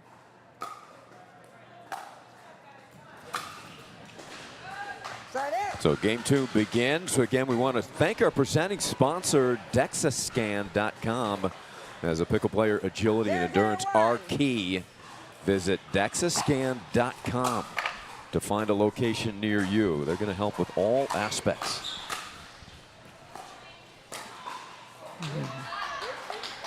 That was a really good, sorry, Ari. No, we just want quick thanks again to Yobo, brand dedicated to elevating athletic performance, and our other sponsors quickly. Our great sponsors of the National Pickleball League, including Gearbox, Second serve. Incrediware, Gamma Pickleball, 1-0-2. Fat Tires, those will be flowing later, Julian Coffee Roasters, and Ernie Victory Sports Technology. Side out. So what are you guys expecting here in game 2? I'm expecting Rick to get more involved, to move a lot more. I think Heather's doing a great job of just giving him space to come in, and she's going behind him. It's not an easy thing to do, but, oh, wow. Second serve. Wow, how did that stay in? Witzkin was hopeful it was out. What hands from Turmel. There's just a lot of firepower going to be coming over there from Coachella Valley. Pierre can rip in a drive and put it down, as well as Lily. And like Dane mentioned, Lily is not afraid of anybody. She will go at the guy. She will go at the girl. She is going to play her game, her style, and make you have to adjust. Agree, period. Like, let's bring it, right? And she's got a great partner alongside who can handle, as you just showed, handle the attack from Rick, right? Yeah, he's got a great backhand counter. I mean, I expect, so, you know, from Rick and Heather, what to expect from, you know, from Lily and Pierre. I expect much of the same. Well, we're just going to go. I think we're going to drive thirds. We're going to attack fifths. We're just going to bring it. It doesn't even look like they're trying to avoid Rick like as much as you think that they would. I think the confidence in Lily and Pierre said, we can go with Rick because we can bring, you know, we can bring back whatever he takes to us, right? Like, yeah. And it's frustrating Rick a little bit. He's looking over here. He's getting a little like, you know, And we all know it's Gingrich's fault, but and you know Lily real well, but it almost appears that she can elevate her game. When she sees the presence of a guy like Witzkin or Headings yesterday, she has risen her level. 100%. That's such a great analysis. The better you are and the harder you hit, the better she actually plays. So good. Hell of a shot. I think that's that's right there is we need her to step in and start dinking more. Don't give Lily and Pierre balls they can hit out of the air, and I feel like she could dictate a little bit more than she's been able to so far. Right. So not easy to do. No, not easy at all. I think when they're receiving, Rick showed his hand. That's a great Rick ball. showed his hand. So Lot you of asked pressure. what they're going to do, right? Rick just showed you. I don't think he's going to back off. I think he's down a game. He's like, let's go. He's down a game and 1-3. It's like he has nothing. He's going to come hard and strong. But you're 100% right with Heather. Hitting that little dinker wide.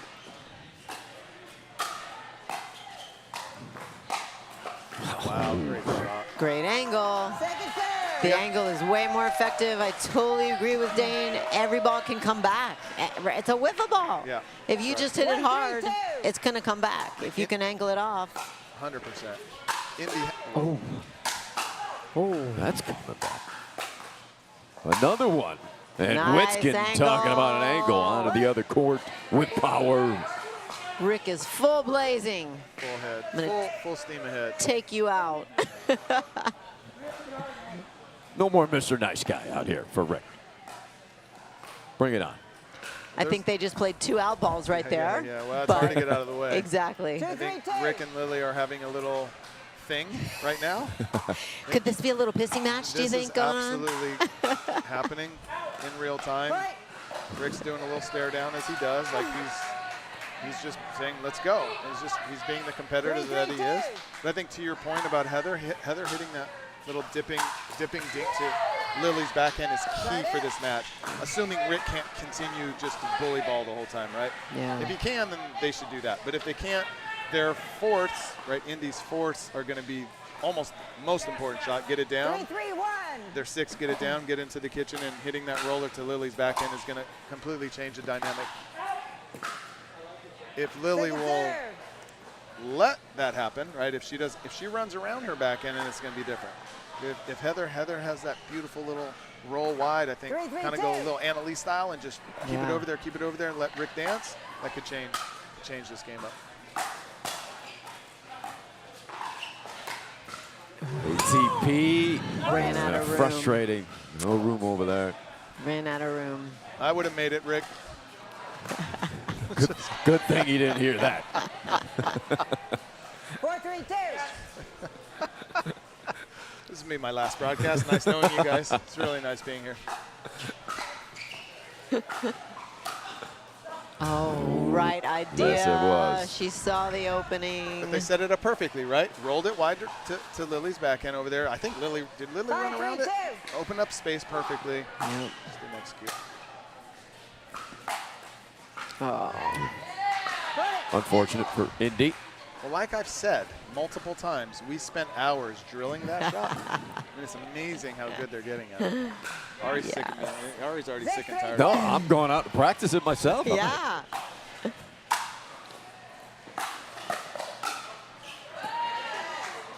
Wow. Oh, it was in? Point. Great ball by Pierre.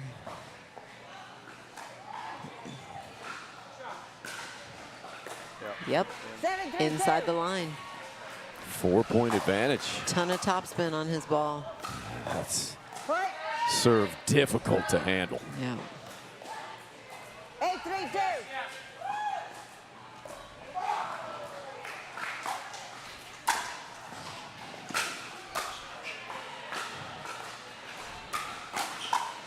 Both players closing that middle, as you mentioned, Dana. It worked out for him there. I think this is also a great example of where pickleball is going, right? Like you have two players that are just driving. Both of them are driving, both of them are crashing, both of them are willing to attack fits out of the air. And you have Rick who's willing to do that, but Heather is not as comfortable with that, right? And so that, I think, is where we're seeing, this is where pickleball is headed, right? From the senior pros to the young ones, you must be able to put your foot on the gas. Well, we saw it earlier this morning with Sherry Corder and Helen, who execute that game plan perfectly. And if you can't handle the pressure, then get out of the kitchen, because they're going to keep bringing it, and they're beating everybody. You have to be able to, number one, counter it, but you have to be able to punch back. You have to in today's game, or you will just get run over at the higher levels. It's a great reset. Here it comes. Ooh. Wow, great ball by Rick to step in. Take that. That's a big boy to get that ball around. That's a big boy. I'd rather have that ball to be angled, right? I don't like that ball in the middle. There's not a whole lot of value there with Rick being as big as he is. Here he comes. Second serve. Second serve, Indy trying to make a run here, get back into this game too. Return to her, please.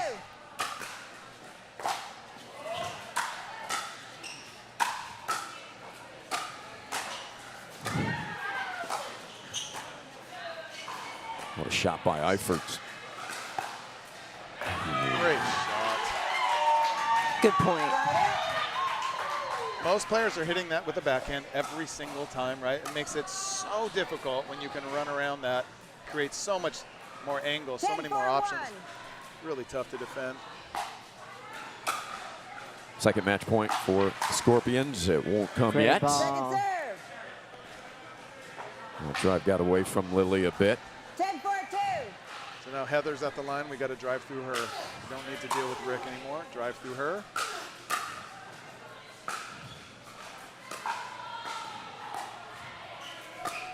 It's a good thing. Good roll. Really good. Great match. 11-4. Pierre's just getting better and better, isn't he? And Coachella wraps it up in 2. We will have the victorious team over here with Amy. Thanks a lot, Dane. Thank you. And that's coming up right after this break.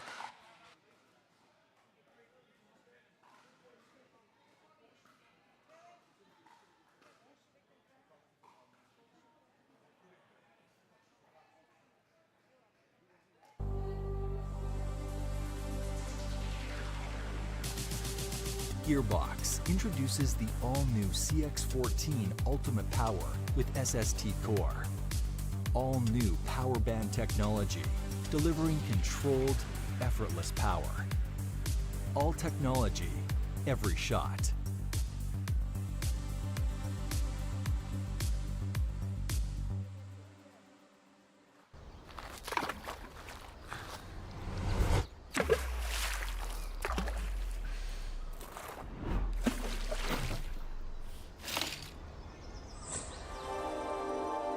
Less is more, unless it's less beer.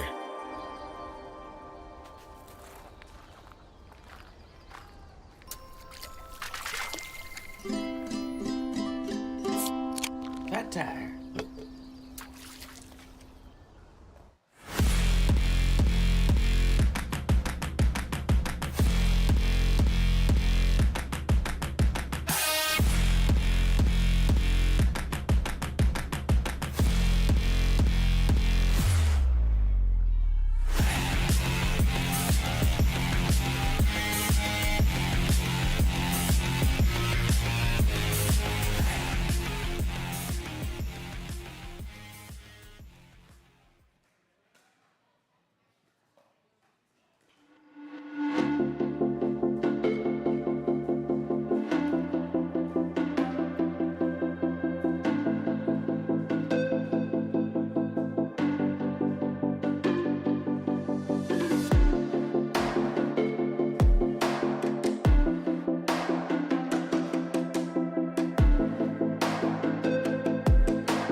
Ah.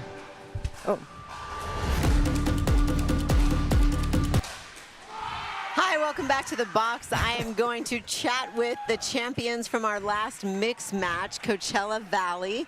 Lily and Pierre took away that match in 2 against a very strong team with Rick Witzken and Heather. That was a great match. You guys coming off, again, Pierre is like just stepping in, filling gaps, and this is, I think, my 3rd interview with him today, so, you know. Second interview. 3rd overall. Overall. Well, great job. Welcome to NPL. You're making such a big impact. How are you enjoying it so far? I mean, you know, I'm having time of my life right now.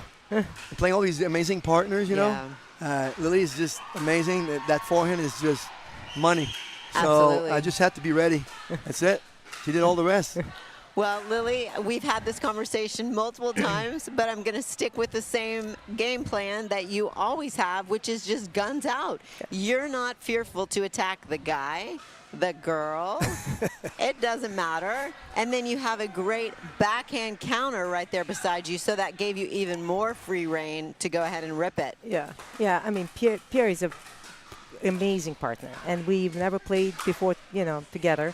This is our first go-around, and I knew he had my back, and I felt free to play, and he knew that I enjoy kind of free play, free flow, that I enjoy power. So he just let me play my game, and his hands are amazing, and his movement, and he was always there to cover and clean up the mess that I create when I attack the guy. But absolutely perfect energy on the court. Great, absolutely phenomenal partner. I love your shots where, especially in mixed, I feel like we know a lot of times that the balls are coming back at us, so it kind of gives you an opportunity to Ernie a little bit more often. I mean, she needs to teach me that shot. I don't know that shot. You need to teach it to me, please. Well, we're going to have her teach all of us right now. Tell a little bit about, first, when you recognize that's available, and how do you execute it? Well, typically, I wish I were more athletic, so I can do it actually when it's coming cross-court, because there's so many opportunities. I'm just too short and I can't leap. In my mind, I can, but not my body can. But then it's really just watching the body language, and when I go behind the person that's in front of me, the moment they drop their head and they're not paying attention, they're stretched, you know, the ball is kind of behind them. I know that's an opportunity for me to go after the ball. If they reset it in the middle, which one, you know, ought to do, then okay, you know, my partner has my back. But yeah. Great words. Go behind them, put their head down, you're jumping. Yeah. And she's not much taller than me. We might even be the same size, but it is possible even for somebody who's not that tall, you can still execute an Ernie, and she showed you a great way how to accomplish that today. How are you guys feeling about your team overall as far as the weekend and your standings, and what you guys are hoping to come away with this weekend? I think we're doing great. You know, we are missing 2 top players, right? So that's, you know, that's a big handicap, you know, for us going in. Obviously, we have great partners that jumped in to help us out.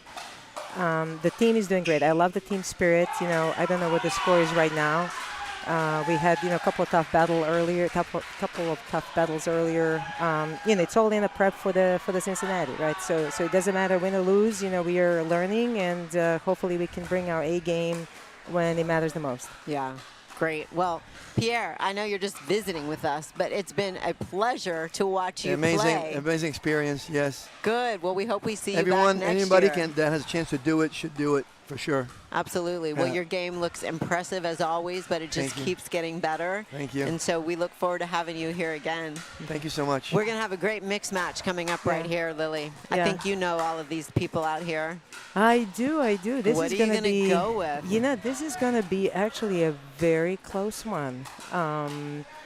You know, Sherry and Lopez, I don't remember them playing together before. Yep, they haven't. This is actually new. Sherry's a power player. I think Lopez is a good compliment for her. I think she's going to be the alpha here. And then I know, you know, Damaraki and Jose, you know, they play together, obviously, throughout the NPL, so they're probably more in sync as far as playing. So I think it's going to be a pretty close one.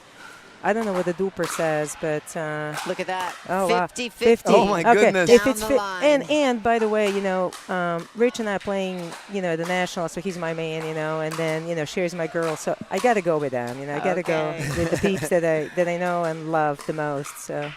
Well, it is going to be a great match for sure. And you guys, again, impressive performance. Congratulations, Coachella Valley, and it's great to have you here. Thank you. Thanks for joining Thanks so much. Thank you. Thanks.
Okay, we are back here in Houston Pickleball Country Club, our last scheduled match of the morning session. We'll keep our eye on potential team breakers, including these two teams, because it is 5-4 Princeton over Houston at the moment.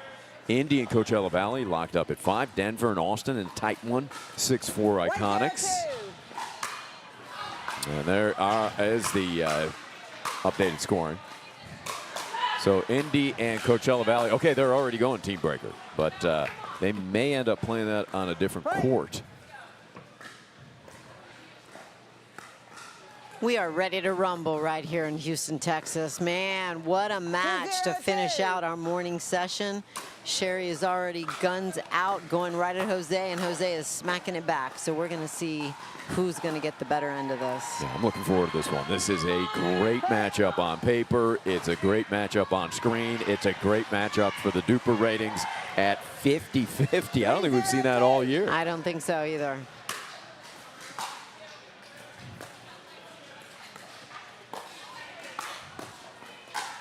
Ooh, DeRisi pegs quarter there. Takes the hit. Jose apologizes, but they're going to go at each other all day right here. quarter smiling. Huh? The ball's disappeared. They might say sorry, but you know what? That's their whole target. Just nail each other.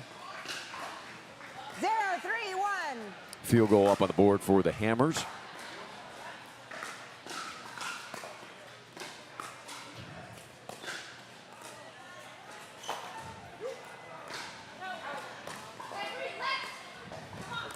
Second serve. Christy's a little frustrated with herself with that ball coming off the net. That was tough. That's a fiery tandem right there. Yep. DeRisi and Damaraki. Absolutely. Double D. Fight.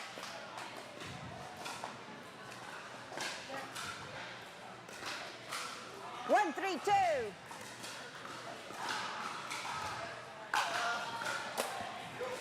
And a big matchup in the team battle. Houston needs this to tie it at 5. It was a great return by Rich to set that up to get Christy back on her heels. 3-1-1.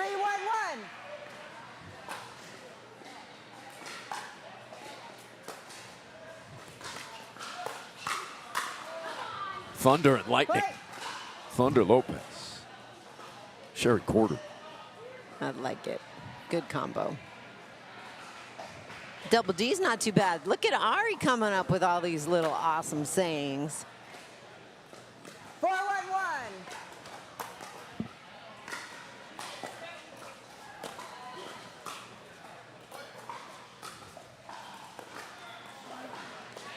Second serve. Seldom miss that one with Lopez. He's such a great short game. We saw that on display earlier here when he and Parezo sent DeRisi and Cote to deep in the third. Team breaker will be on court 12. Thanks for the update, Seth Sherry. Oh, great hands. Good pressure by Houston. Keep pushing them back. That's between Indy and Coachella Valley. We've watched them here in Championship Court this morning. Court 12, team breaker.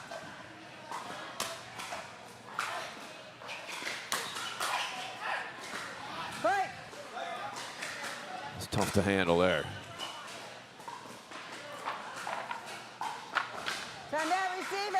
Bruisers getting bruised up a bit here. They'll get a timeout. Down 6-1. You have the ball?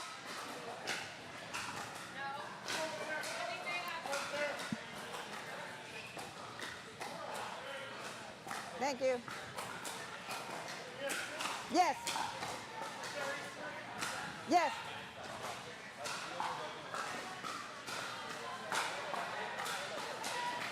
Houston 1-1 yesterday. This match coming down to the wire, and then they've got Boca Raton this afternoon. Yeah, that's not an easy. Tough schedule. Mm-hmm. They had Columbus. 15 seconds. You're facing 3 of the top teams: Columbus, Princeton, Boca. Receivers, no timeouts remaining. Time in. 6-1-2.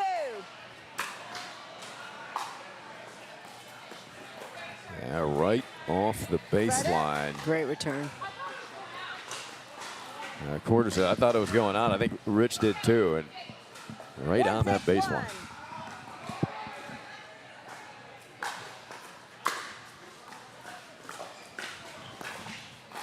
DeRisi all the way over, but Lopez dropped it on the sideline.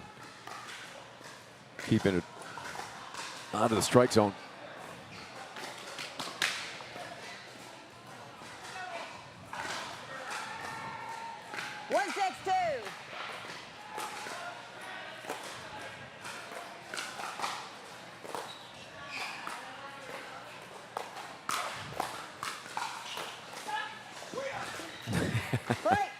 DeRisi, without looking at it, says way out. 2-6-2.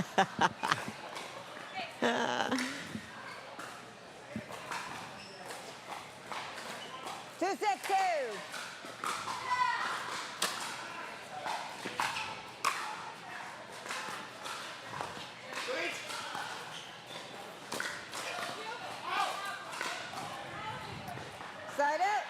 They've done a nice job. DeRisi's come over to poach, just keeping it from his wheelhouse. That was a good switch.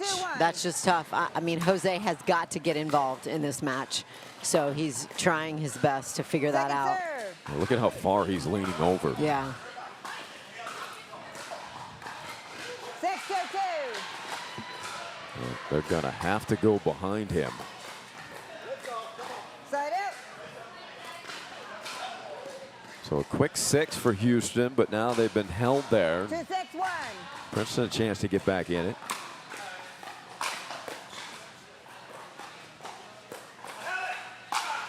DeRisi all the way Great over. ball. Great ball. So good, so good. Fierce. He read that right away. He saw him backing off the line. 3-6-1. Look at that reaction.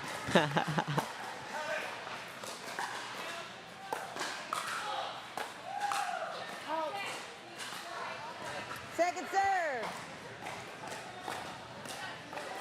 Jose and Christie as a tandem, but even as individuals, have the most intense eye glares of That's right. anybody out here. They're darts. Just duck.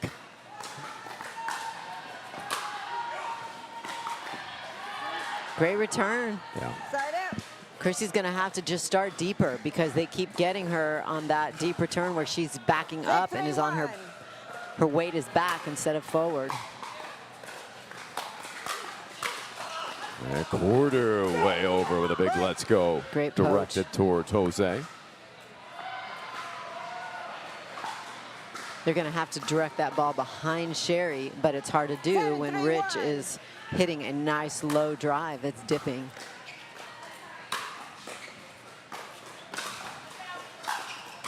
Look at Jose get up there. Nice. Great flick. Second serve. Got some ups there, didn't he? Yes, he does. When you've got quarter on the court, it's almost a reverse where you'll see Sherry taking the majority of the balls in the middle and even poaching over. Yeah. 3-7-1. 3-7-1.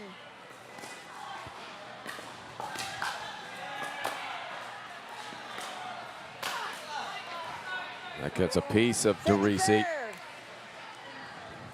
Yeah, high balls are not a good thing to give Sherry. 3-7-2.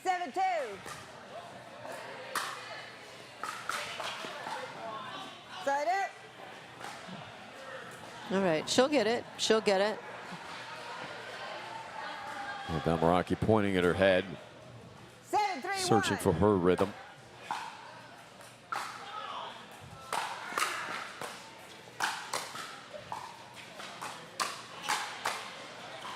Great reset.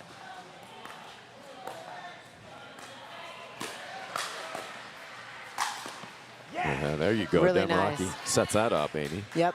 Second serve. Great backhand counter attack that allowed Jose to come in and finish it. Really nice. Christie. 7-3-1. But a shout out to Sherry. She played some great defense there as well.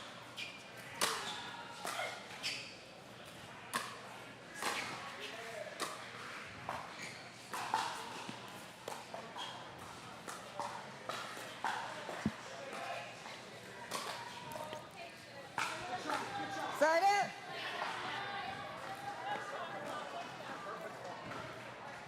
So we've got the team breaker going to happen 3-7-1. on the court just next to us. That's court 12.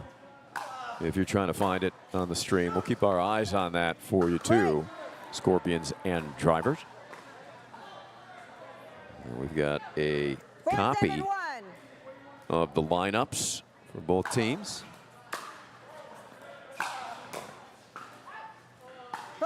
Big drive from Jose.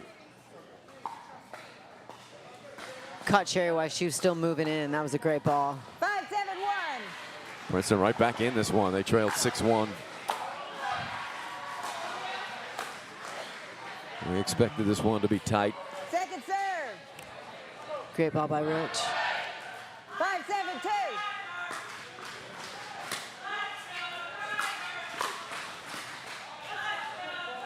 Side out. Lopez and Quarter just both said, come on. They get the ball back up too. 7-5-1.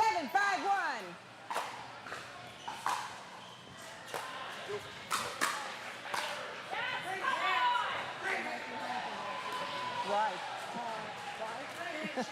Point. Okay. 8-5-1.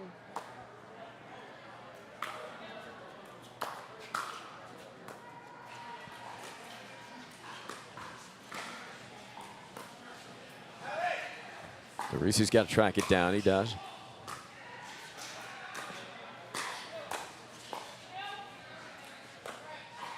Wow. Right through the point. wickets. Great point. Really good reset by Jose to get back there and get that. But Houston did a really good job of just keeping up the power, keeping up the, just so much pressure.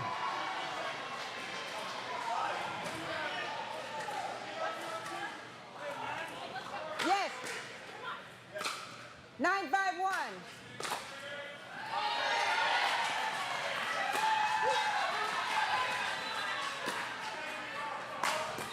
That's a nice overhead to Reese. Really good. Do you think that would have stayed in? I thought so. Okay. Yeah. Although I've been incorrect on some line calls this weekend. Tough to pick up. So it's getting really loud in here because they just started their Dream Breaker with Coachella Valley and Indy Drivers. On the court next to us. Oh, Lopez had DeRisi cheating. Just overcooked it. 5-9-1.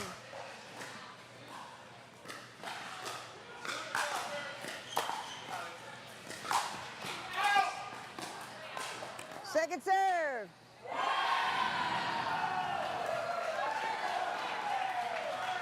Big roar from the driver fans over there. Ken Julian out on court.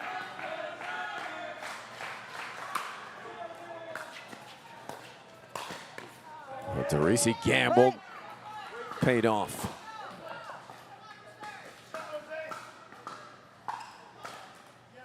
Six, 9-2.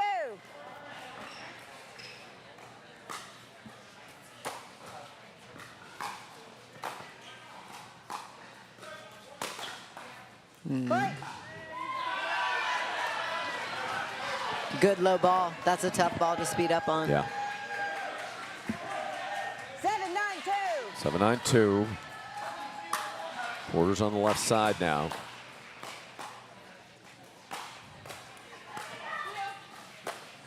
Lopez goes lefty, switches to right. What a reset. Oh, wow. Great hustle. Nice get by Rich, switching that paddle hand. Yeah, that's the ability of Rich Lopez. 9-7-1.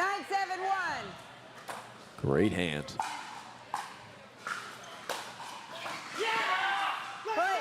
That landed.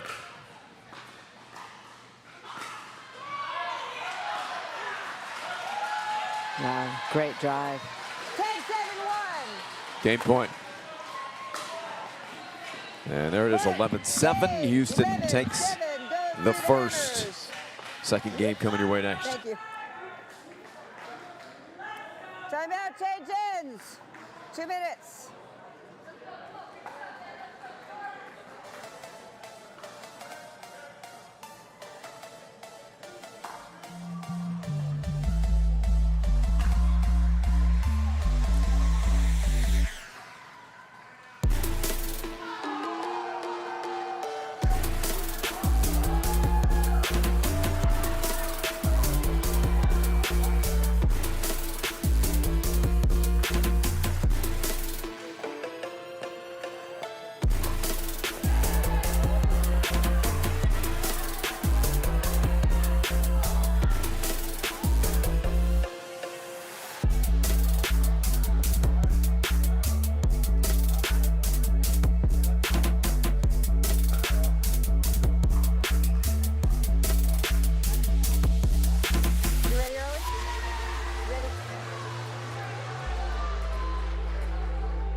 Okay? 15 seconds. Game 2, time in, 0-0-2.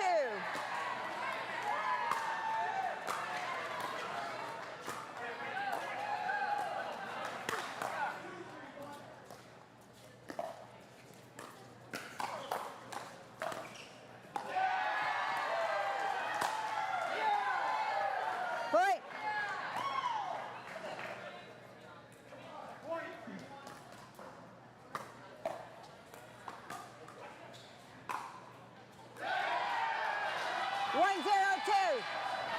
Okay, we've got the team breaker on the next court, so it is loud in here. Back here on championship court, where Princeton looking to rebound from an 11-7 game 1 defeat. Derisi and Damaraki against Lopez and Quarter. And the Legends got more nice enough to put the headset on and help us out here. Amy's going to check on the team breaker court. Derisi follows that in and pounces on it. There you are, Scott. All right. Okay. All right. Good to be back. 3-0-2.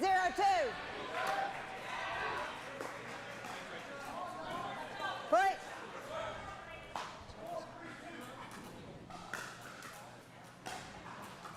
Four, 0-2.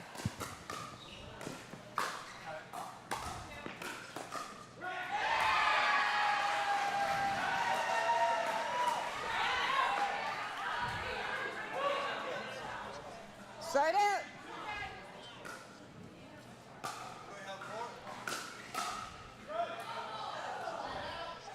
Yes, you have 4. 4-0-2. Yeah, I'm not sure we picked up those comments from Rick Witzkin, Amy Yarbrough over there. We're doing our best to, on the next court, to cover it. We should be live now. You are looking. 0-4-1.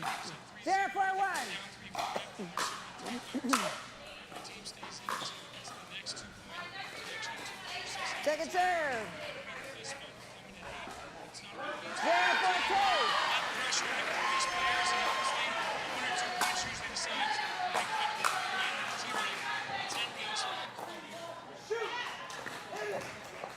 Side out.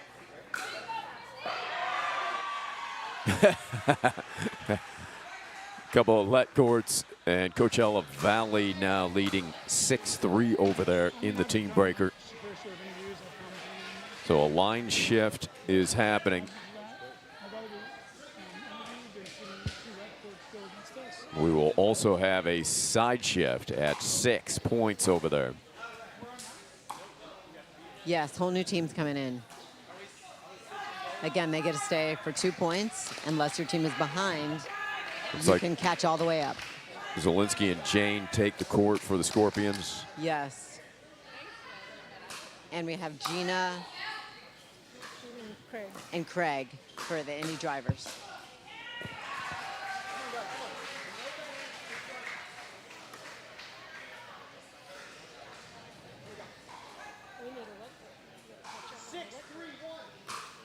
Six, three, one. 6-3-1. Yep. Yeah. Thanks, Amy. Go ahead.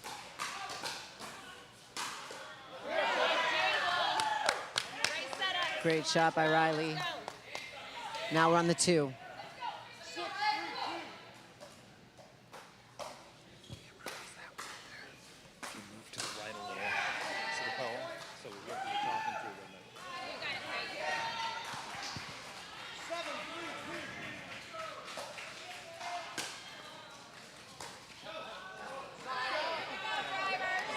Okay, great leave. Now it's going to go back to the Indy drivers. I'm here with Linda Thompson, the Buckeye right here beside me. Linda, what are you taking? What are you guessing here? What's going to happen? Well, we're going to have to hope our big guns come in and win a lot of points. Okay. And that's very possible in this format, right? Get even here or close to even and bring our top guys in to get a lot of points. 4-7-1.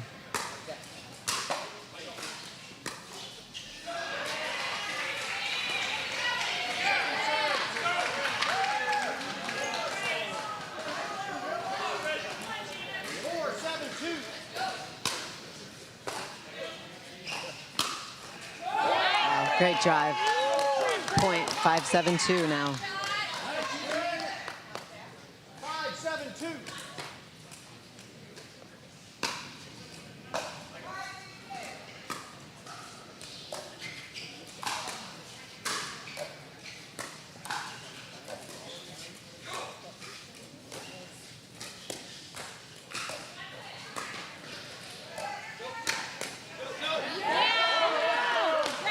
Great shot by Gina. Pulled the trigger right there. Caught Keith a little off balance. Another point for the Indy drivers. Okay, we got a timeout by Coachella Valley at 6-7-2.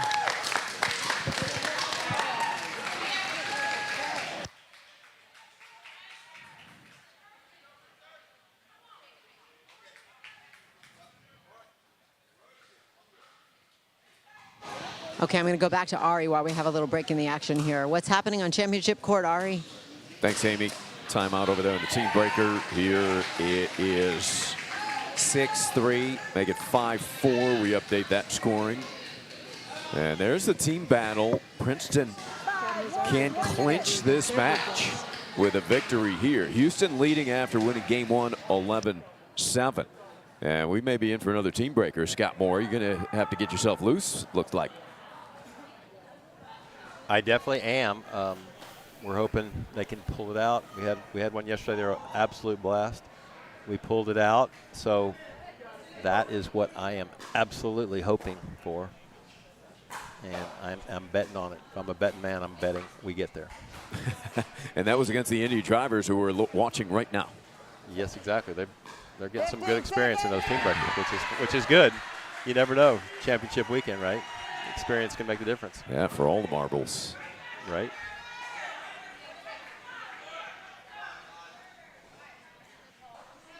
One. 7-6-1 over here, guys. Back to Coachella Valley. There we go, one more. Good job. Let's go, drivers. 7-6-2.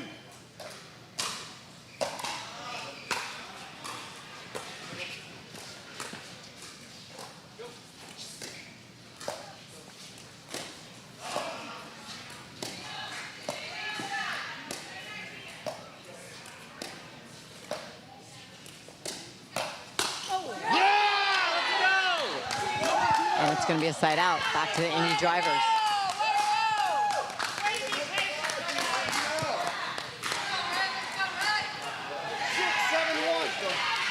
Six, 7-1.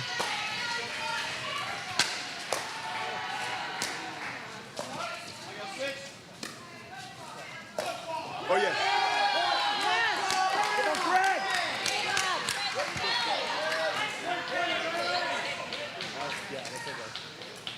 Point for Indy. 7-7-1. 7-7-1.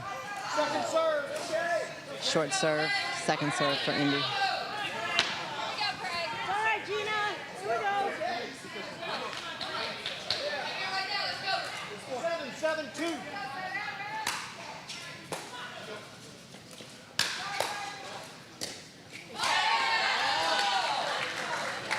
Side out again. Back to Coachella Valley. You got 7. You have 7. You have 7.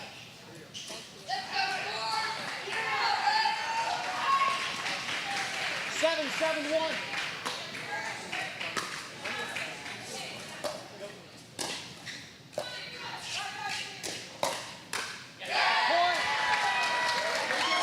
Okay, great counter by Stacy for Coachella Valley. They come in switching at 8-7 Coachella Valley. And now we are bringing the big boys out. We have LeBlanc and Rick Witzkin on the Indy driver side facing Pete and Pierre for Coachella Valley.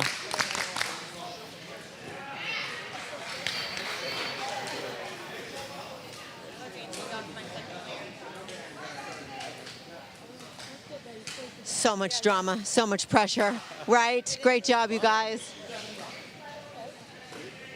It's coming to you. It's coming to you. Here we go. 8-7-1. 8-7-1. Yeah. Second serve. Good leave, ball's wide. Second serve. Come on, Red. 8-7-2.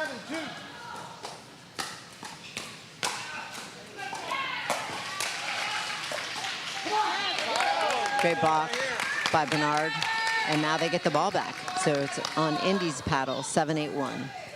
7-8-1.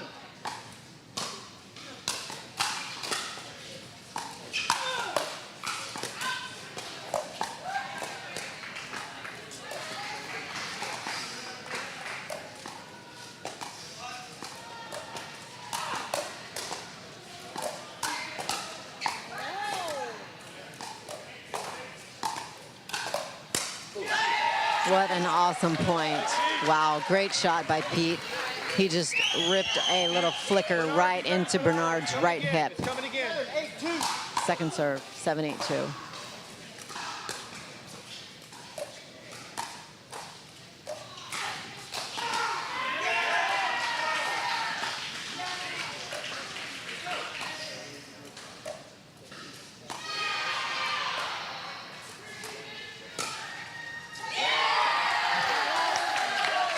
Wow. Pierre just had to reach in. They were expecting it to be a really hard flick, and he just rolled it in. Maybe 30% power. Super smart. Lands clearly in the back corner. So it's side out Coachella Valley. 8-7-1. 8-7-1.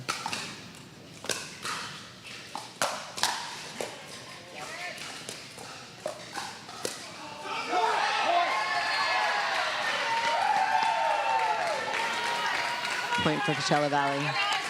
Dink was a little wide. 9-7-1.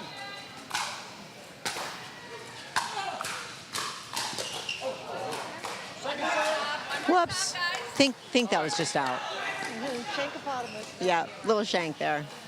Second serve. We're waiting on what's happening on the center court, which I know there's a great match going on over there as well.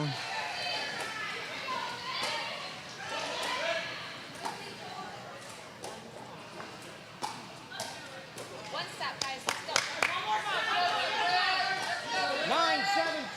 9-7-2. 9-7-2.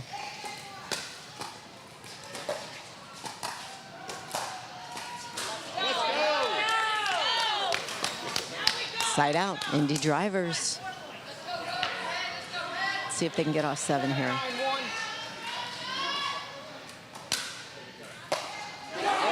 And there it is, great serve by LeBlanc. 8-9-1.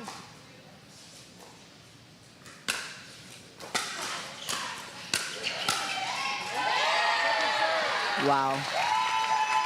Really good shot by Pierre. Shake it, hey, no worries, shake As it Bernard's coming in, he just goes behind him. Forget about it. 8-9-2. Second serve, 8-9-2.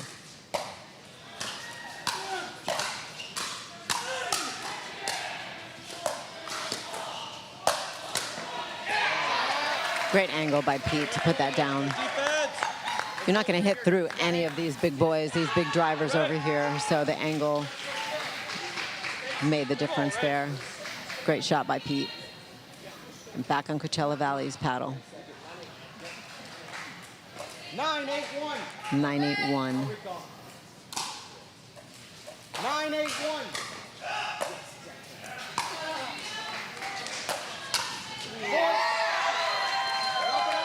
Great drive by Pete to get Rick still in motion.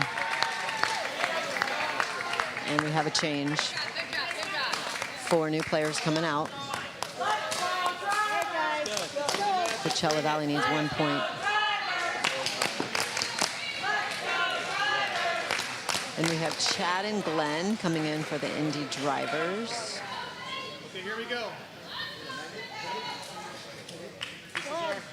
This is our gold. This is our golden partnership. Let's go, boys. 1.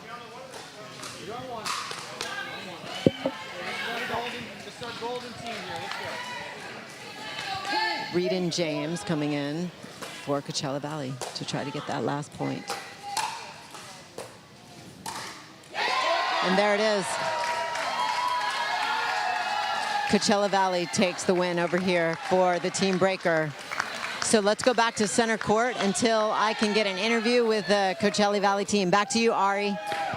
Okay, great work over there, Amy. Congratulations to the Scorpions of Coachella Valley as they continue to battle away short-handed and come up with victory somehow, some way, with grit.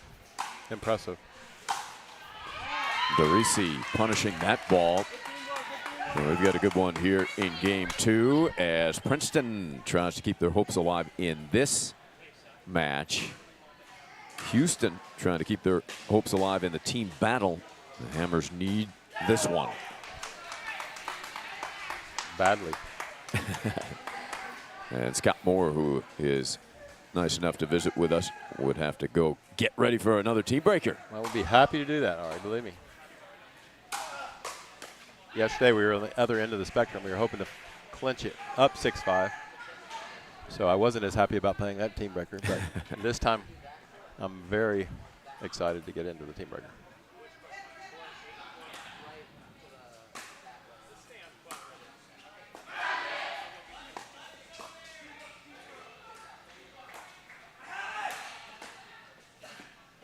Ooh, Derisi was darting back to get the lob. He's yelling for it. It's happened 3 times, and she's hitting it because it's right at her overhead. She gets back quicker than he thinks, and they're not happy with each other about that. So let's see how that plays on. Yeah. There's a switch.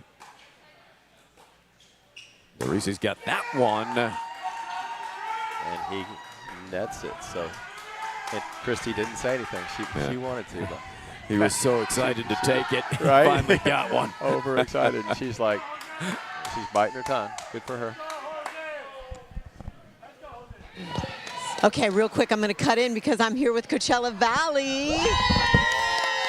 Congratulations on that Dream Breaker, Team Breaker. Way to go, you guys. I'm going to let Lily kind of talk me through that. Tell me how you guys were able to pull out that big victory. I think, matching up the right people, right personalities is the key ingredient. This is just, chaos when you come to this moment. The team did great. Everybody went out swinging, and, we pulled it off. And it was just amazing to see the energy and support of all the teammates here.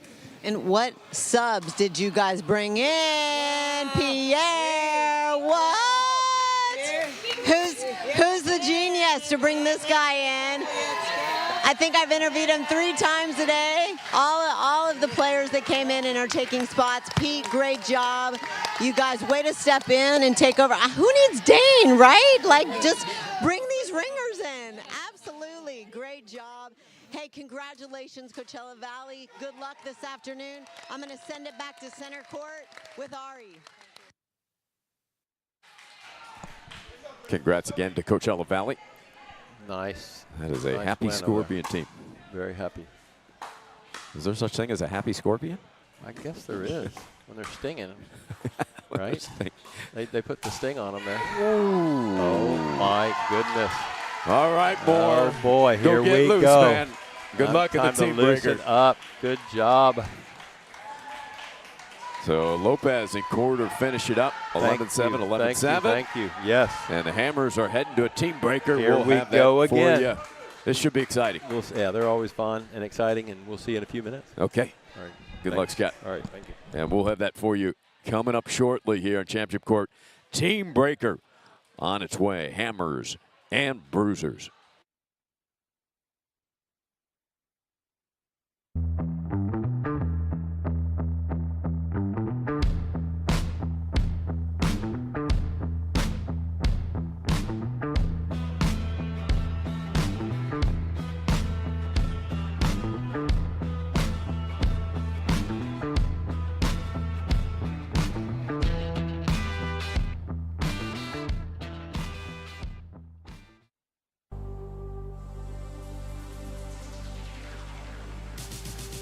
Gearbox introduces the all-new CX14 Ultimate Power with SST Core.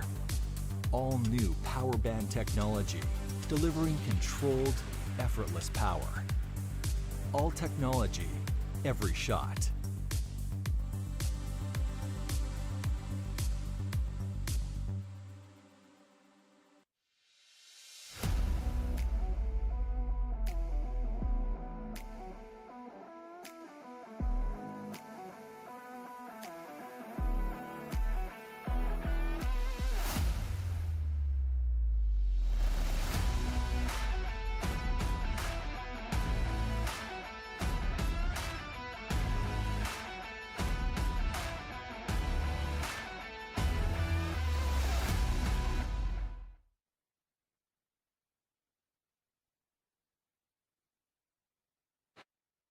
Hi guys, back in the booth. I had to grab these two really quickly because I know you got to go get ready for your TBreaker. But wow, what a great match! You guys haven't been playing together a whole long time, so congratulations. First match. First match ever. All right, Rich, how are you feeling right now? Awesome. Feels good to get a win. My voice is a little gone. Okay. Yelling so good all day. Okay, well, we can let this lady talk for you. Yeah. Talk us through what you guys had to do and how you pulled that off to get that victory, Sherry.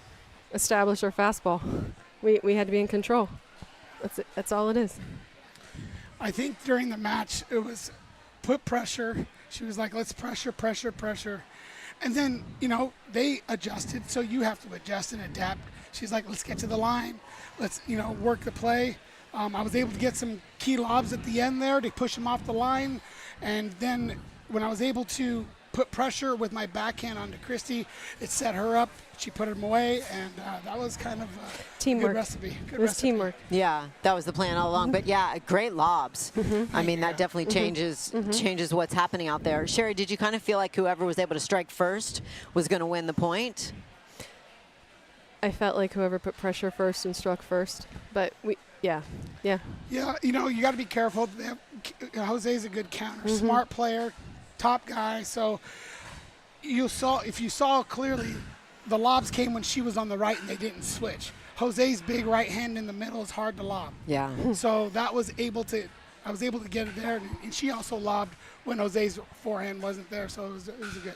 Yeah, use that lob. I love it. That's a great. We talked about that earlier in our women's game because they're expecting power, and then all of a sudden there's a lob, and you got to run off the line and go get it. So use it very effectively once again, even in a mixed match. Way to go, guys.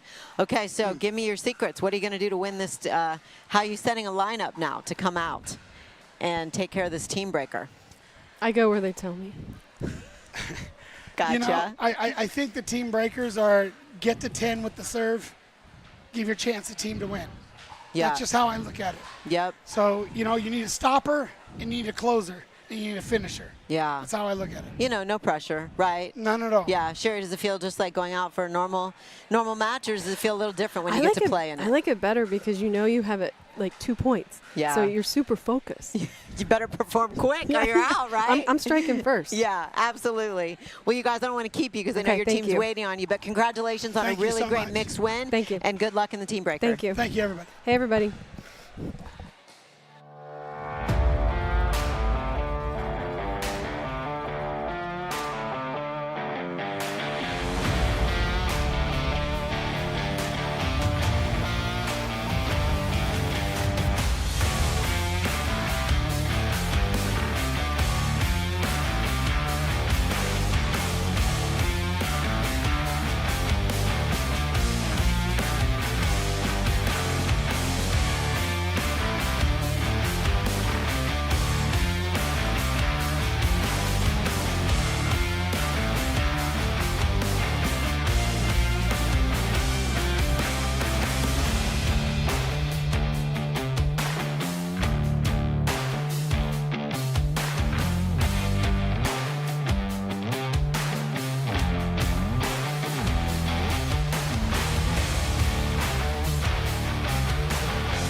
All right, we are ready to roll. TBreaker Sunday morning session hammers.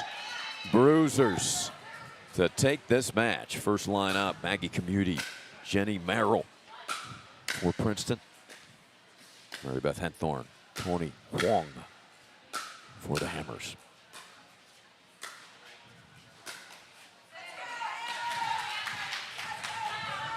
Side out to begin the breaker.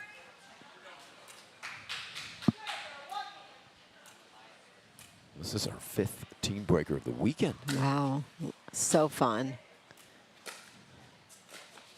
One of the greatest events in all of sports. That is in, track down, maybe hit an out ball.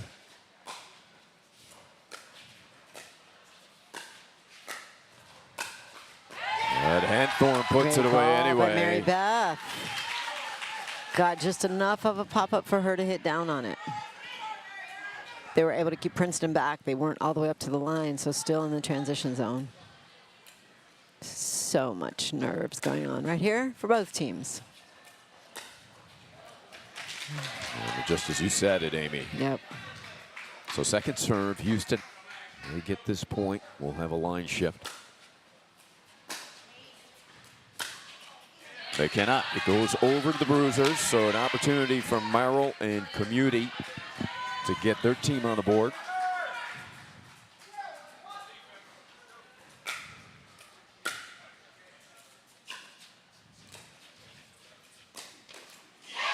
Two-hander generated by Commuty, and we're even at 1. Great ball. She tried that earlier and hit it in the net. This time she let it bounce and come. She had a little bit more to work with. Really good ball on her two-handed backhand. Hard to tell where it's going. Swing and a miss. Bleep. Strike one. Second serve. Bruisers. They get this one. Have a line shift.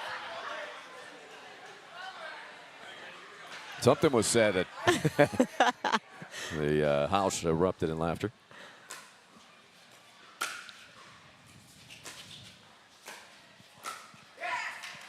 Nice low direction from Henthorn, and this line plays on.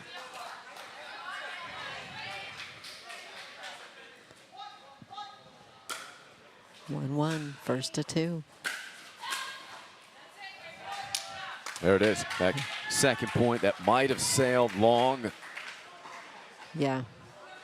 Line change with the Hammers up 2-1. So on for Houston is Missy Grant and Dan Traxler. Okay, we got a mixed team going against a ladies team. Well, that ladies team, a good one. Karen Yeah. Coaches, Elka Strapoli. Absolutely. This should be interesting. Missy Grant, she's been tremendous all season. 21-7 record for Missy. Really coming good. into the weekend.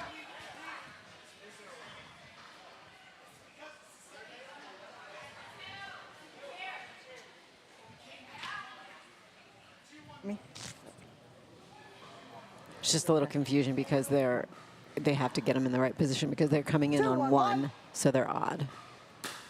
Traxler serve.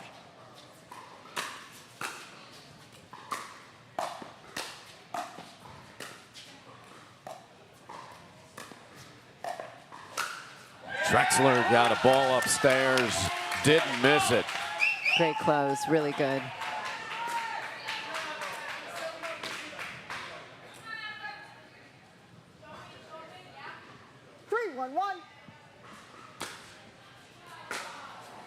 Got the back of the line.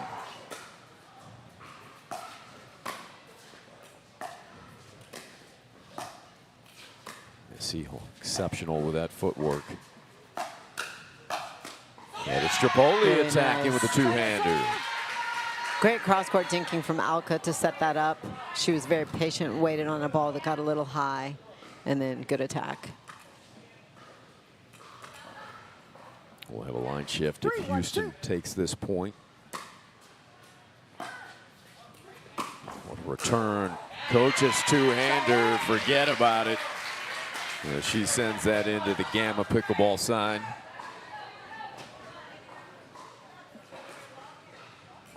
Love her serve. We're going to see if she can create do a short too. return here. It's everything into that. Great lead. Just missed the corner.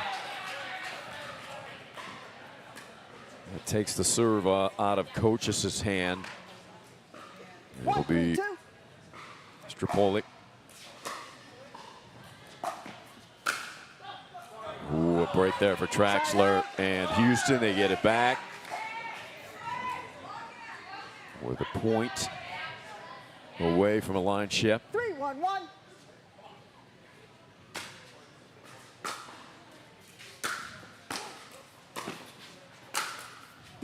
Coaches again beating up that Gamma pickleball sign in the corner. Really good. There's some confusion in the middle there, and so to draw them both in and then it hit the angle. Big winner. And the switch, and aggressively Strapoli ends that point and gets the ball back.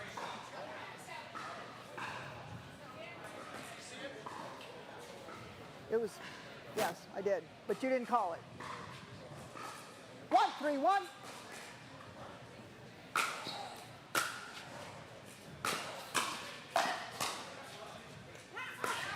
It stayed in somehow. Wow, great battle. And a good movement by Traxler, covering a lot of court. I can't see the lines from here because we've No. got so many people watching, but it had to be super close.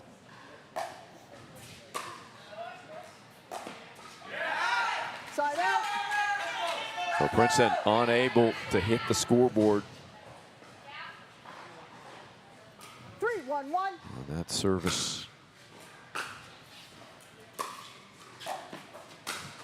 Oh, Traxler timed it pretty well. Not too far underneath it. I like the drop by Missy. She created a pop-up, and I like Dan going for it. That's just tough on his backhand. I'm surprised they're not stacking, honestly.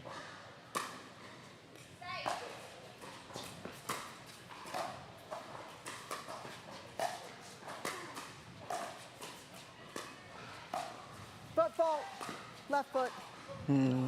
Okay, so that's 2 points for Houston. That'll do it. So Houston will have a line change at 4-1. Yeah. And now coming in for the Bruisers, Tony Vassos, Vinay Bahugana against Amy Bloom-Rosen and Hall of Famer Scott Moore. All right, this is going to be a great battle.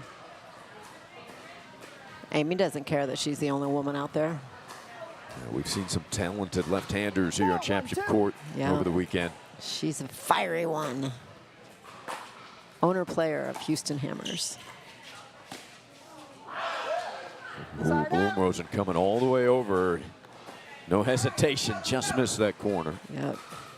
Just a little late, missed some roll on that. Vinay also a lefty, a great lefty. Look at that cut. Dropper across through the kitchen. Nobody does it like Moore. Great ball by Scott. Hall of Famer. 1-4-2. Putting it where they're not.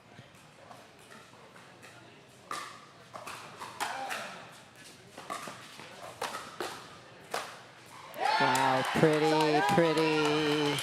What an angle. Two-hander out of the air. Here's another look from Bloom-Rosen. 4-1-1. Over there in the corner near the Ernie and Gearbox signs.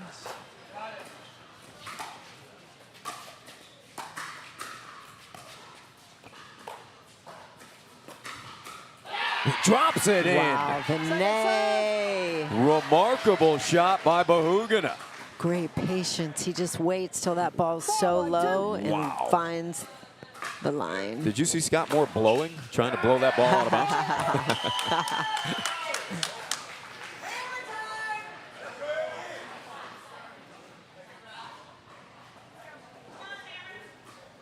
5-1-2. Moore will go with his backhand slice serve. Looking for one more point.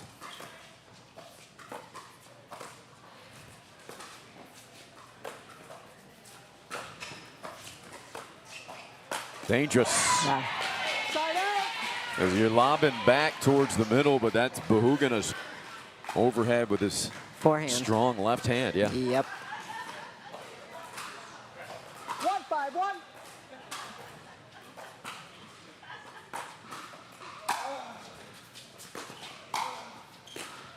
Oh, great opportunity. Hit the edge of the paddle. Sailed off of the wall. The Bruisers need a couple points here. Tony Vassos.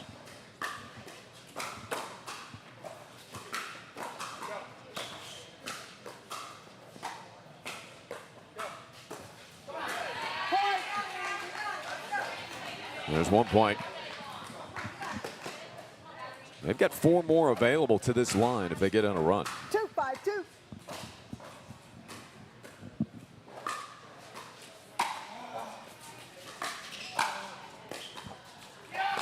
Side out. Solid volley there by Moore. Gets the ball back.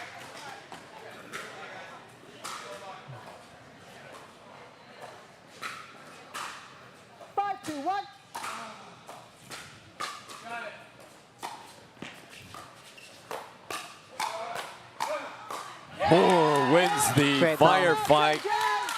Line change at 6-2 as the Hammers continue. Great play from Amy and Scott. Change ends. So change ends. Houston will be looking into the better end, if from what we've heard from the players. Certainly less commotion in your line of vision. And Christy Damaraki will take the court with Dana Wietrusky At 6. as they battle Rich Lopez and Sherry Quarter. You have 2. You have 2. That's not a tough, not an easy battle, is it? No. Wow. Yeah, Damaraki just faced this team playing with Jose. 11-7, 11-7 was the score of that one. No, it's coming to you. Falling. So Houston could actually, no, sorry. I got that backwards. I was going to say Princeton could actually get up to 8 points here. And they can. They're going to have their hands full, though.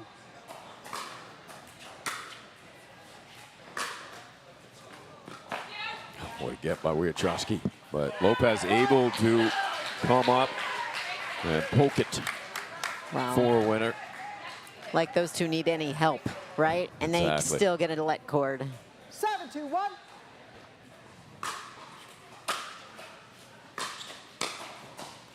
Pretty good.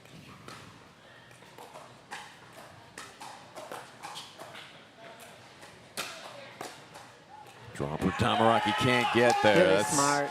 Wow. Yeah, Lopez, you're playing into his strength there. Great lob, great drop. Yep, just controlled those points. 8-2 with Joe Pareso, Helen Wilhelm taking the court for Houston. Cord Robbins and Vic. Italian. The pride of the Buckeyes right here coming on. Yeah, Vivek. And Vic. Yep. You're on the 1. Coming to you, Vic. 8-2-1.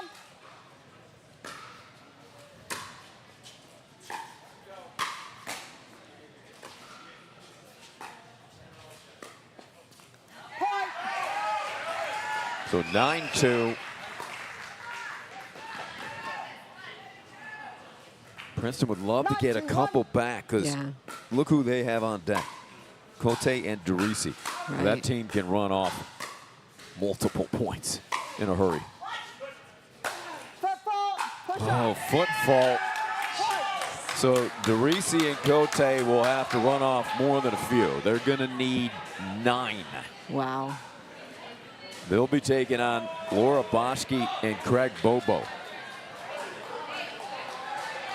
Okay. This so is not out of reach for the likes of Derisi and Cote. No. Just feeling for Laura right now. She's going to see a lot of balls in this, being That's the only right. female out No there. pressure. No pressure whatsoever. But you know what? If she can just get the ball back, make them play.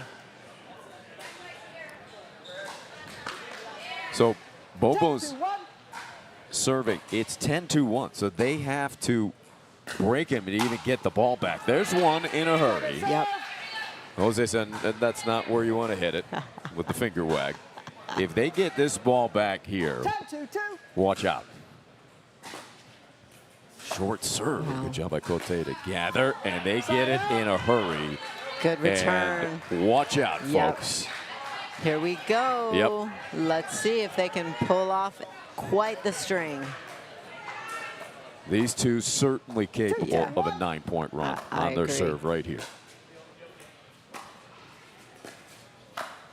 There's one. Yeah. As long as they don't beat themselves, That's it. they're sitting in a good position.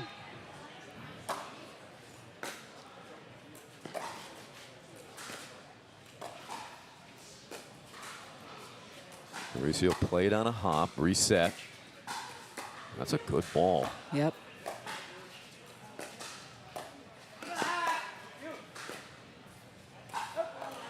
Just Almost. wide. Good cover. That's good play by Houston. Yeah, Laura Bosky holding her own. She's playing well. Yeah. 4-10-1.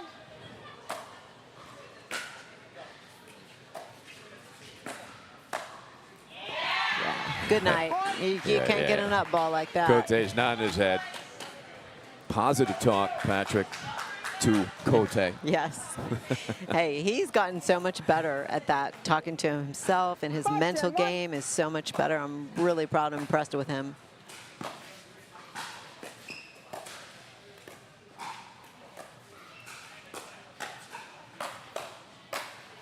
Just deep. That was a big chance. Was. That speed I up like her initiated by being Bosky. aggressive. Yeah. Yeah, go for it, girl.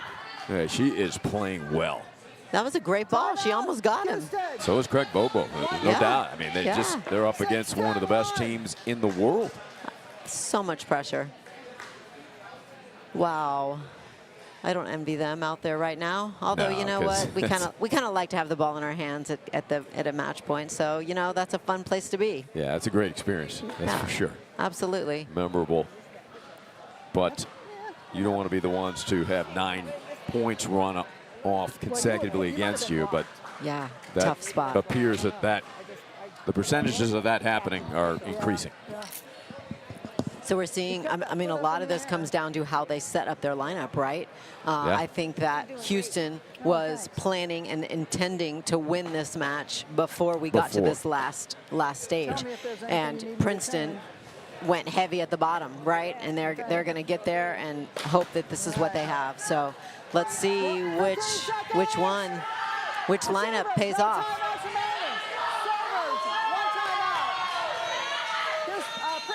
Well, they certainly had what they wanted without wrapping it up. They were up 10-2 on first serve, too. Time in. 6-10-1. Cote, 6-10-1.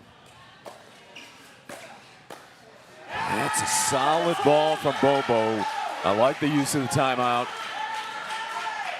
Great ball. They need one more hold.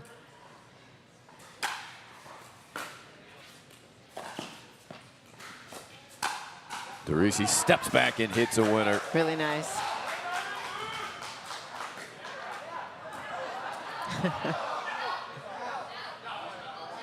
Yeah, we've had some people saying that ball was out. Was there a call? Well, the call can't come from the sidelines. It's got to come from the players or the referees. That's a bunch of Princeton people in that corner. See the ball. The ball was out. The ball was out.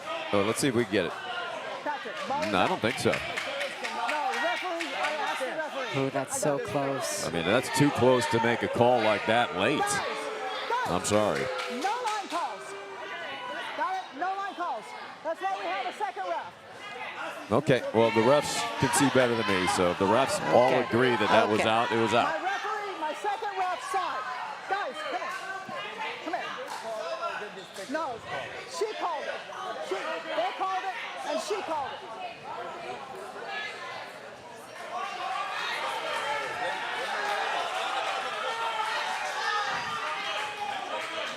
Okay.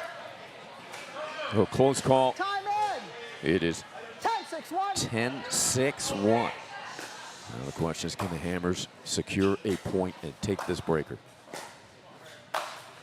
Good ball. Okay. Statement made by Kotek. Patrick saying, yeah, that was it. It must have been in. We don't have the luxury of replay, right? So everybody's doing the best they can. Oh, that was quick. Good ball. Pressure building on the Hammers, and now that's trouble time for Hammer time. Yeah. They did a great job of shutting them down once. We got to do it again.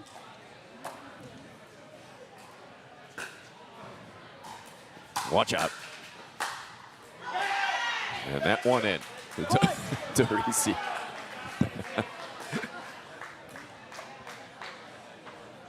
Seven, 10-1. Within 3.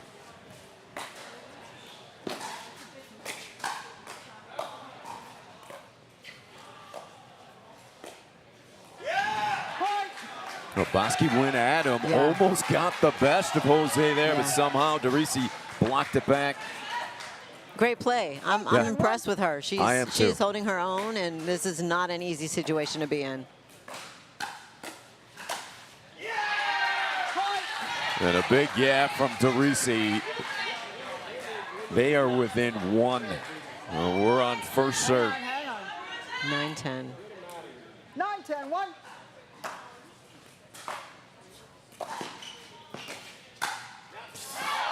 Overcooked that one. Yep.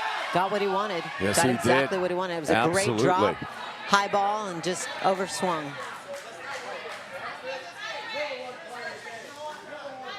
Referee timeout. Now we've got some banter going on from the crowd, intensity building with the players.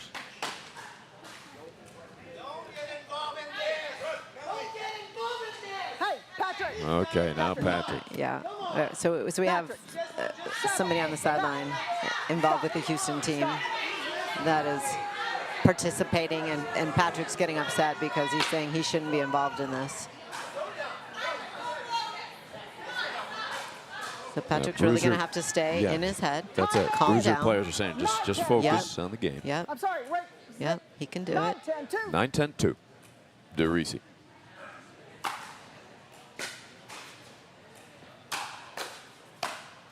Kote ties it. Great shot. Match point. So Houston's just having trouble handling their power. Everything's popping off a little bit too hot. Every one of their drives is creating a next ball put away. For the team breaker. Cote calls it and wins it with a dropper. Princeton, 9-point run to take the team breaker. Hey, big props. Laura Bosky and Craig Bobo really played well. Absolutely. They had to earn it, the Bruisers, and Cote and DeRisi, one of the best in the business. As a team, the Princeton Bruisers take the team breaker 11-10 with a 9-point run to end it. Amy Yarbrough will make her way onto the court to visit with the Bruisers, and then we'll have the afternoon session to wrap up our event in Houston. Now keep in mind, the Houston Hammers will now play the Boca Raton Picklers in the afternoon match to decide who takes first place of the regular season in the National Pickleball League. The winner of that will secure the #1 seed for the final event in October in Cincinnati. The winner of the Picklers and the Hammers this afternoon. Amy Waken making her way onto the court.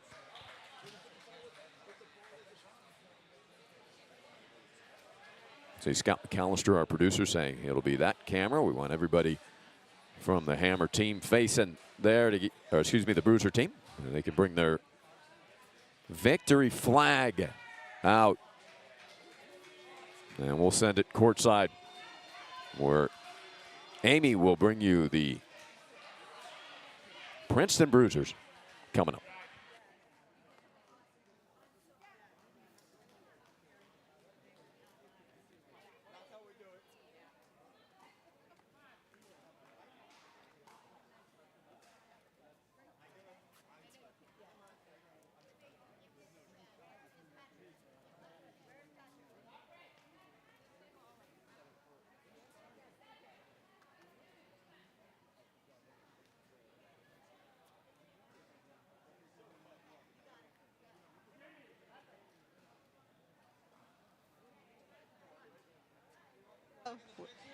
Okay, I am live with the Princeton Bruisers after that incredible Dream Breaker. Oh my gosh, Team Breaker, you guys, you came in, Jose, I'm going to talk to you. Yeah.